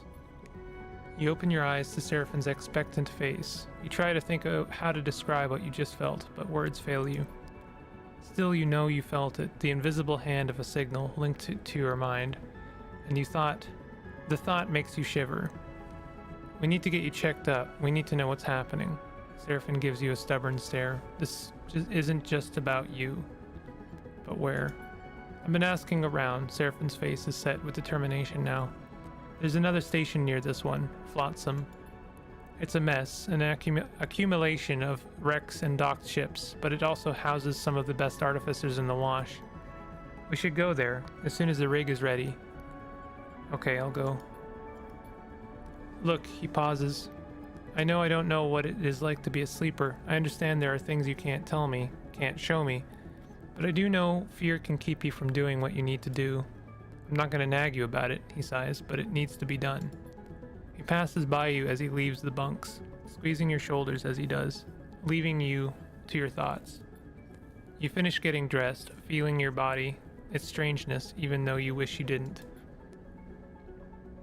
At the very least, you think you need to find someone who can stop you falling apart. Maybe Flotsam is not such a bad idea. You rush the thought to the back of your mind. There's a cycle ahead, and the rig isn't ready. When it is, you'll see. Okay, so we have a new drive. It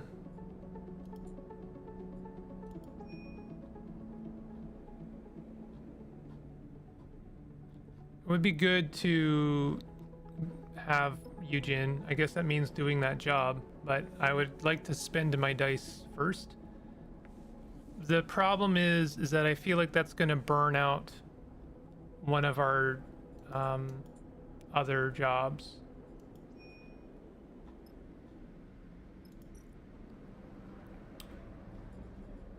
Let's do, I guess, a little bit more exploring.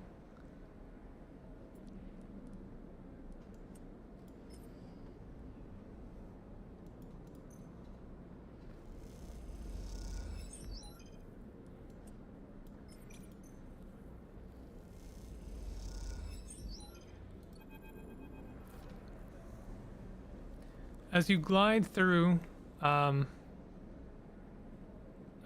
you glide through the Pinnacle docks, you hear shouting echoing from down a corridor. You tentatively change direction, your eyes fixed ahead as the passage widens out into a large bay.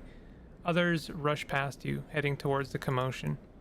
Your eyes are drawn by the bay's vast viewing window, which is currently being spattered with glittering shards of ice.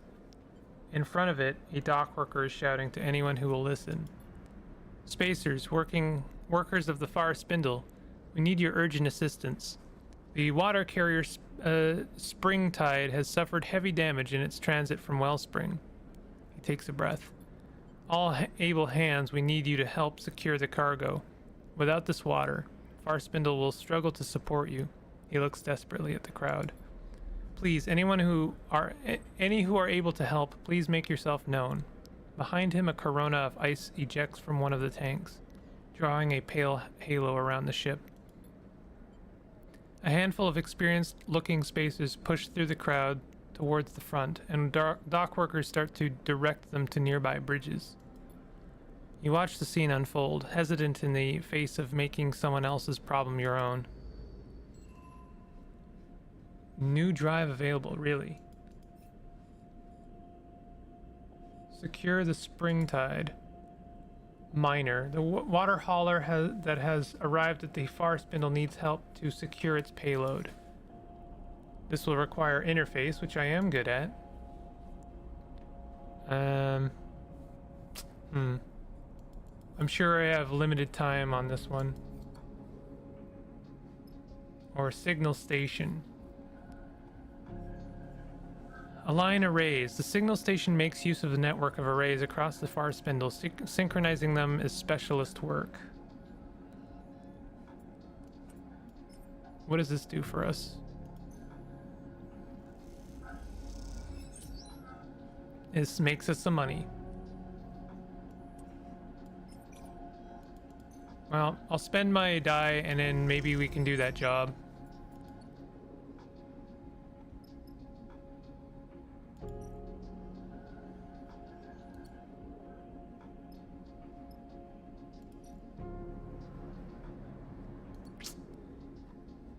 You definitely don't have enough time to do everything in this game like you did in the first.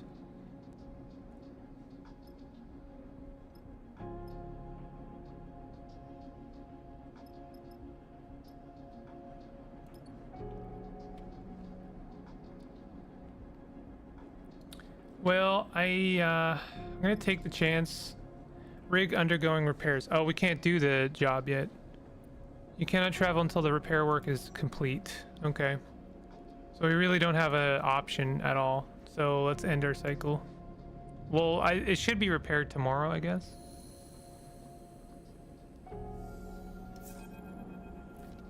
Sleeper. Cadet drifts from the shadows outside Bliss's Bay, looking around nervously as she approaches.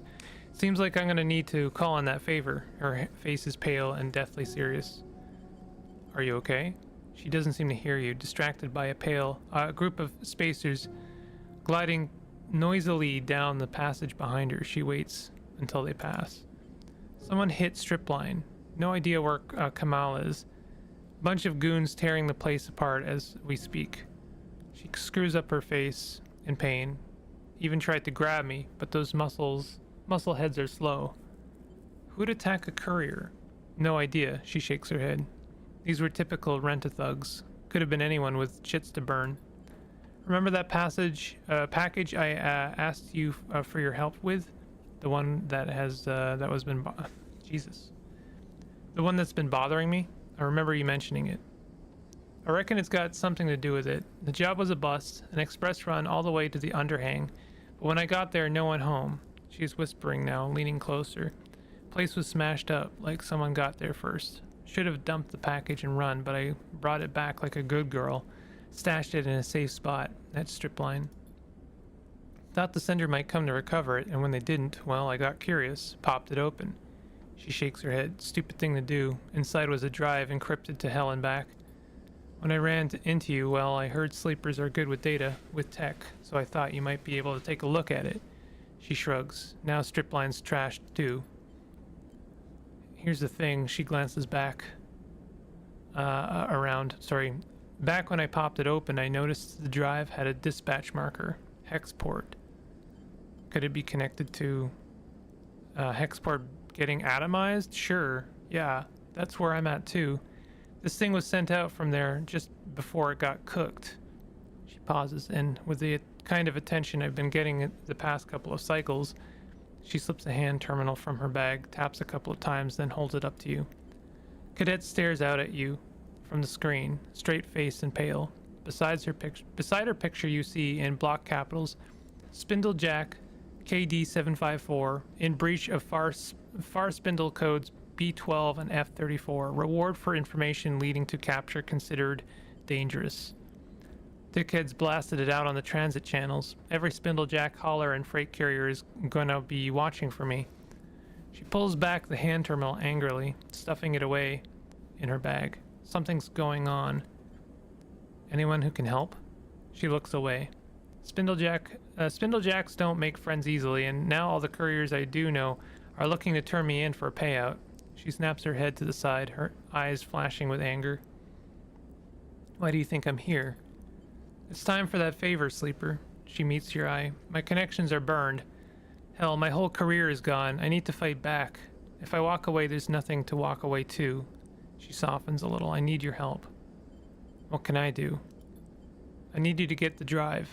She takes a breath. If they want it that much, then I can use it to buy my way out of the shit show. And I tucked it away somewhere safe, so my guess is that they haven't got it yet. You just slip in. I'll give you the location and pull the thing out. She folds her arm. Should be simple. Okay. She nods seriously. Thank you. Look, this thing turns out to be worth something. You'll get your due. All I want is my life back. The drive is in the workshop. There's a loose panel behind the air bike rack. She leans in. It's taped to the back of the fuse box inside. I've got to keep heading down Spindle to the overhang, past the end of the transit tunnels. No one will rat me out there. She glances around. I'll come find you when it's done. I've still got some network access. I'll know when you go in. She winks, offering no further explanation. My bike's locked up nearby. I'm gonna hop. She pauses. Do me this favor, then we're clear. Stay safe. Doing my best, Sleeper. She gives you a mock salute. She slips back into the shadows, and a few moments later you hear the percussive pulse of an air bike's accelerating away. You know at least what it's like to be on the run, to flee your life, and in that you feel an empathy, a connection to Cadet. But from every other angle, this thing looks like bad news. The kind of sensible person would steer well clear from. And perhaps he would steer well clear if it wasn't for one detail that has stuck in your mind. The drive is from Hexport. Is all that enough to send you down to Stripline in search of that drive? Only time will tell. As you drift lazily down to the ship's mess, you hear raised voices. You steel yourself for a moment at the entrance, then slip inside. Seraphin sits, hooked into his usual stool, his slate glowing beside him. He is shaking his head as you enter. Bliss, meanwhile, is floating freely and gesticulating sharply as they explain something important. I don't see why not, Bliss chops at the air. It's not like you have an alternative. We can get the cryo. It'll take time, but we can get it. That was the deal, Seraphin speaks calmly, trying to placate Bliss. Sleeper, Bliss spots you entering, and they turn to Seraphin. Let's see what Sleeper thinks about it. About what? They both fall silent for a moment. Seraphin sighs. The rig's ready, Sleeper. Bliss gestures around the mess. I fixed it. Hell, I've improved it. She's purring thanks to me. Now, wouldn't you say having done such an incredible job, I deserve to be paid properly for my work? A calculated look crosses their face. A refit and retune like this would typically cost my clients hundreds of cryo. Even if I was feeling charitable. Seraphin sighs loudly. He knows where this is going. See, I could make you pay, and maybe you could even scrape the cryo up. But not without taking a contract and taking the ship off station, leaving me in the lurch. We wouldn't do that, Seraphin starts, but Bliss holds up a hand to shush him. So I have a proposition, one that clears the debt completely. They pause. I will turn around the open sign on this little bay of mine and join up with you. You keep me in work, give me my split, give me transit to wherever you're headed. I'll even keep this rig of yours working for free. They shrug. What could be better than that? Us paying and being on our way with no hangers on. Seraphin folds his arms and looks at you. Tell them, Sleeper. Actually, we could use their help. Bliss grins at Seraphin. See? Sleeper gets it. You can use my help. I'm an excellent engineer, a tidy shipmate, and a half-decent chef. I'm done with Far Spindle, and I'm done taking not enough jobs for not enough cryo on a station where I know nobody. They pause, satisfied. You're welcome. Seraphin holds up his hands. Look, we appreciate it, but we are on the run, Bliss. Trust me, you are better off here. He gives them a serious look. Even telling you this could put you in danger. Bliss pauses, then they start laughing. On the run? They shake their heads, smiling. You expect me to be scared off by that goofy shit? It's true. Bliss just shrugs. The system is at war. The belt is spiraling into a crisis. Everyone's got something. I know you were at Hexport. Seraphin looks at them, open-mouthed, searching for a retort. What happened there? Who's to say it won't happen here? I'm not sitting around watching this all play out any longer. They take a deep breath. Something has to give.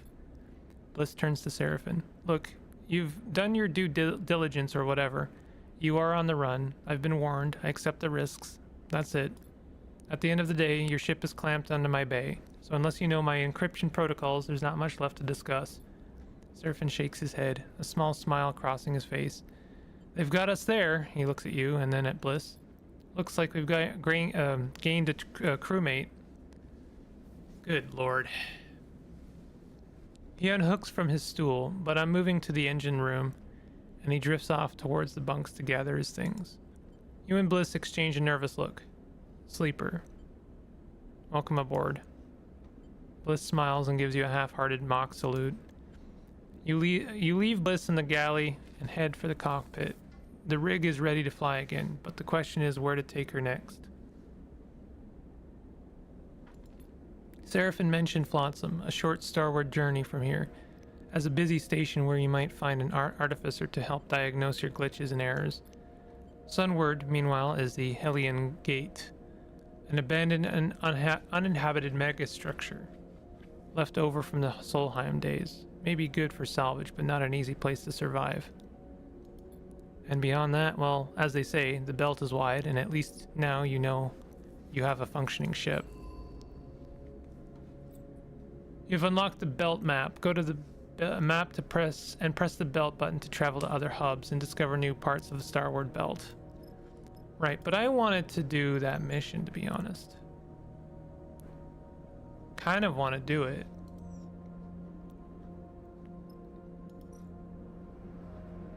And I do also want to help Cadet. So I think what I'll do is help Cadet, use whatever dice I need to on that.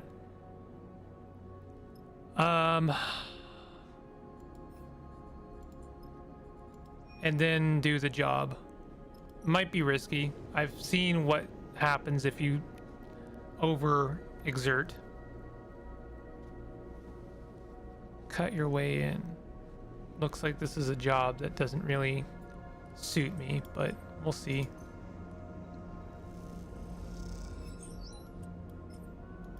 I don't think I'm going to be able to make this.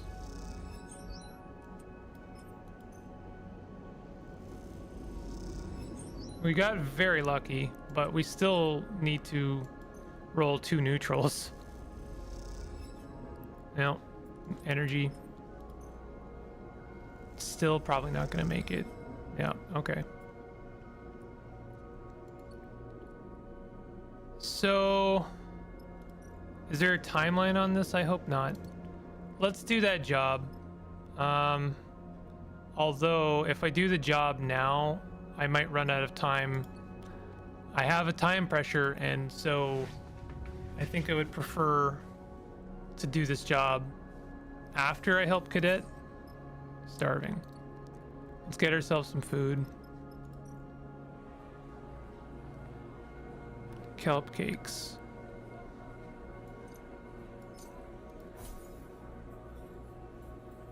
Okay, that is actually price efficient. Let's put the last pin on this one. Hope that 4 is enough. There we go, perfect. You slide the loose panel away from the wall, letting it float there, beside the air bike rack. Behind it, in the dark, you see the blinking lights of the fuse box. A noise nearby draws your attention for a moment. The scrape of a sliding door, maybe? Or just some old system cycling in the walls. It took long enough to gain access to the Stripline Express bike garage, and longer still to find a safe route to the air bike racks.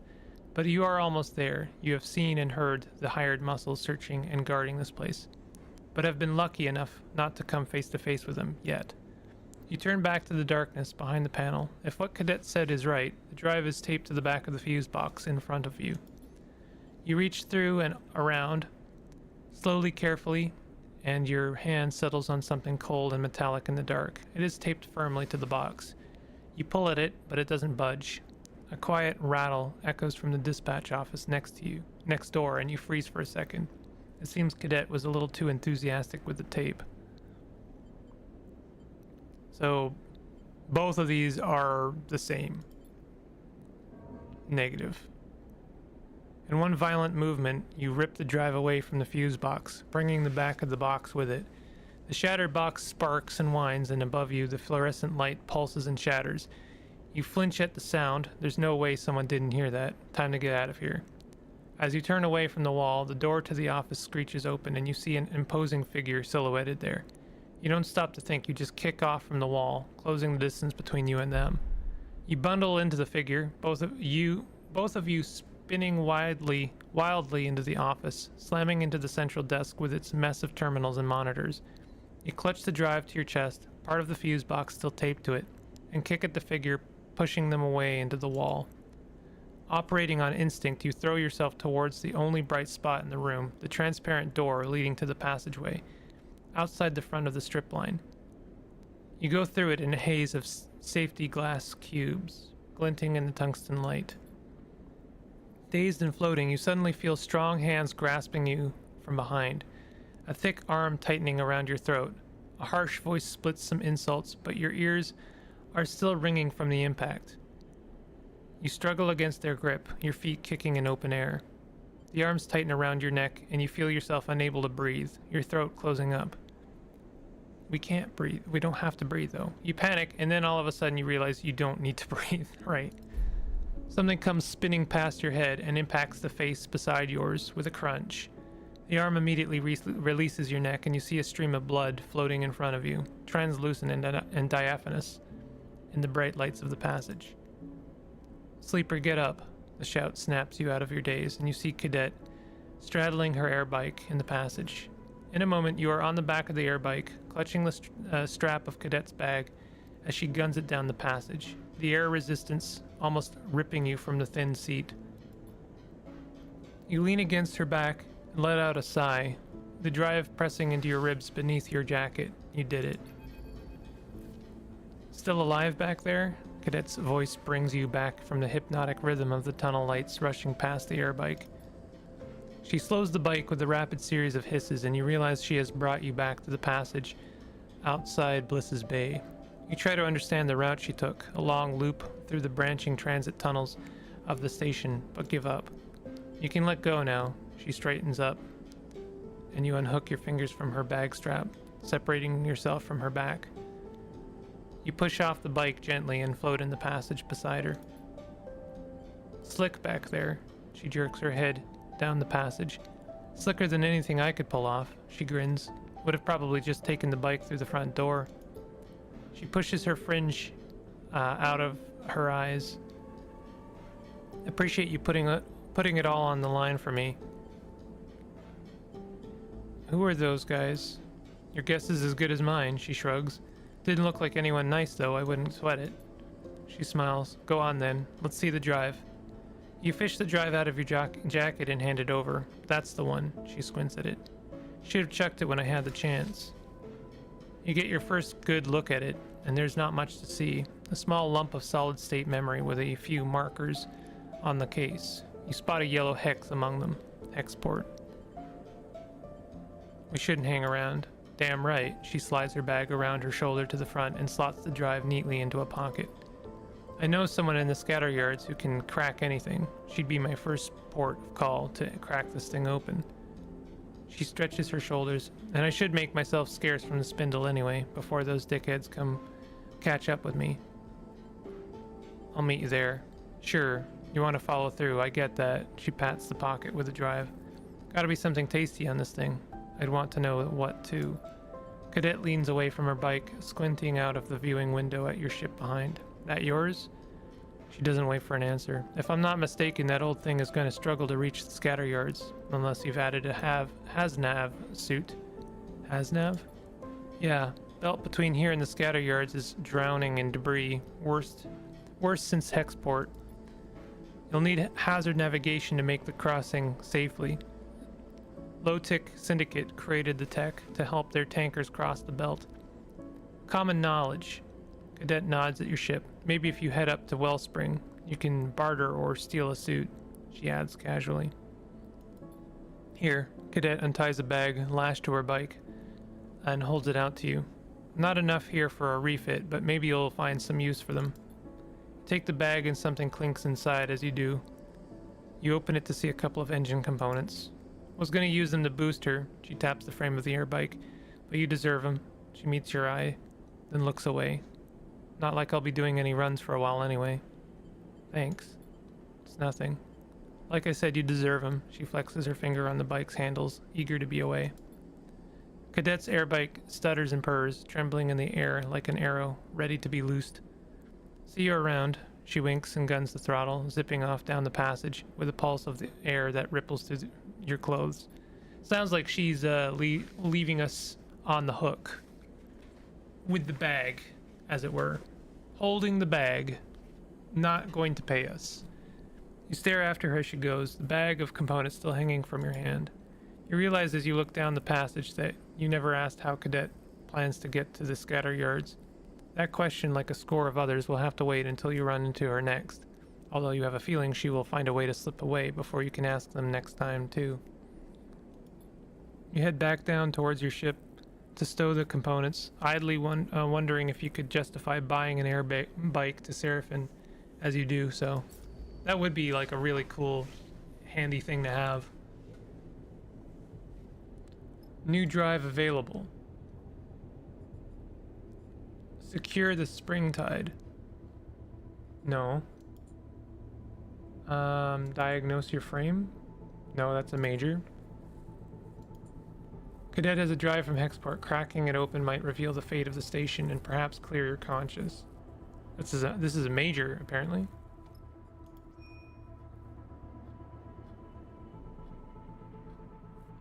Meet Cadet in the scatter yards. Oh, I see. This is on the big boy map.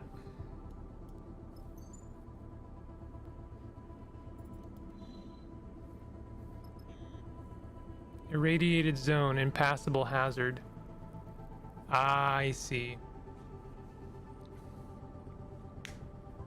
So that's why we have those components, is to upgrade the ship so that we can pass through there.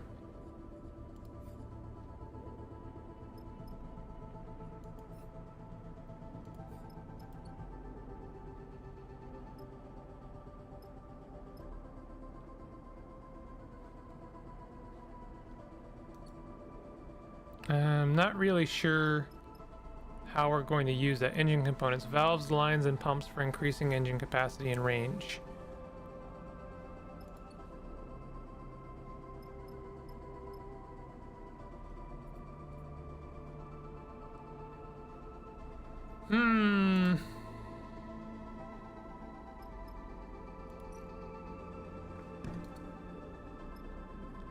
We pretty much have everything we need.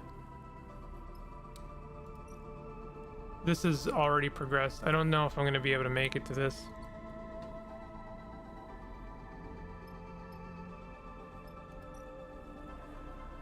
Earn a meal. I don't think we need to do that.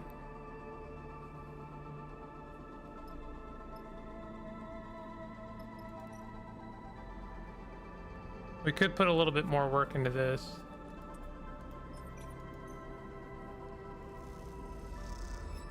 Nice. And we got an upgrade point. New location. Only vouched for members can gamble on the venture, but bar shifts are easy to come by, mostly because they pay in tips and little more.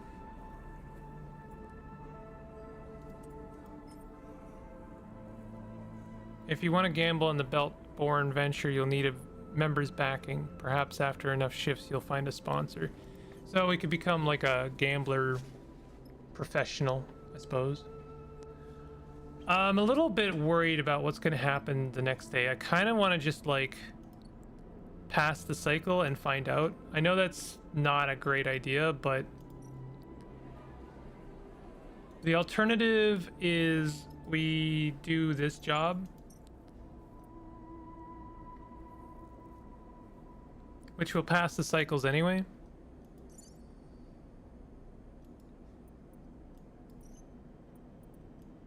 All right, let's do the job. This is a risk and probably will go badly, but we'll see. This is not what you promised. Seraphin turns to you, Jin, with a raised eyebrow.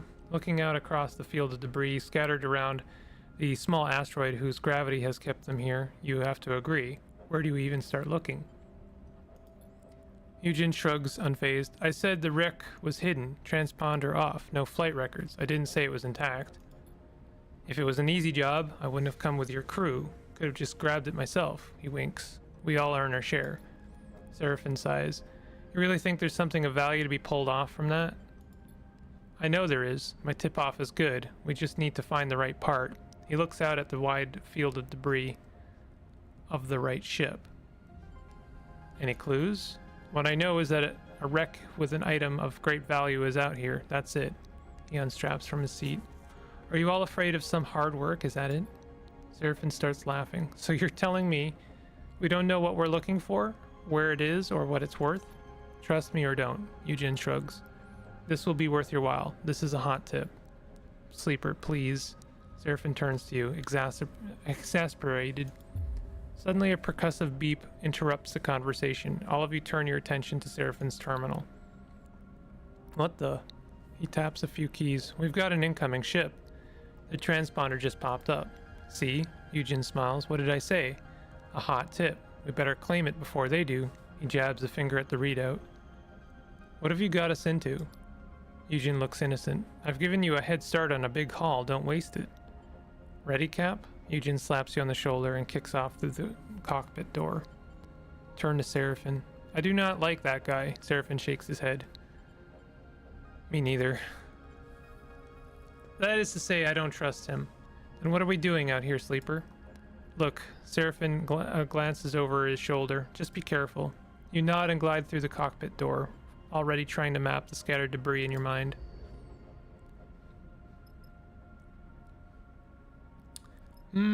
Crushed shuttle, pitted asteroid,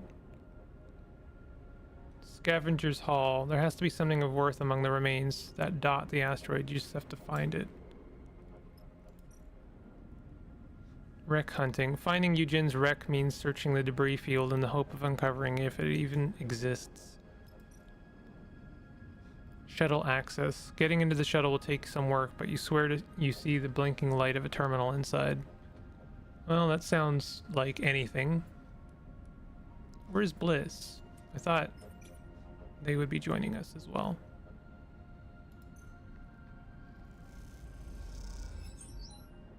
We already have some stress, apparently.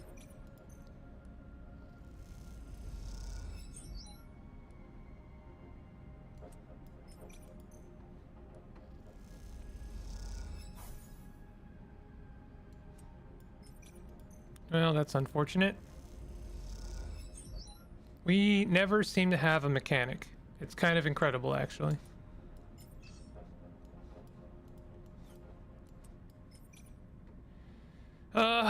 50-50 neutral. That'd be nice. Stress. Okay. We are 1 away from doing the crush shuttle. Let's transponder signal. What's that? They are going to be here in 2 cycles. Not good.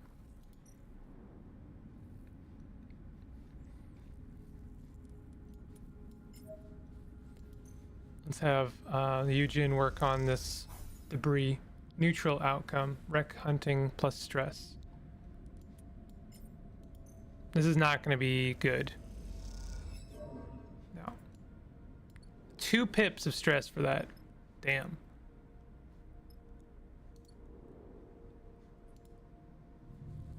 Not ideal.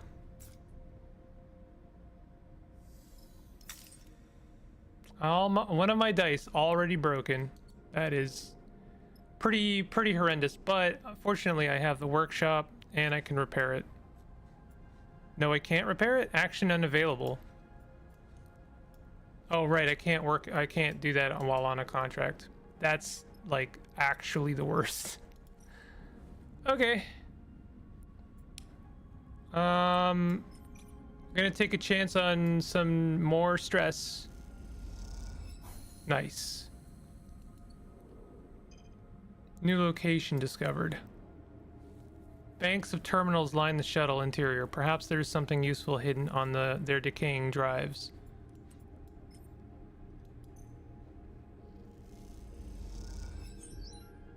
Nice.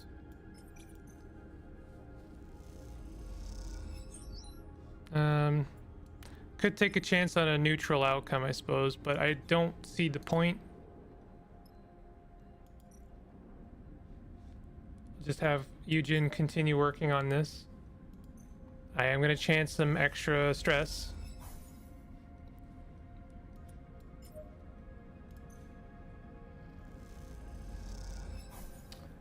Well, he's almost tapped out, which is not great.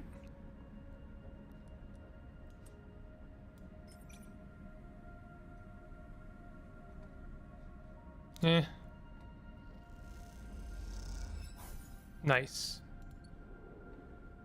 Okay, we're gonna see the results of that clock Eugene, you piece of shit, where are you? The distorted voice rattles through the ship as you are all finishing your breakfast in the mess. Everyone turns to look at Eugene, Seraphin already shaking his head. Vesna, he says under his breath. You suddenly recall the steel-eyed captain who confronted Eugene in the gyre, back on the far spindle. Open this airlock before I do something. I'll regret. As her voice echoes through the room, you realize she must be at the rig's entry lock, using the comms panel out there to speak into the ship. Eugene. He shoots you a resigned look. We should let her in. You kick off towards the door, but Seraphin drifts between you and the exit. Sleeper, are you sure about this? You can see he is angry, but is also looking to you for reassurance. Be ready. Seraphin nods and his eyes darken. I'll be ready. Eugene follows as you glide down the airlock and hit the control for the exterior door. Let me handle her. Eugene gives you a nod. You've done enough. He looks away, annoyed, but drifts back a little. You watch as the airlock cycles, and you see the silhouette of Vesna through the viewing window as she removes the helmet of her suit. You prepare yourself for whatever comes next, hoping that Seraphin is somewhere nearby. Thank you. Vesna floats through the airlock door, her eye implants making it hard to read her expression. I prefer not to have to stand outside banging on the door. She turns to Eugene, seeing him behind you. But I also prefer it when my contractors don't try to screw me over. What do you want? She smiles. I want, she pauses, what I asked for. I'm going to give you the benefit of the doubt and assume you don't know what you've got yourself in the middle of here. She speaks plainly, with little emphasis. But if you make a move, we're going to have some trouble. The slimy shit here, she jerks her chin towards Eugene, got these coordinates thanks to my tip-off, and was meant to deliver them to me. She smiles and shakes her head. That was the deal. But instead, he thought he'd come and claim the prize for himself, and bring you fools along for the ride. Sounds like the deal changed. She sighs. Is that how we're gonna play this? You're all gonna leave this place and let me claim what is rightfully mine. Vesna's hand drops to her hip. Do you understand? Now, you are a guest on this ship. Seraphin's voice comes from somewhere behind you. Let's all remember that. You turn back to see Seraphin holding a hull bolter at his waist, its wide muzzle trained on Vesna. Vesna lets her hand go loose at her side, abandoning her threat. Of course, she sighs. I thought you might all see the breach of trust in the situation, but I was wrong. I don't want to escalate this. On that we are agreed. She backs a little towards the airlock door. Eugene, she looks at the freelancer. Don't think I'll back off. My team can find this thing faster than any mongrel crew. She smiles. First of the prize takes all. May the better crew win. She smiles, indeed. Vesna slips back into the airlock and hits the control panel. The doors scissor shut. Eugene suddenly tumbles forward as something hits him in the side of the head. Idiot. Seraphin stands behind Eugene, having swung the heavy muzzle of the hull bolter directly into his head. If you ever put this crew in danger like that again... Seraphin is right. Eugene catches himself on the wall. It's okay. He wipes a little blood from his forehead. I get it. That was sloppy. Your whole thing is sloppy, Seraphin bristles. This is how you get yourself killed. We should leave. Seraphin slings the hull bolter onto his shoulder. Cut our losses. Now wait. Eugene wipes the corner of his mouth with the back of his hand. All this and you're gonna give up and turn tail? Eugene is right. I wouldn't say this except for the fact that I have two of those threads pretty tightly looped.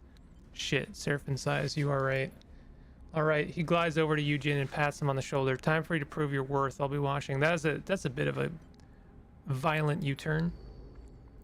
He just bashed him pretty badly. New location discovered. Oh yeah? The lymph hound, huh? Okay, she's got 3 cycles to find what she needs. Well, I should be able to finish this. Kind of really want to ensure that it gets finished. So I'll put towards my 100% on it. I guess I only needed 1. Unstable cipher. Decaying passcode will be erased at the end of the contract. A cipher is transferred, an access code for the ship the shuttle departed from. Now just to find where that ship is. I have a horrible feeling it's on the asteroid. Well, let's continue this if we can. Maybe we don't spend Eugene. He's got one more failed check before that goes sour.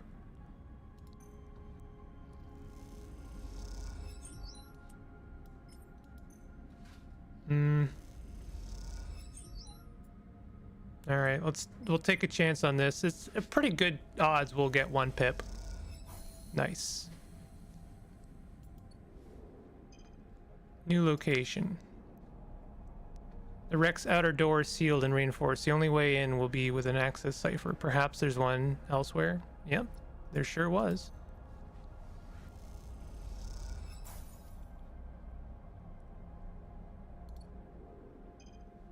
New location, cargo bay. We're gonna have to wait 1 more cycle before we do this. Although this is only a risky affair, so we could actually spend Eugene's die on it just to make some progress. Please don't gain any stress. Unsealing secrets. Okay, we'll leave it there. That's as much as I'm willing to push my luck. We've got 2 cycles to finish this. I think we can do it. Unless I break another die. Drive failed. What drive failed? Oh, secure the spring tide. That's unfortunate. There's reasons to replay this game though. That's kind of nice. Okay, let's dump some points into this. This is a 50-50. I don't like that. I actually rolled pretty badly. Damn, I actually can't do anything with this. Wow. Yeah, all of this is very bad. Let's re-roll. 3 is not really much better.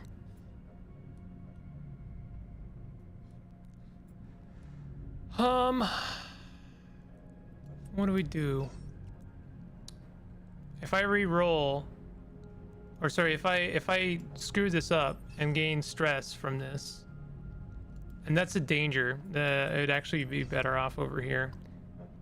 It would be worth trying it, honestly, because it will be in the black for pips. Damn. So now I'm gonna be breaking dice on 2s. That is really not ideal. All right, we're gonna have to end the cycle. If I break a die because of that, I'm gonna be very in bad straits. Yep, there it is. Unfortunately, I can't really do much with this. We just kind of have to risk Eugene. That's the only thing we can do. Neutral outcome. Fortunately, he's only got a 1 in 4 chance of gaining any stress. Well, there it is. At this point, I guess I have a 1 in 4 chance of doing this. Nope. This is gonna go very badly. Negative outcome. Even if I manage this, which I did, I still have to wait 1 more cycle. They're gonna find it before we do, which means this was a colossal waste of time.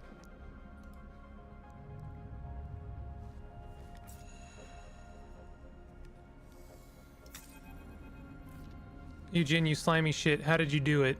The now familiar voice of Vesna echoes through the ship. The crew gathers at the airlock, peering through the viewing window to see Vesna's silhouette just outside. Seraphin puts a hand on the airlock controls. This time, let's leave her out there, he winks. Come to gloat, Eugene shouts back, holding a finger on the talk button of the comms panel. Leave us alone already. Stop playing games, Eugene, Vesna hisses back. I know you took it. We found the ship. The cargo bay was empty. How did you get it out without seeing us? Without us seeing, sorry. I have no idea what you're talking about. Eugen looks back at you. Did we take anything? There's a long pause, then all of a sudden Vesna's harsh laugh rattles through the airlock. It was empty all along? She cackles. We pulled a stack of component crates out of the bay, but that was it. You're even stupider than I thought, Eugen. These coordinates were a bust.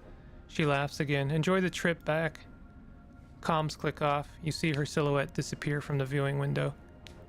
A tense silence descends on the crew. Seraphin gives Eugen an ice-cold look. So not only did you drag us into this fight, you did it for nothing. He is fuming. We got beaten to the prize, and there wasn't even a prize to find. Eugen is frozen for a moment, and you realize this is the first time you've seen him speechless. We're leaving. Enough of this. Seraphin turns to you. In 1 minute, we're out. I'll see you in the cockpit. It glides out of the room, leaving you and Eugen by the airlock. I'm sorry. That makes two of us. Eugen looks crestfallen. At least, he begins quietly. Vesna did not get her hands on it. It? Eugen sighs. Give me time. I will explain in time. He kicks off from the wall and glides past you up towards the cockpit. You watch him go, angry and confused, but with a little more to say. There will be plenty of time for recriminations and arguments on the journey back to the far spindle. For now, you just want to get out of here. Is there anything we can do here? We could explore this, but I do not want to do that.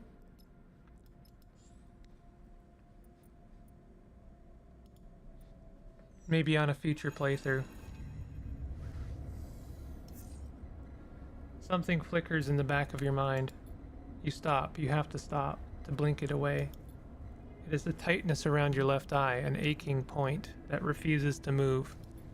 And then the voice begins, hissing through the background noise of the rig's systems, a new whine amongst the chorus of the life support and ventilation. Sleeper, the hiss brings Lane's sharp features to mind.